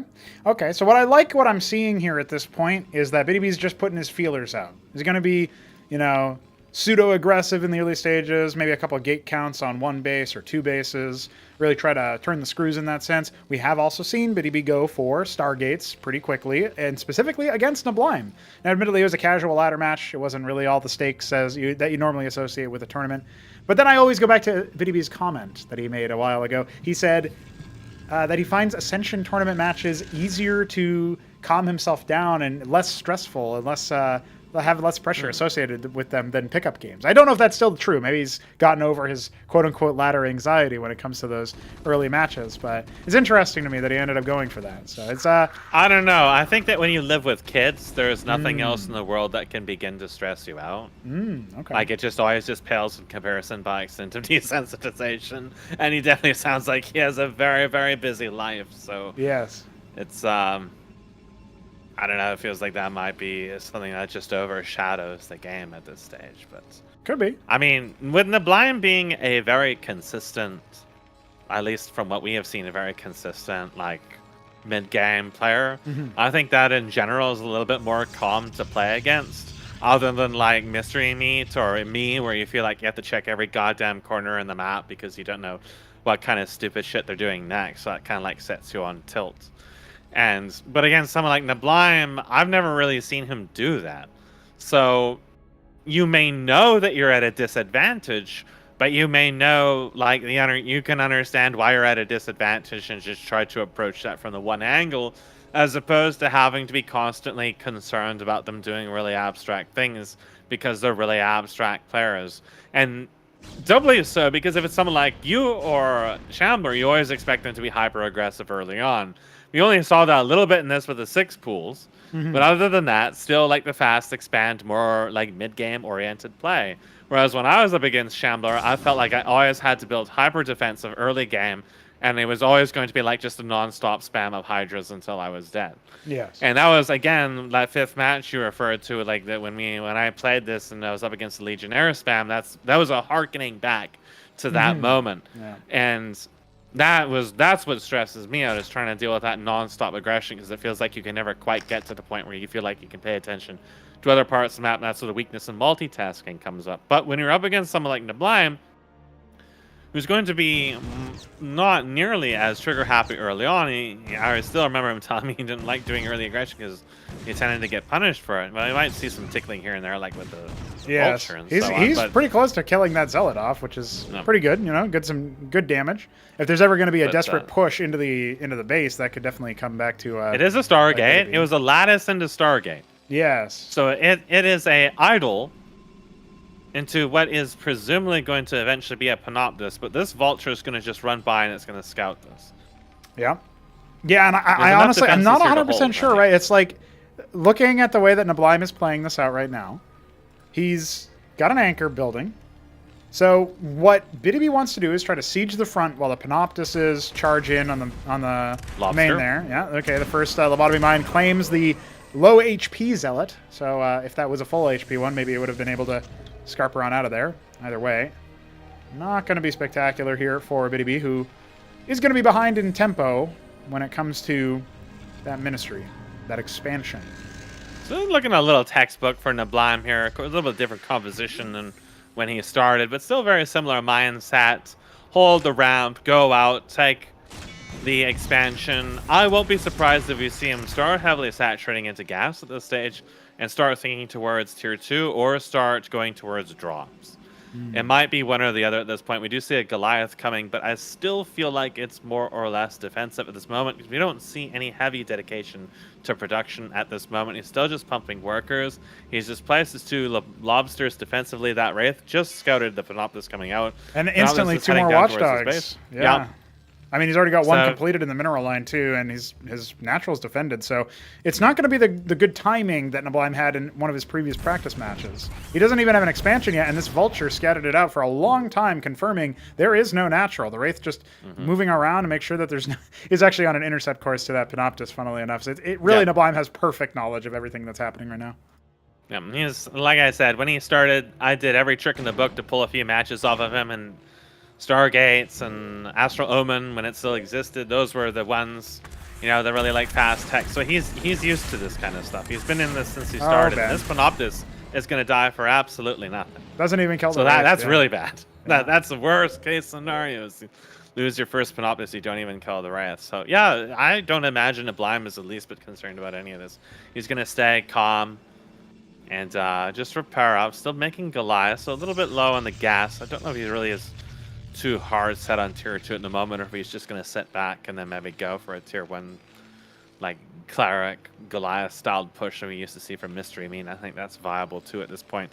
I mean, you just took a massive amount of money out of the enemy's bank and completely deflated all their air pressure. So I think that's quite viable. That forces Binibee at this moment to go back to Gateway. It is not even doing anything with the Stargate at the moment, right? There is another Panoptis here that's looking to try to do something, but again, not even able to get a single kill. Yeah, the Goliaths dissuade a lot of that. Now, there's not really any more air coming. I mean, there's another Panoptis in the queue, but it's going to be a while before it's there. What I think Binibee is going to try to do here is force his opponent to continue moving units and defenses over into this neck of the woods, so he can try to pressure down the low ground. His army can outclass that, but look, there's an anchor with 2 Cyprians, you know, just here on the cliff along with a Watchdog. It's going to be really hard to pressure that. Maybe if you get a land effect out. There's even some worker. Oh, Bidibee's doing it. What is this? Bidibee's doing it. What is this? What? What is this? Okay, never mind.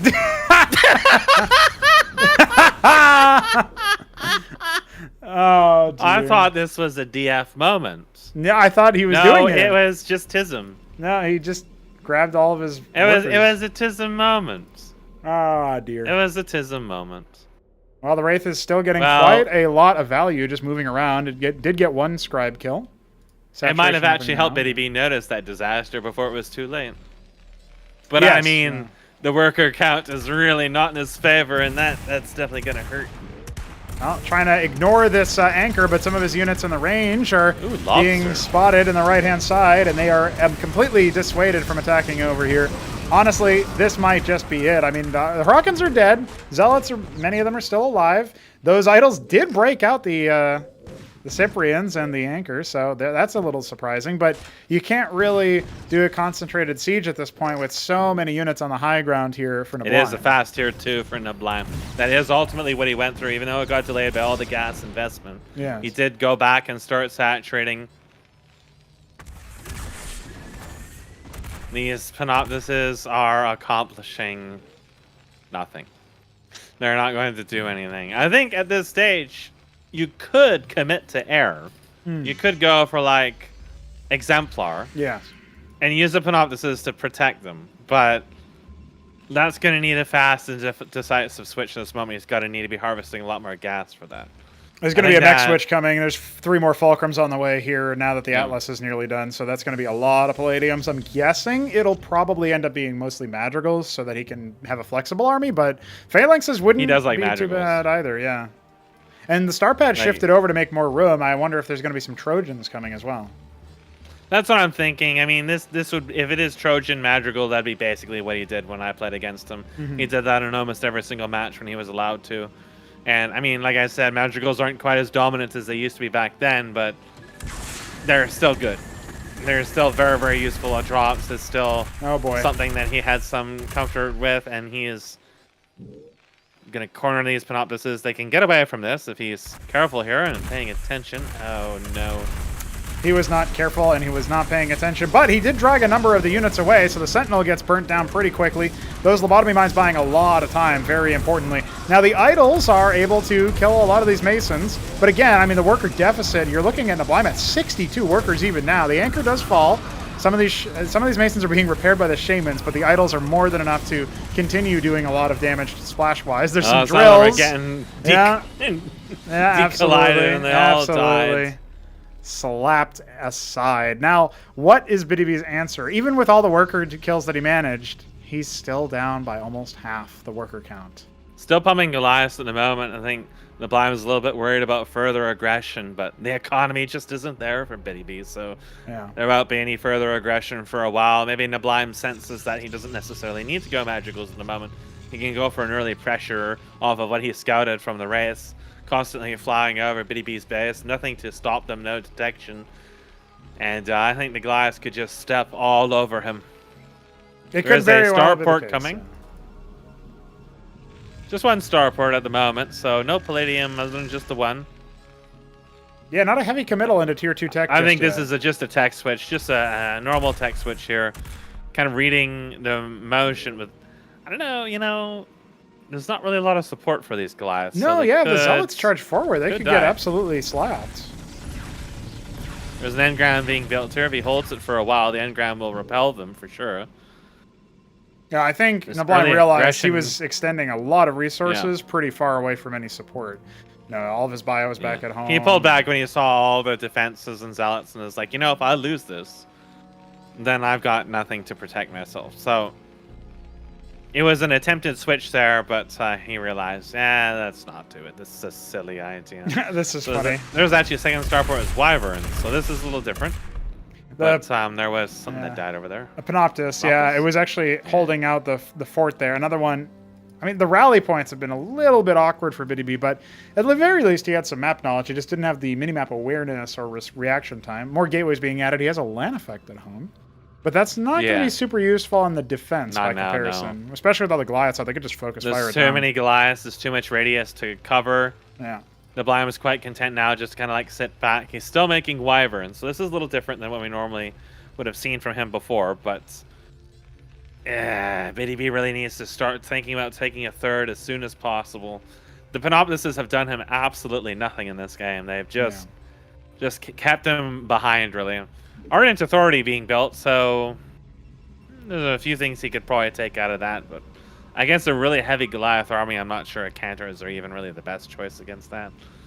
Yeah, they can't splash as much, right? Because the unit stays alive for a while. The Ardent Authority does get clicked on and confirmed by Neblime. Reacting to that. I think maybe the Shimmer was spotted at some point, but there's only now an embassy being built, right? So the third base already up and running for Neblime. The Wyvern Goliath Armada is actually a really good combo because Goliaths, they compete with tier 2, 2.5 air, sometimes even tier 3, depending on what you got. And then the Wyverns, which can't attack air, will get supported by those walkers and be able to fire while moving. So it does feel like this is a pretty solid composition, all things considered, especially if you can keep those Shamans alive. It's a big, beefy wall, right? Like you just force them down. And maybe he doesn't have enough units to deal with this. The engram, if it was on the ledge here, could have been vulnerable to the Wyverns. It's not in a bad spot for defending against this. But the lose condition for him at this point is to not take a third and not get it running as fast as possible. He really needs the resources. I mean, he's even got a scribe with his army just waiting. Yeah. He's got the money for it. His own units know what to do, but I think he's sending a different scribe over to that third base. And he desperately needs to catch up. It's double the workers. This is not a good situation to be in. Yeah, especially when the enemy has closing in on double your army count. That is all heavy, expensive units. Yes, yeah. This is, again, sort of like what we talked about in the last series. This isn't a case where you've got, you know, an overwhelming amount of military, but it's a lot of weak chaff units. No, this is a case where it's a pretty powerful mech army. The Wyverns, the Phalanxes, Shamans, Goliaths. Like, this is not something to scoff at. Yeah, and there's no, like, AoE. Like, what you would want to be dealing with this is, like, Tectons. You'd want to have Tectons behind this kind of an army to be able to start chiseling it down before it just overwhelms you in terms of raw numbers. But again, Neblime, very patient, just going straight to the fourth base at this point. He has a huge advantage. Surely he would know by extent of his Wraith scouting, but he chooses not to attack anyways, because he doesn't really, at this stage, I guess, want to take the risk. Not seeing the drop play I know him more well for. This is much more safe. Yeah.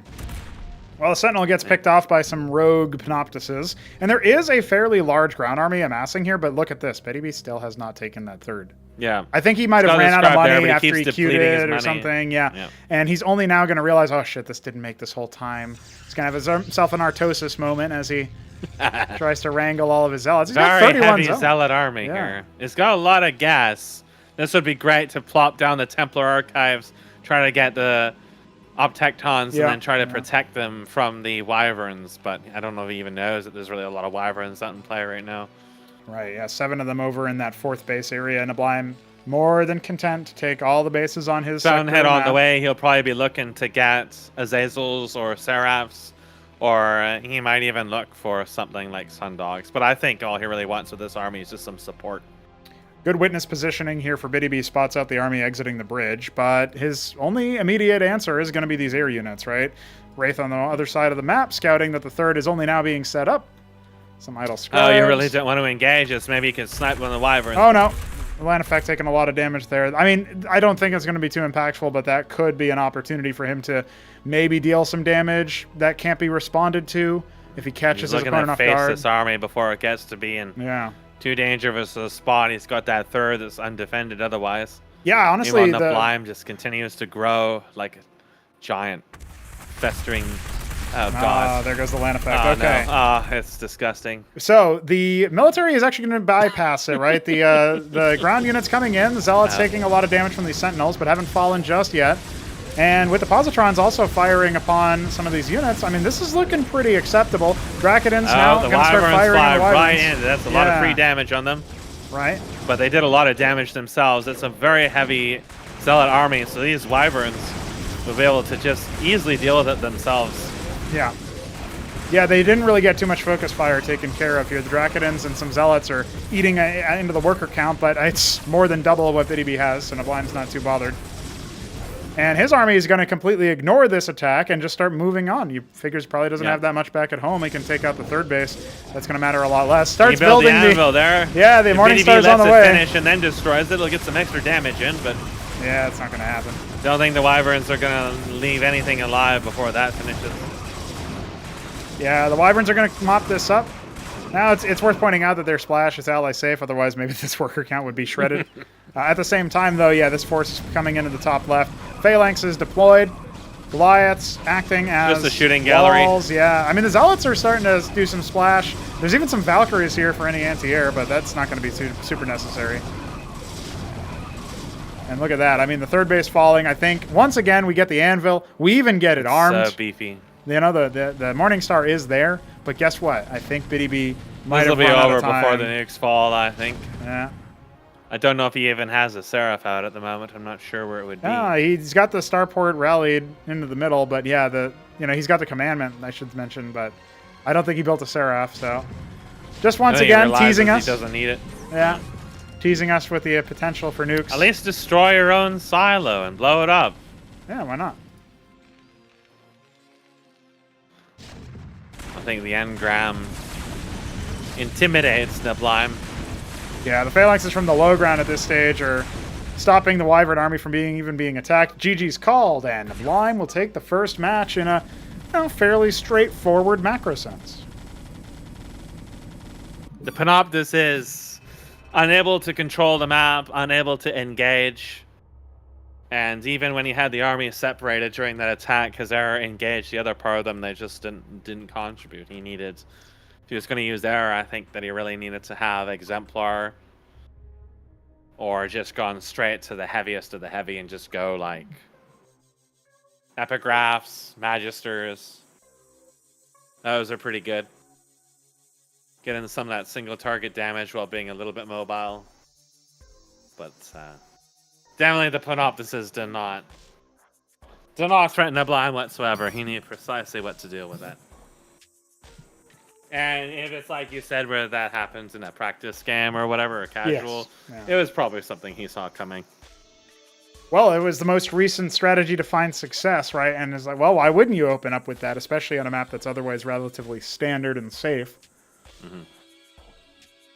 And Shambler was typing that whole time, and you can see his triple paragraph response. Otherworld is selected as our second map. Oh my god. Dude, I got 2 blings immediately. Because they both joined immediately. And then you joined after. To give it 3.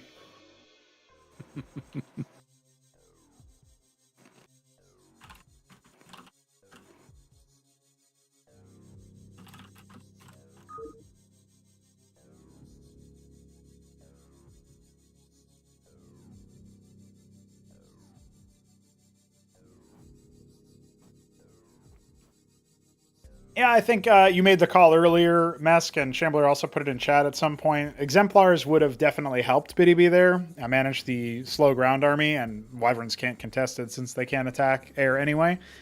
So at various stages there, Exemplars could have helped him out. The strength of Protoss is being able to sort of get a small number of higher tier units earlier than your opponent can get any number. But the problem is that you could just as easily, if you wait long enough and tier 2 comes up for your opponent, they can outproduce you a lot better, no matter which race, especially Zerg. Mm-hmm.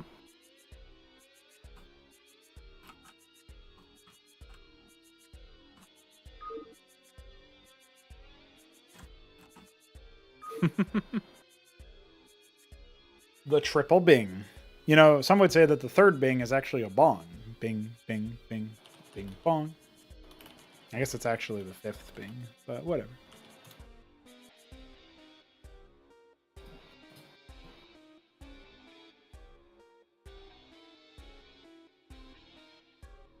Let's see if our players are ready. Biddy B moving on to Otherworld here by his own volition. And neblime will have to accept him. Now, neblime did win a match against the Shambler ZVZ style on this map relatively recently as far as Ascensions are concerned. So Biddy B, the white Protoss on the top right, up against the Ultramarine Terran in the bottom right of neblime. What are the players going to do now? No instant worker, well, so no. Biddy goes for one early gas, nothing really committal. I feel like neblime will probably just do more of the same. I mean, I never saw him do anything extremely risky in our games, and from what I saw of the Zerg games, he wasn't particularly risky either. Yeah. So I think that's just, he's not really a big fan of cheese. It's maybe like an undercooked macaroni kind of fellow. You'd think crunchy, you would want crunchy. You would want there to be some cheese at least, but yes, this man is dedicated to the standard playstyle. And he does it pretty well, you know, in his games against Scholar, who is also not a cheesy individual, as we found out earlier. neblime was able to, you know, take him out all of those, both of the matches that they ended up playing.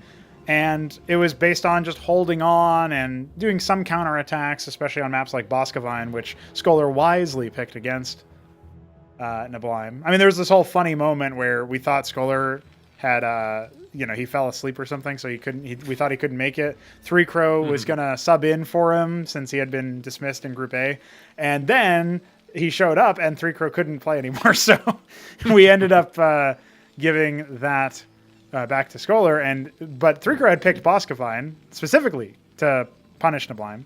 And then Scholar was like, I picked that map. So we got double Boskevine, but you know, neblime was able to take it eventually. Hey, the Maverick's gonna get a couple of hits on. Yeah, there you go. Stim pack for 5 damage, 10 more. Well, this is a little different than the first match. It is a double stockades. Yes. So that's a little different, double Huracan. So he might go for some early aggression in this game. Okay. This might be something a little different than before. Keep track of these worker counts because Biddy B's already missed a cycle, and I think he might be, you know, soon to fall apart. I noticed that he fell behind in terms of worker counts a lot on Repulsion. Even in the early stages, he was down by 2-3 workers. Rogue Gallery. There you go. I don't know. I think neblime might be looking for early aggression here. You see this worker is coming down to this expansion here. Keep an eye on that. It might try to make an anchor. I really wouldn't be too surprised at this moment. Especially if this Drakedin is killed in the front here. He's trying to tickle, but is really under no danger at all. Yeah. And this worker is just going to come in and scout. Yeah, it's going to rescout. It'll see the Rogue Gallery on the way. The early Drakedin and Zealot already well outclassed by neblime's army, in part because of the Rogue Gallery slowing down the output. It's a Starcade again. Interesting. So we just saw neblime go for a lot of gas. He saturated his ridge.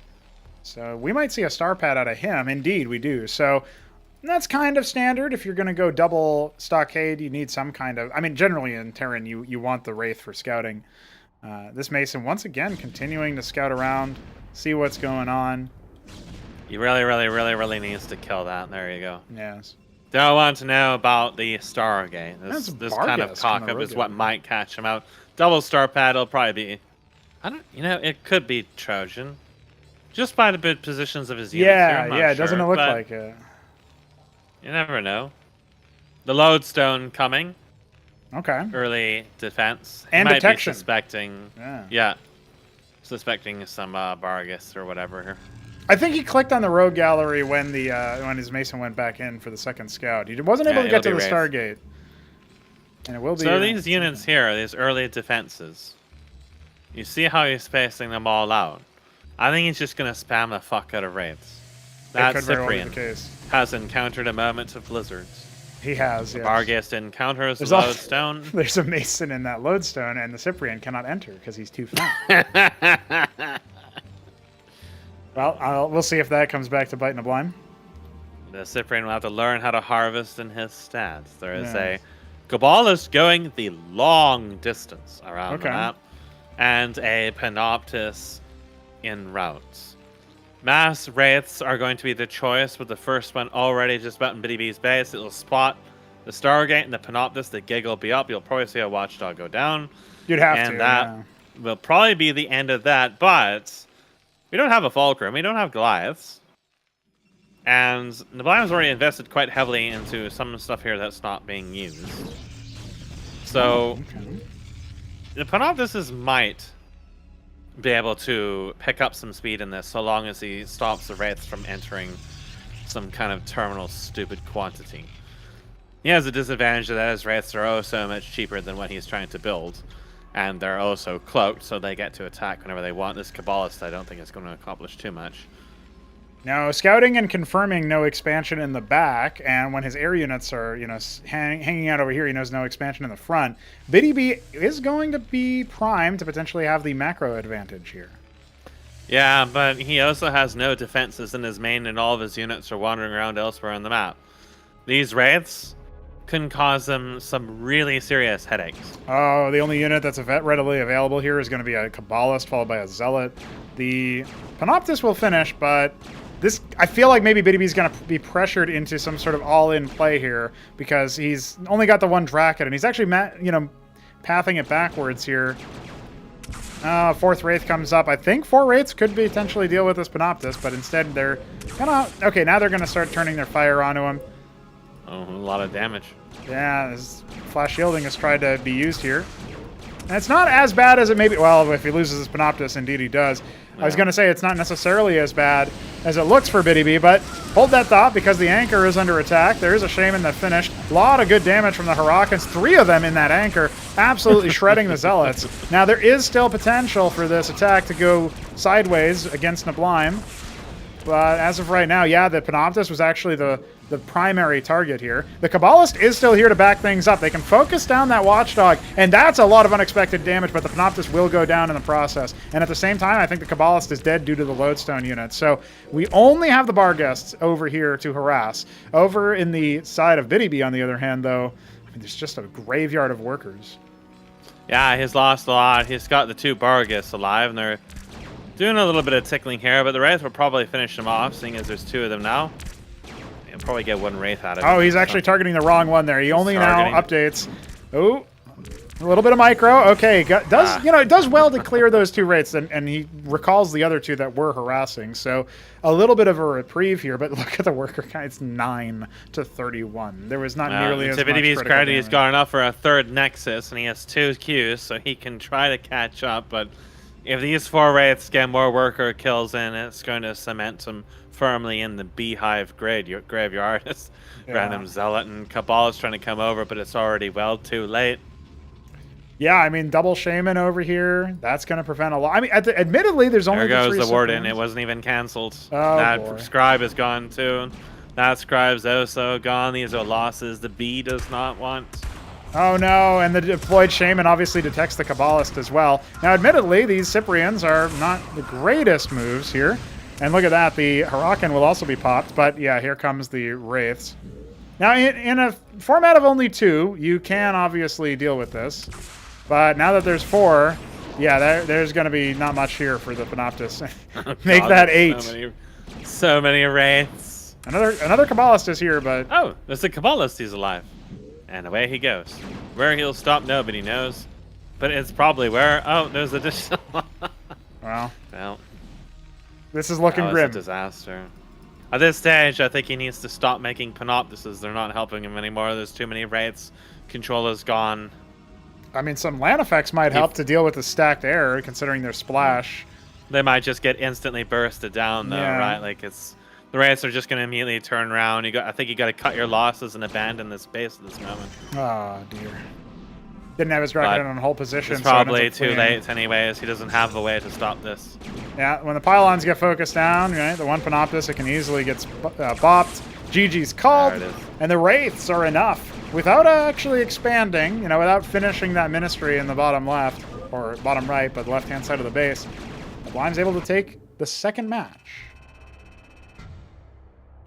BDB is really struggling dealing with the Panoptises dying early on. You need a lot of them for them to really become a threat, and when they start losing to Wraiths, you're only going to continue to lose because there's just going to continue to be more Wraiths. Yes. And he has 2 star pads spamming Wraiths, and they're not that expensive. And the Panoptises are not going to come out as fast. You're always going to be losing against them. So you need some other way to close the gap with the error, which would be like, at that point, abandoning error or building like like 3 LAN effects or something like that. Yeah. And just like hiding them off somewhere. I think it's because BDB hasn't actually played against the mass Wraith style, except for the one time Lucy did it to him and took a game, but that was like a mass gate game. There was no air involved for BDB in that one.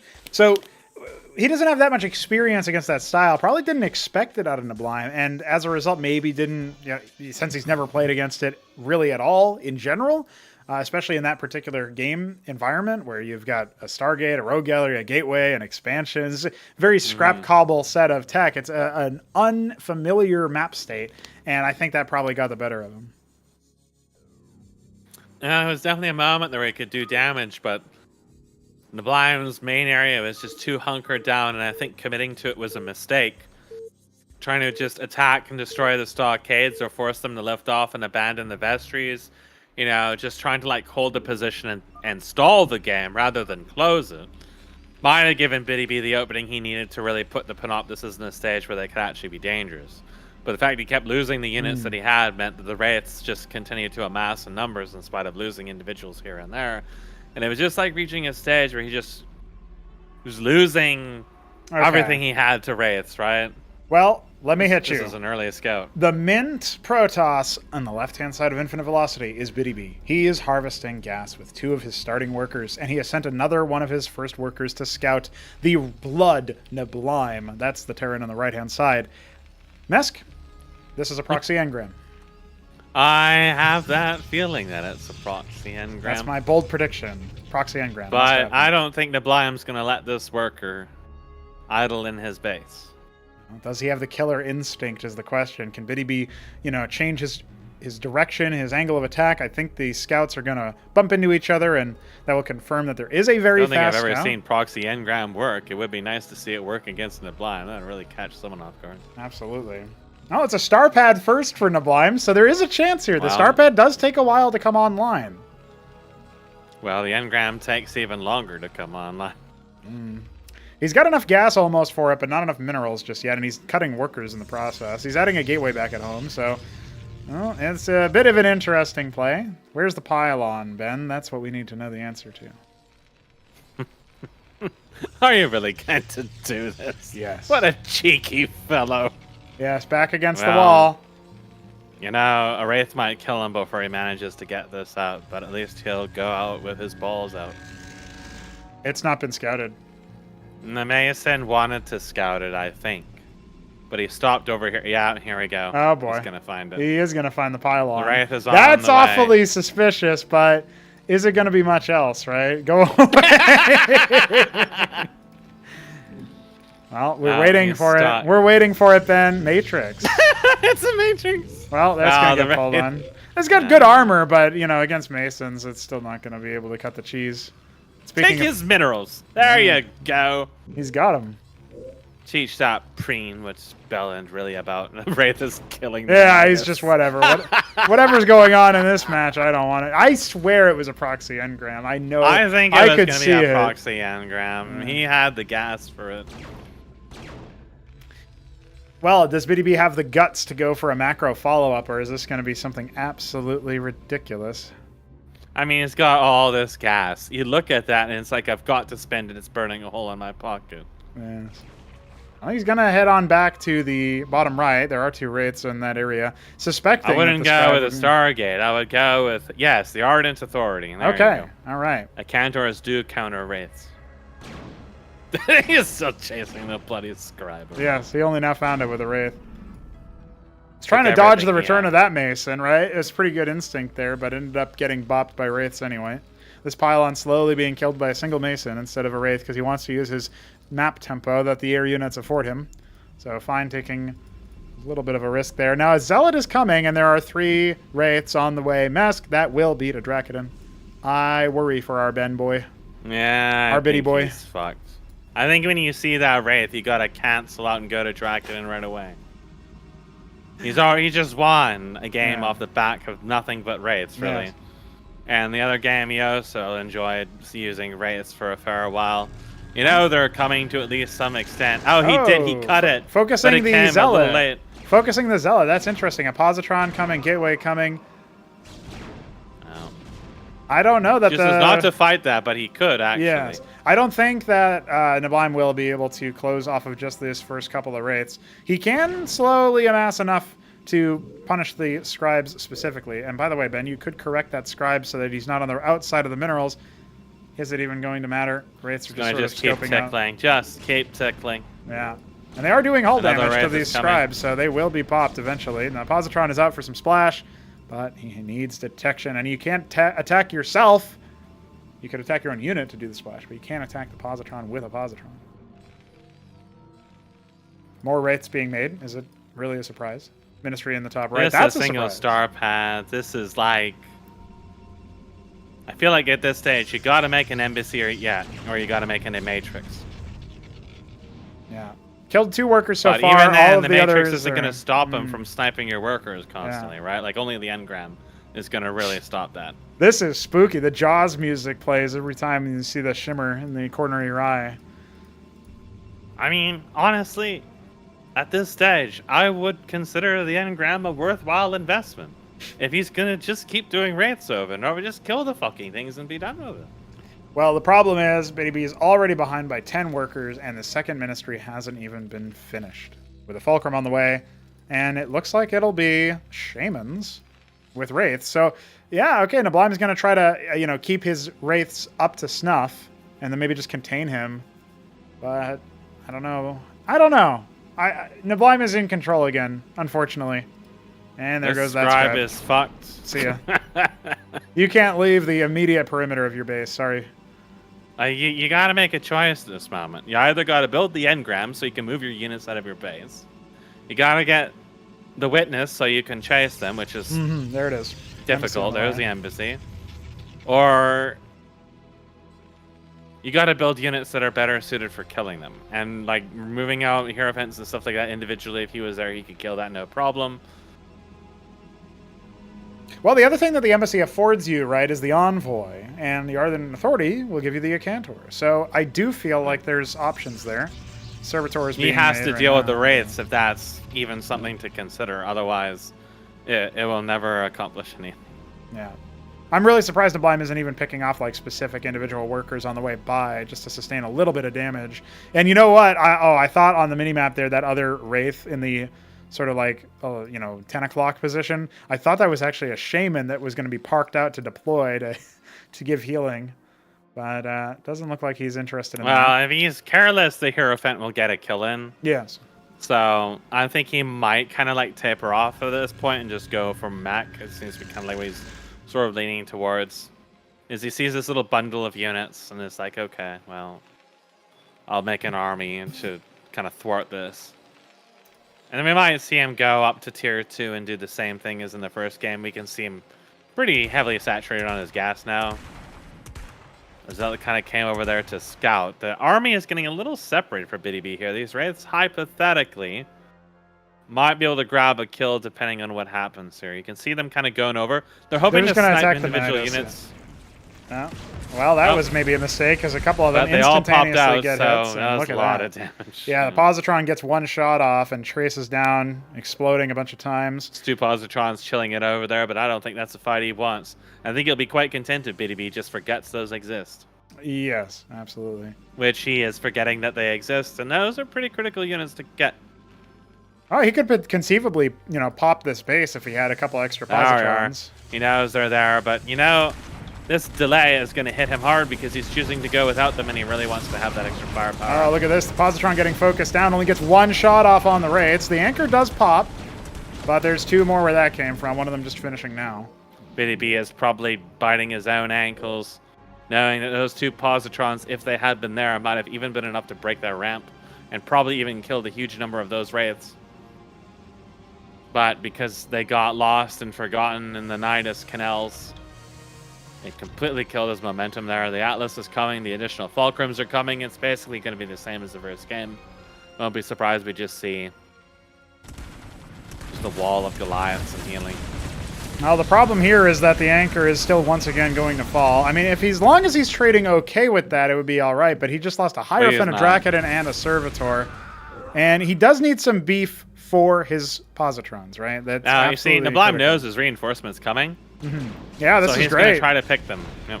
But not enough Wraiths to actually pick that off, and he takes some but damage he's still losing a Wraith there. kind of distracting it, like now maybe adding doubt to whether or not you can move out with individual units across the map.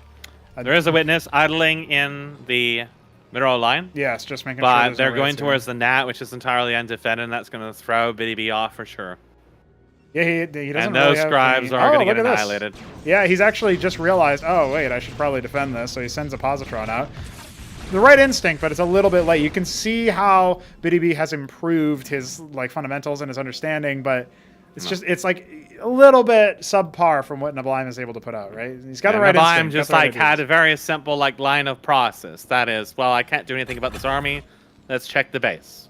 Whereas in BDB's case, it was he attacked my reinforcements, so where did he go? Well, the Wraiths aren't going to do anything sitting inside his base, so you have to think, what's he going to do now? May as well go back to...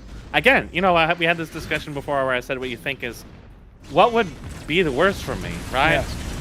And that would be as if he attacks some undefended part. Now, BDB's army is getting caught here by the anchors just landing right in front of him. Yeah. And he sat there and fought for quite a while. Oh, he's got There's an envoy. Nothing in that envoy, but he got baited by it. Yes. He got baited by that envoy. There's nothing in it. Oh, now there's something in it. Now that's a move. So cheeky. Where are they going to stop? Nobody knows. But at least they're going to cause some pain. May as well. Yeah, they get one more kill. One That's more than they would have gotten otherwise. Look at the positron. Positron's getting blocked by the starport. Now it's going to die. Fuck that starport, though.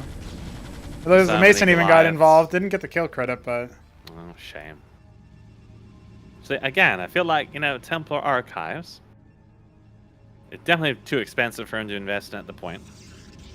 But it's going to be an Argus. Okay. Yeah, I still think the Neblime is so far ahead that it probably doesn't matter. When you see the starports come out...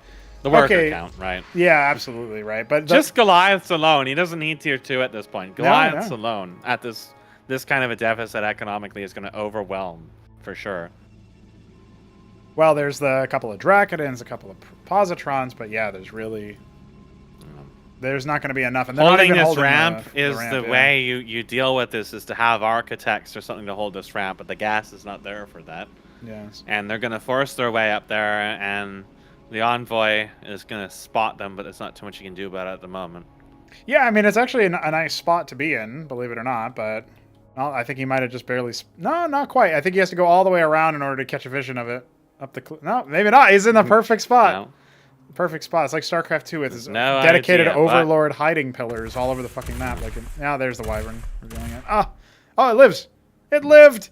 Bitty B, it's alive. It's alive. It's fine. Well, he does man the ramp.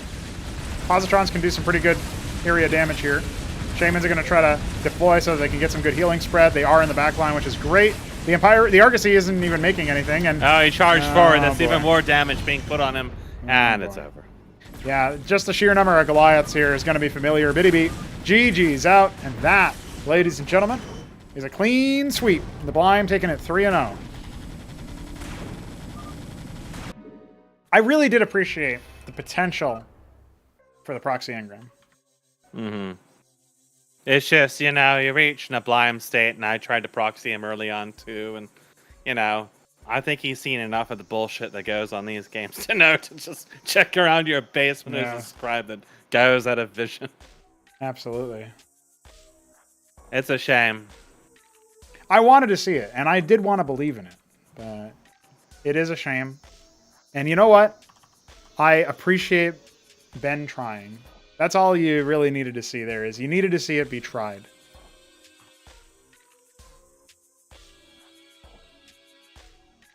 Infinity cheese. My man, you had him fucking spooked. He even used his first wraith to kill the Nidus. Yeah. Didn't use it to attack workers, went straight for the Nidus. You didn't want any of that shit.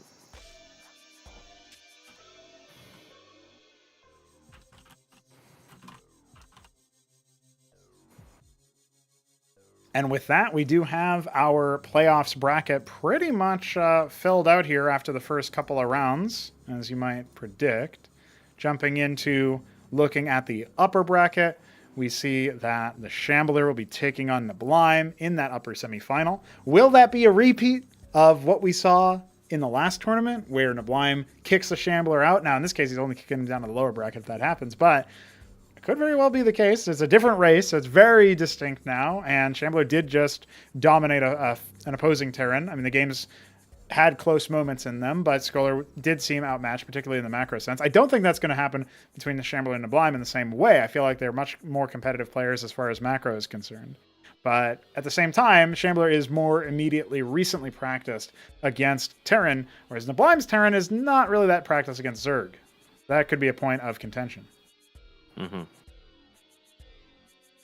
Well, it was goofy. It was goofy. There was definitely attempted cheese in many parts of this. Not quite as cheesy as the group stages. I am a little surprised that we didn't see, as much of that. You know what I mean? Like, it didn't end up working out in the same way that they maybe wanted to. But, I say that, but 3 Crow versus Keen, that was a pretty cheesy series. we got a little bit. And I think that's kind of like, that's just their standard play, though. Right? Like, that is Kian. Kian's standard play is cheese, to some extent. It's true, yeah. We'll see if he carries that torch into the elimination series against DF. And we have our elimination series between Scholar and Biddy coming up as well, so we know sort of the general complexion of these matches. Now, if possible, I think it would be a good format to play out the upper bracket first, and then play out the elimination series afterwards. But either way really could work, and maybe we'll be casting more of those from replays as opposed to live. I like the live matches, but usually the schedules don't work out like this.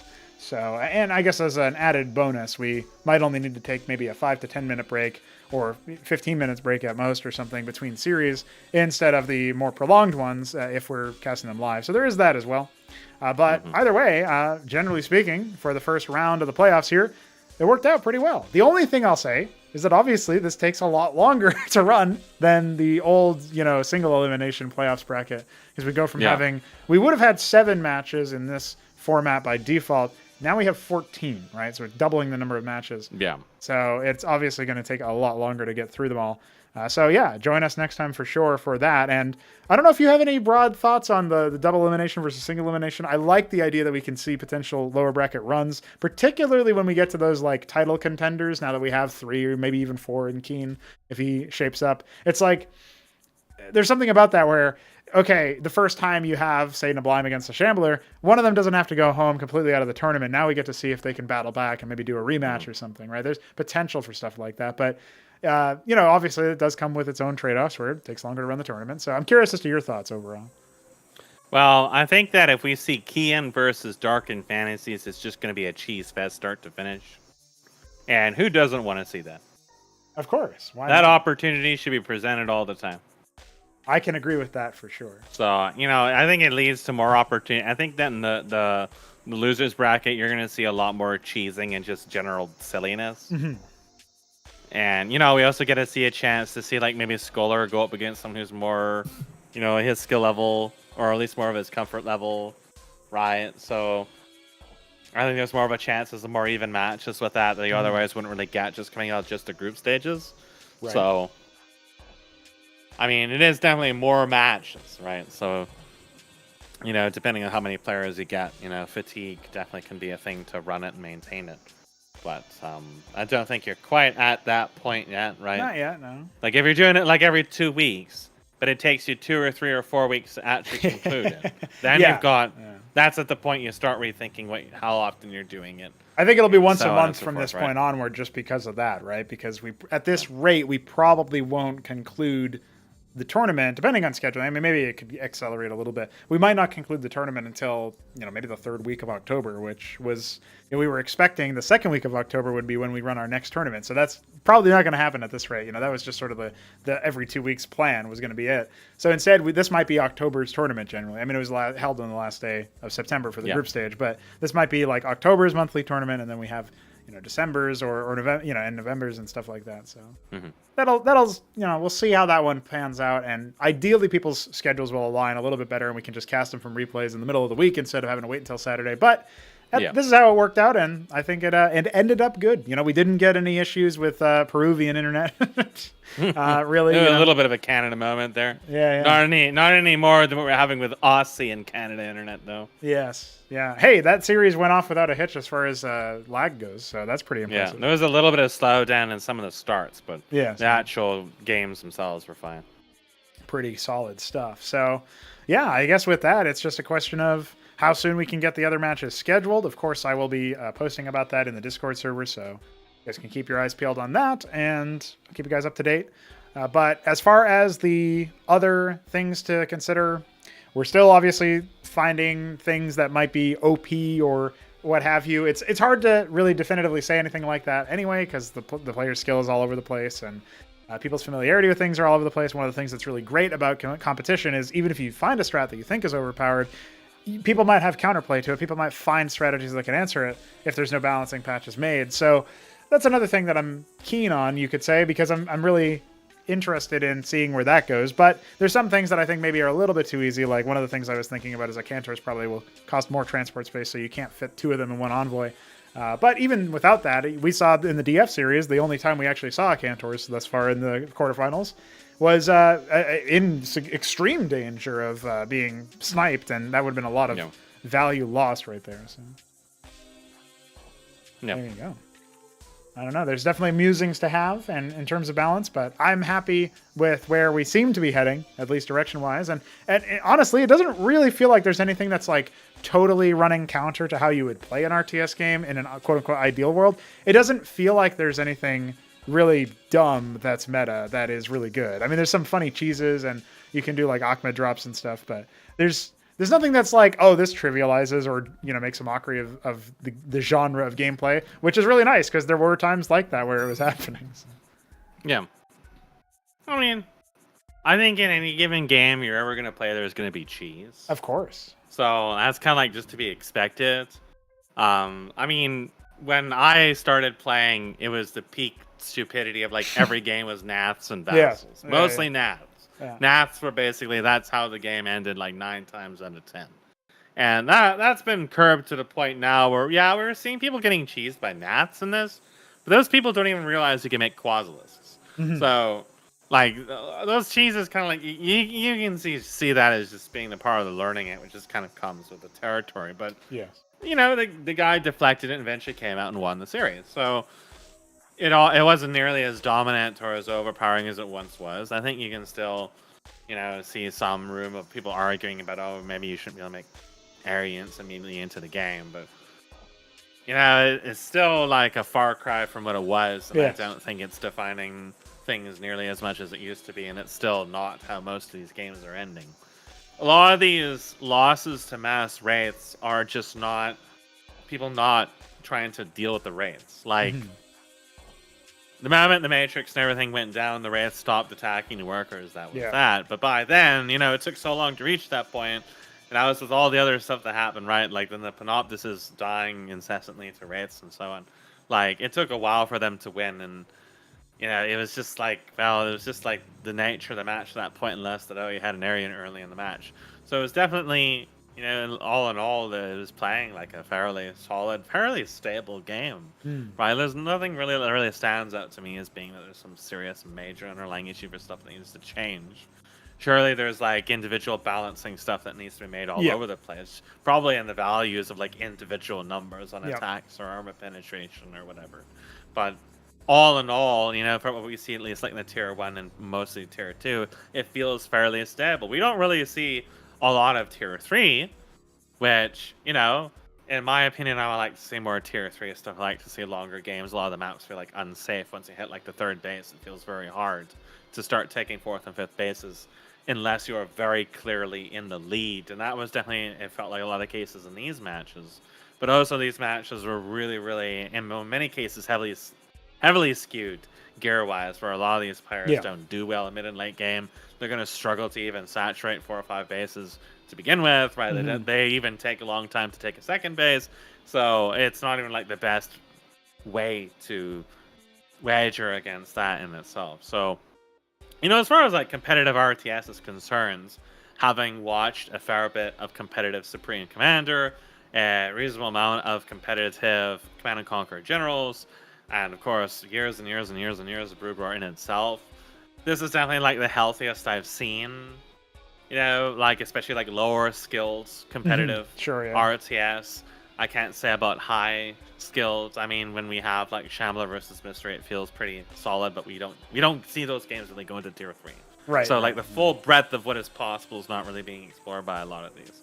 So there may be knobs you might think as a designer to tune in this way, either through the maps or through the races, the balance of numbers or whatever, depending on what it is you want to look like. But from my perspective, when we look at the tournaments, and it's fairly healthy. Even the matches that are one-sided, when we look at like in this last group, there's a lot of cases where I don't have to talk about, it's this unit that this is a problem. I really just focus a lot just on general like gameplay and general like psychology and stuff like that. And the only other game I've ever been able to do that with is Brood War. Like Supreme Commander was just a disaster. Command and Conquer General was a disaster. Not nearly as much of a disaster. It was a much more solid game than Supreme Commander was. But it was still like those games you couldn't even really begin to start talking about the players because the games themselves were such a fucking joke. So, I feel pretty good about this day, the way the things are in. Yeah. And, like I'm not at, like, I feel like it reaches a point now where if I want to start talking about balance, I have to actually start playing it again and start like find like someone who's like wood tier level at my level that I'm at now, and then climb back up again, and then be at the level of Mystery Meat and Neblime to actually really start like getting into the methodical stuff. Because this is, I mean, when I go into balance, it's always been the perspective of commercial products, which are very static, or my projects, which I know intimately. This here is still very volatile, so things are changing all over the place still, which even like minor changes tend to throw things out, because when I look at balancing changes and I make, observations about balancing changes and design and stuff, it's like individual values. Right. It would be like if we take 1 armor pen off of this, 2 armor pen off of that, change 1 or 2 armor values, always look at the finest details. I don't think we're quite at that stage, but it feels like you're sort of getting there. Right. Because I think you said you wanted to add some more units still. There's a couple of things that in particular for Zerg are missing conceptually, but it's all stuff that's like in the later tiers of the game. So it's more stuff that's kind of like once we know the general mapping of units and like other revisions to units too, you're going to see those come in as we get more defined with like, I think tier 1 is really good for all the graphics and stuff, right? Absolutely. Like the Azura Core and so on, you might see some adjustments, I imagine, at some point whenever they get their actual graphics, and you think, oh, maybe this will fit their concept better. And even just like, animation timings, which can make a pretty big difference too, is like, okay, well, this one has a slightly faster or slower attack animation, so maybe that makes them a little bit more or less committal, and therefore they need some other adjustments in their stats somewhere. Like there's loads of things that you might think about there where, absolutely the graphics play a huge part in that. And the other thing to mention, I think, at this point is I feel like tier 1 for all the races is in a pretty solid state. I don't know that there needs to be many changes. There's scrapyard changes incoming that Again, are already just on pre-release. individual values, right? Like you're yeah. at that point where you start needing to see a lot of these high-level players at, like at least very strongly subjectively equivalent skill levels going against each other in different ways over across a period of time to really start to get a beat on how things are. And that gets to be the more difficult unknown part because I never had that, right? Like the AI versus AI stuff only really gives you so much to go off of. So now you're going into territory that nobody's done before. Right. So you are reaching the point where none of these companies, not Blizzard, nobody has ever had high-level people play their game and actually had people in development look at that. Blizzard had focus marketers play their game and then read stuff on Reddit. But most importantly, Blizzard has always followed win rate percentages over everything else. And it doesn't work. Yeah. It just plainly doesn't work.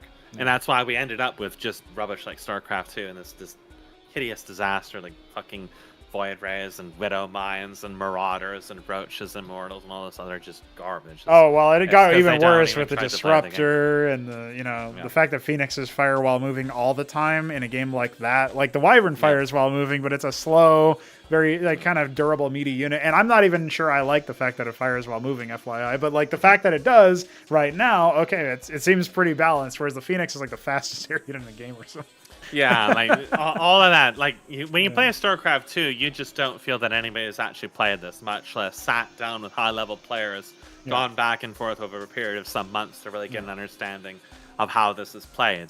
And if they did, and they looked at the result of what StarCraft 2 became, there are morons for like 69 different ways. First of all, StarCraft 2 is one of the most volatile RTSs ever created in terms of post support, because of how much the game changes between every single patch. All the way up until Legacy of the Void, they flat out just deleted early game entirely because they hated it so much. And, I mean, this is coming from Dawn of War, which was also insanely volatile and also dramatically changed the game every single patch. You would just see pages and pages and pages of patch notes. Every single time you see that, you know the developer has no idea what the fuck they're doing at all. They don't know what they're doing. They don't care. They're just throwing shit at a dartboard. Just change the entire game and hope for the best. Probably because the developer lost something on Wood Ladder and just complained and forced the dev team to change things so that he can win with one specific bullshit. Blizzard is well known for this in Diablo 2, for example, is that the one developer wanted the one build to work, so they nerfed everything else. And that World of Warcraft, again, very much the same way. StarCraft 2 assuredly is the same way. So you go into uncharted territory with this. But, from my point of view, watching these games, is right now, you're reaching a point, at least with Tier 1, and most of Tier 2, I would say. I would say there might be some things to look at, like maybe Bactylisks in some shape or fashion. I don't know if they're really, like, overpowered or whatever, but maybe they are very dominant. Maybe you don't want them to be dominant. Maybe you're fine with they are. I mean, I would consider looking at a broader range of games and asking, what other options does Zerg have at Tier 2? Why are Bactylisks always the choice? Is this something that should be changed? But for the most part, at this stage, between like the wins and losses for the players, I'm not feeling like it's balance issues that are resulting in the ends of the games. And that's why I feel like it's in a strong state. Is when you start reaching a point where it comes down just to the player skills and less about, what's going on in the actual project beyond people being unfamiliar with it, then you start to feel like you're actually in a healthy stage. And then, there's kind of like a lag period, though, where you got to wait for the players to kind of like catch up and then evolve and adapt and meta grow with each other and stuff like that. And that's the point you want to kind of like take your hands off the steering wheel completely, like how Brood War was for so long. But you don't really want to do that because you're still trying to finish the actual project. But you kind of like take your hands off and you kind of like watch it grow and evolve. And then that's part when I would say where you see if it's actually a problem or not before you start making other adjustments you maybe had considered, or if somebody complains about something on the backlist or whatever might be too strong. It's kind of like you got to watch to see how people are trying to deal with it, if they've exhausted all the options and so on, and if, all the other factors related to it. And I don't think we're at the stage where you can really make any of those judgment calls with that. But from what I'm seeing here, it all feels fairly encouraging. And I like to hear that, but I also like that is true. Like, it does feel like, if you lost the game, maybe it was your project knowledge, maybe it was your map knowledge, maybe it's just your execution. There's a lot of play there that you can use to, a lot of knobs to turn on your own play that you can maybe use to improve. And I think about that, I guess maybe on a subconscious level, when I lose games, I am not often thinking, and there was a period of time where I was thinking this, but I've noticed recently that it's been a while since I've thought, oh, that unit's killed me. It's more like, oh, I could have done this better. And that's a mindset shift that maybe would have happened anyway as I tried to, became more familiar with the competitive drive again, because it's been a while since I competed in anything. But also, it's probably because the project is kind of smoothed out in that way, where there's like a lot of options that I could have done to do this thing better. And because I went for a certain play, or, because I expanded too many times against DF, he runs me over with DarkenedFantasies. It's like, okay, well, yeah, maybe I should have expanded one less time and focused more of my money on production and, all this other stuff. Like, it's a lot more sensible in that way, where if there's a problem that I can't win, a game or something, that problem is more likely with how I'm approaching it. And then based on when I can adapt and find success, I can then look at the method of adaptation and say, well, was this really playing the game? Like, was this good for me? Like, did I think that this is good for the health of the game in general? That I think will help out a lot when you're in the designer brain mode, like trying to figure out what's good and what's not and what's healthy for the game. So yeah, all in all, it's pretty encouraging to hear your thoughts. And I think it's right. You're right to say that it's smoothed out a lot in the early stages. There's a lot to still unpack when it comes to the later tier stuff. But it's kind of cool to just feel like you're on the precipice and that you're only now sort of jumping into some of those deeper sort of waters, because it's uncharted territory, but it's also really exciting stuff to see higher scale players take notice and practice up for these tournaments or whatever and all that shit. So I'm excited to see where we go. And as we get deeper into the tournament, we're probably going to see higher level games too. And of course, some really silly cheeses. Yeah. It's interesting to see. Like, I haven't really been intimately involved with RTS design since 2019 with Apex U and previous iterations, and not multiplayer design for quite a long time, since Starcraft 2 doesn't support multiplayer custom content.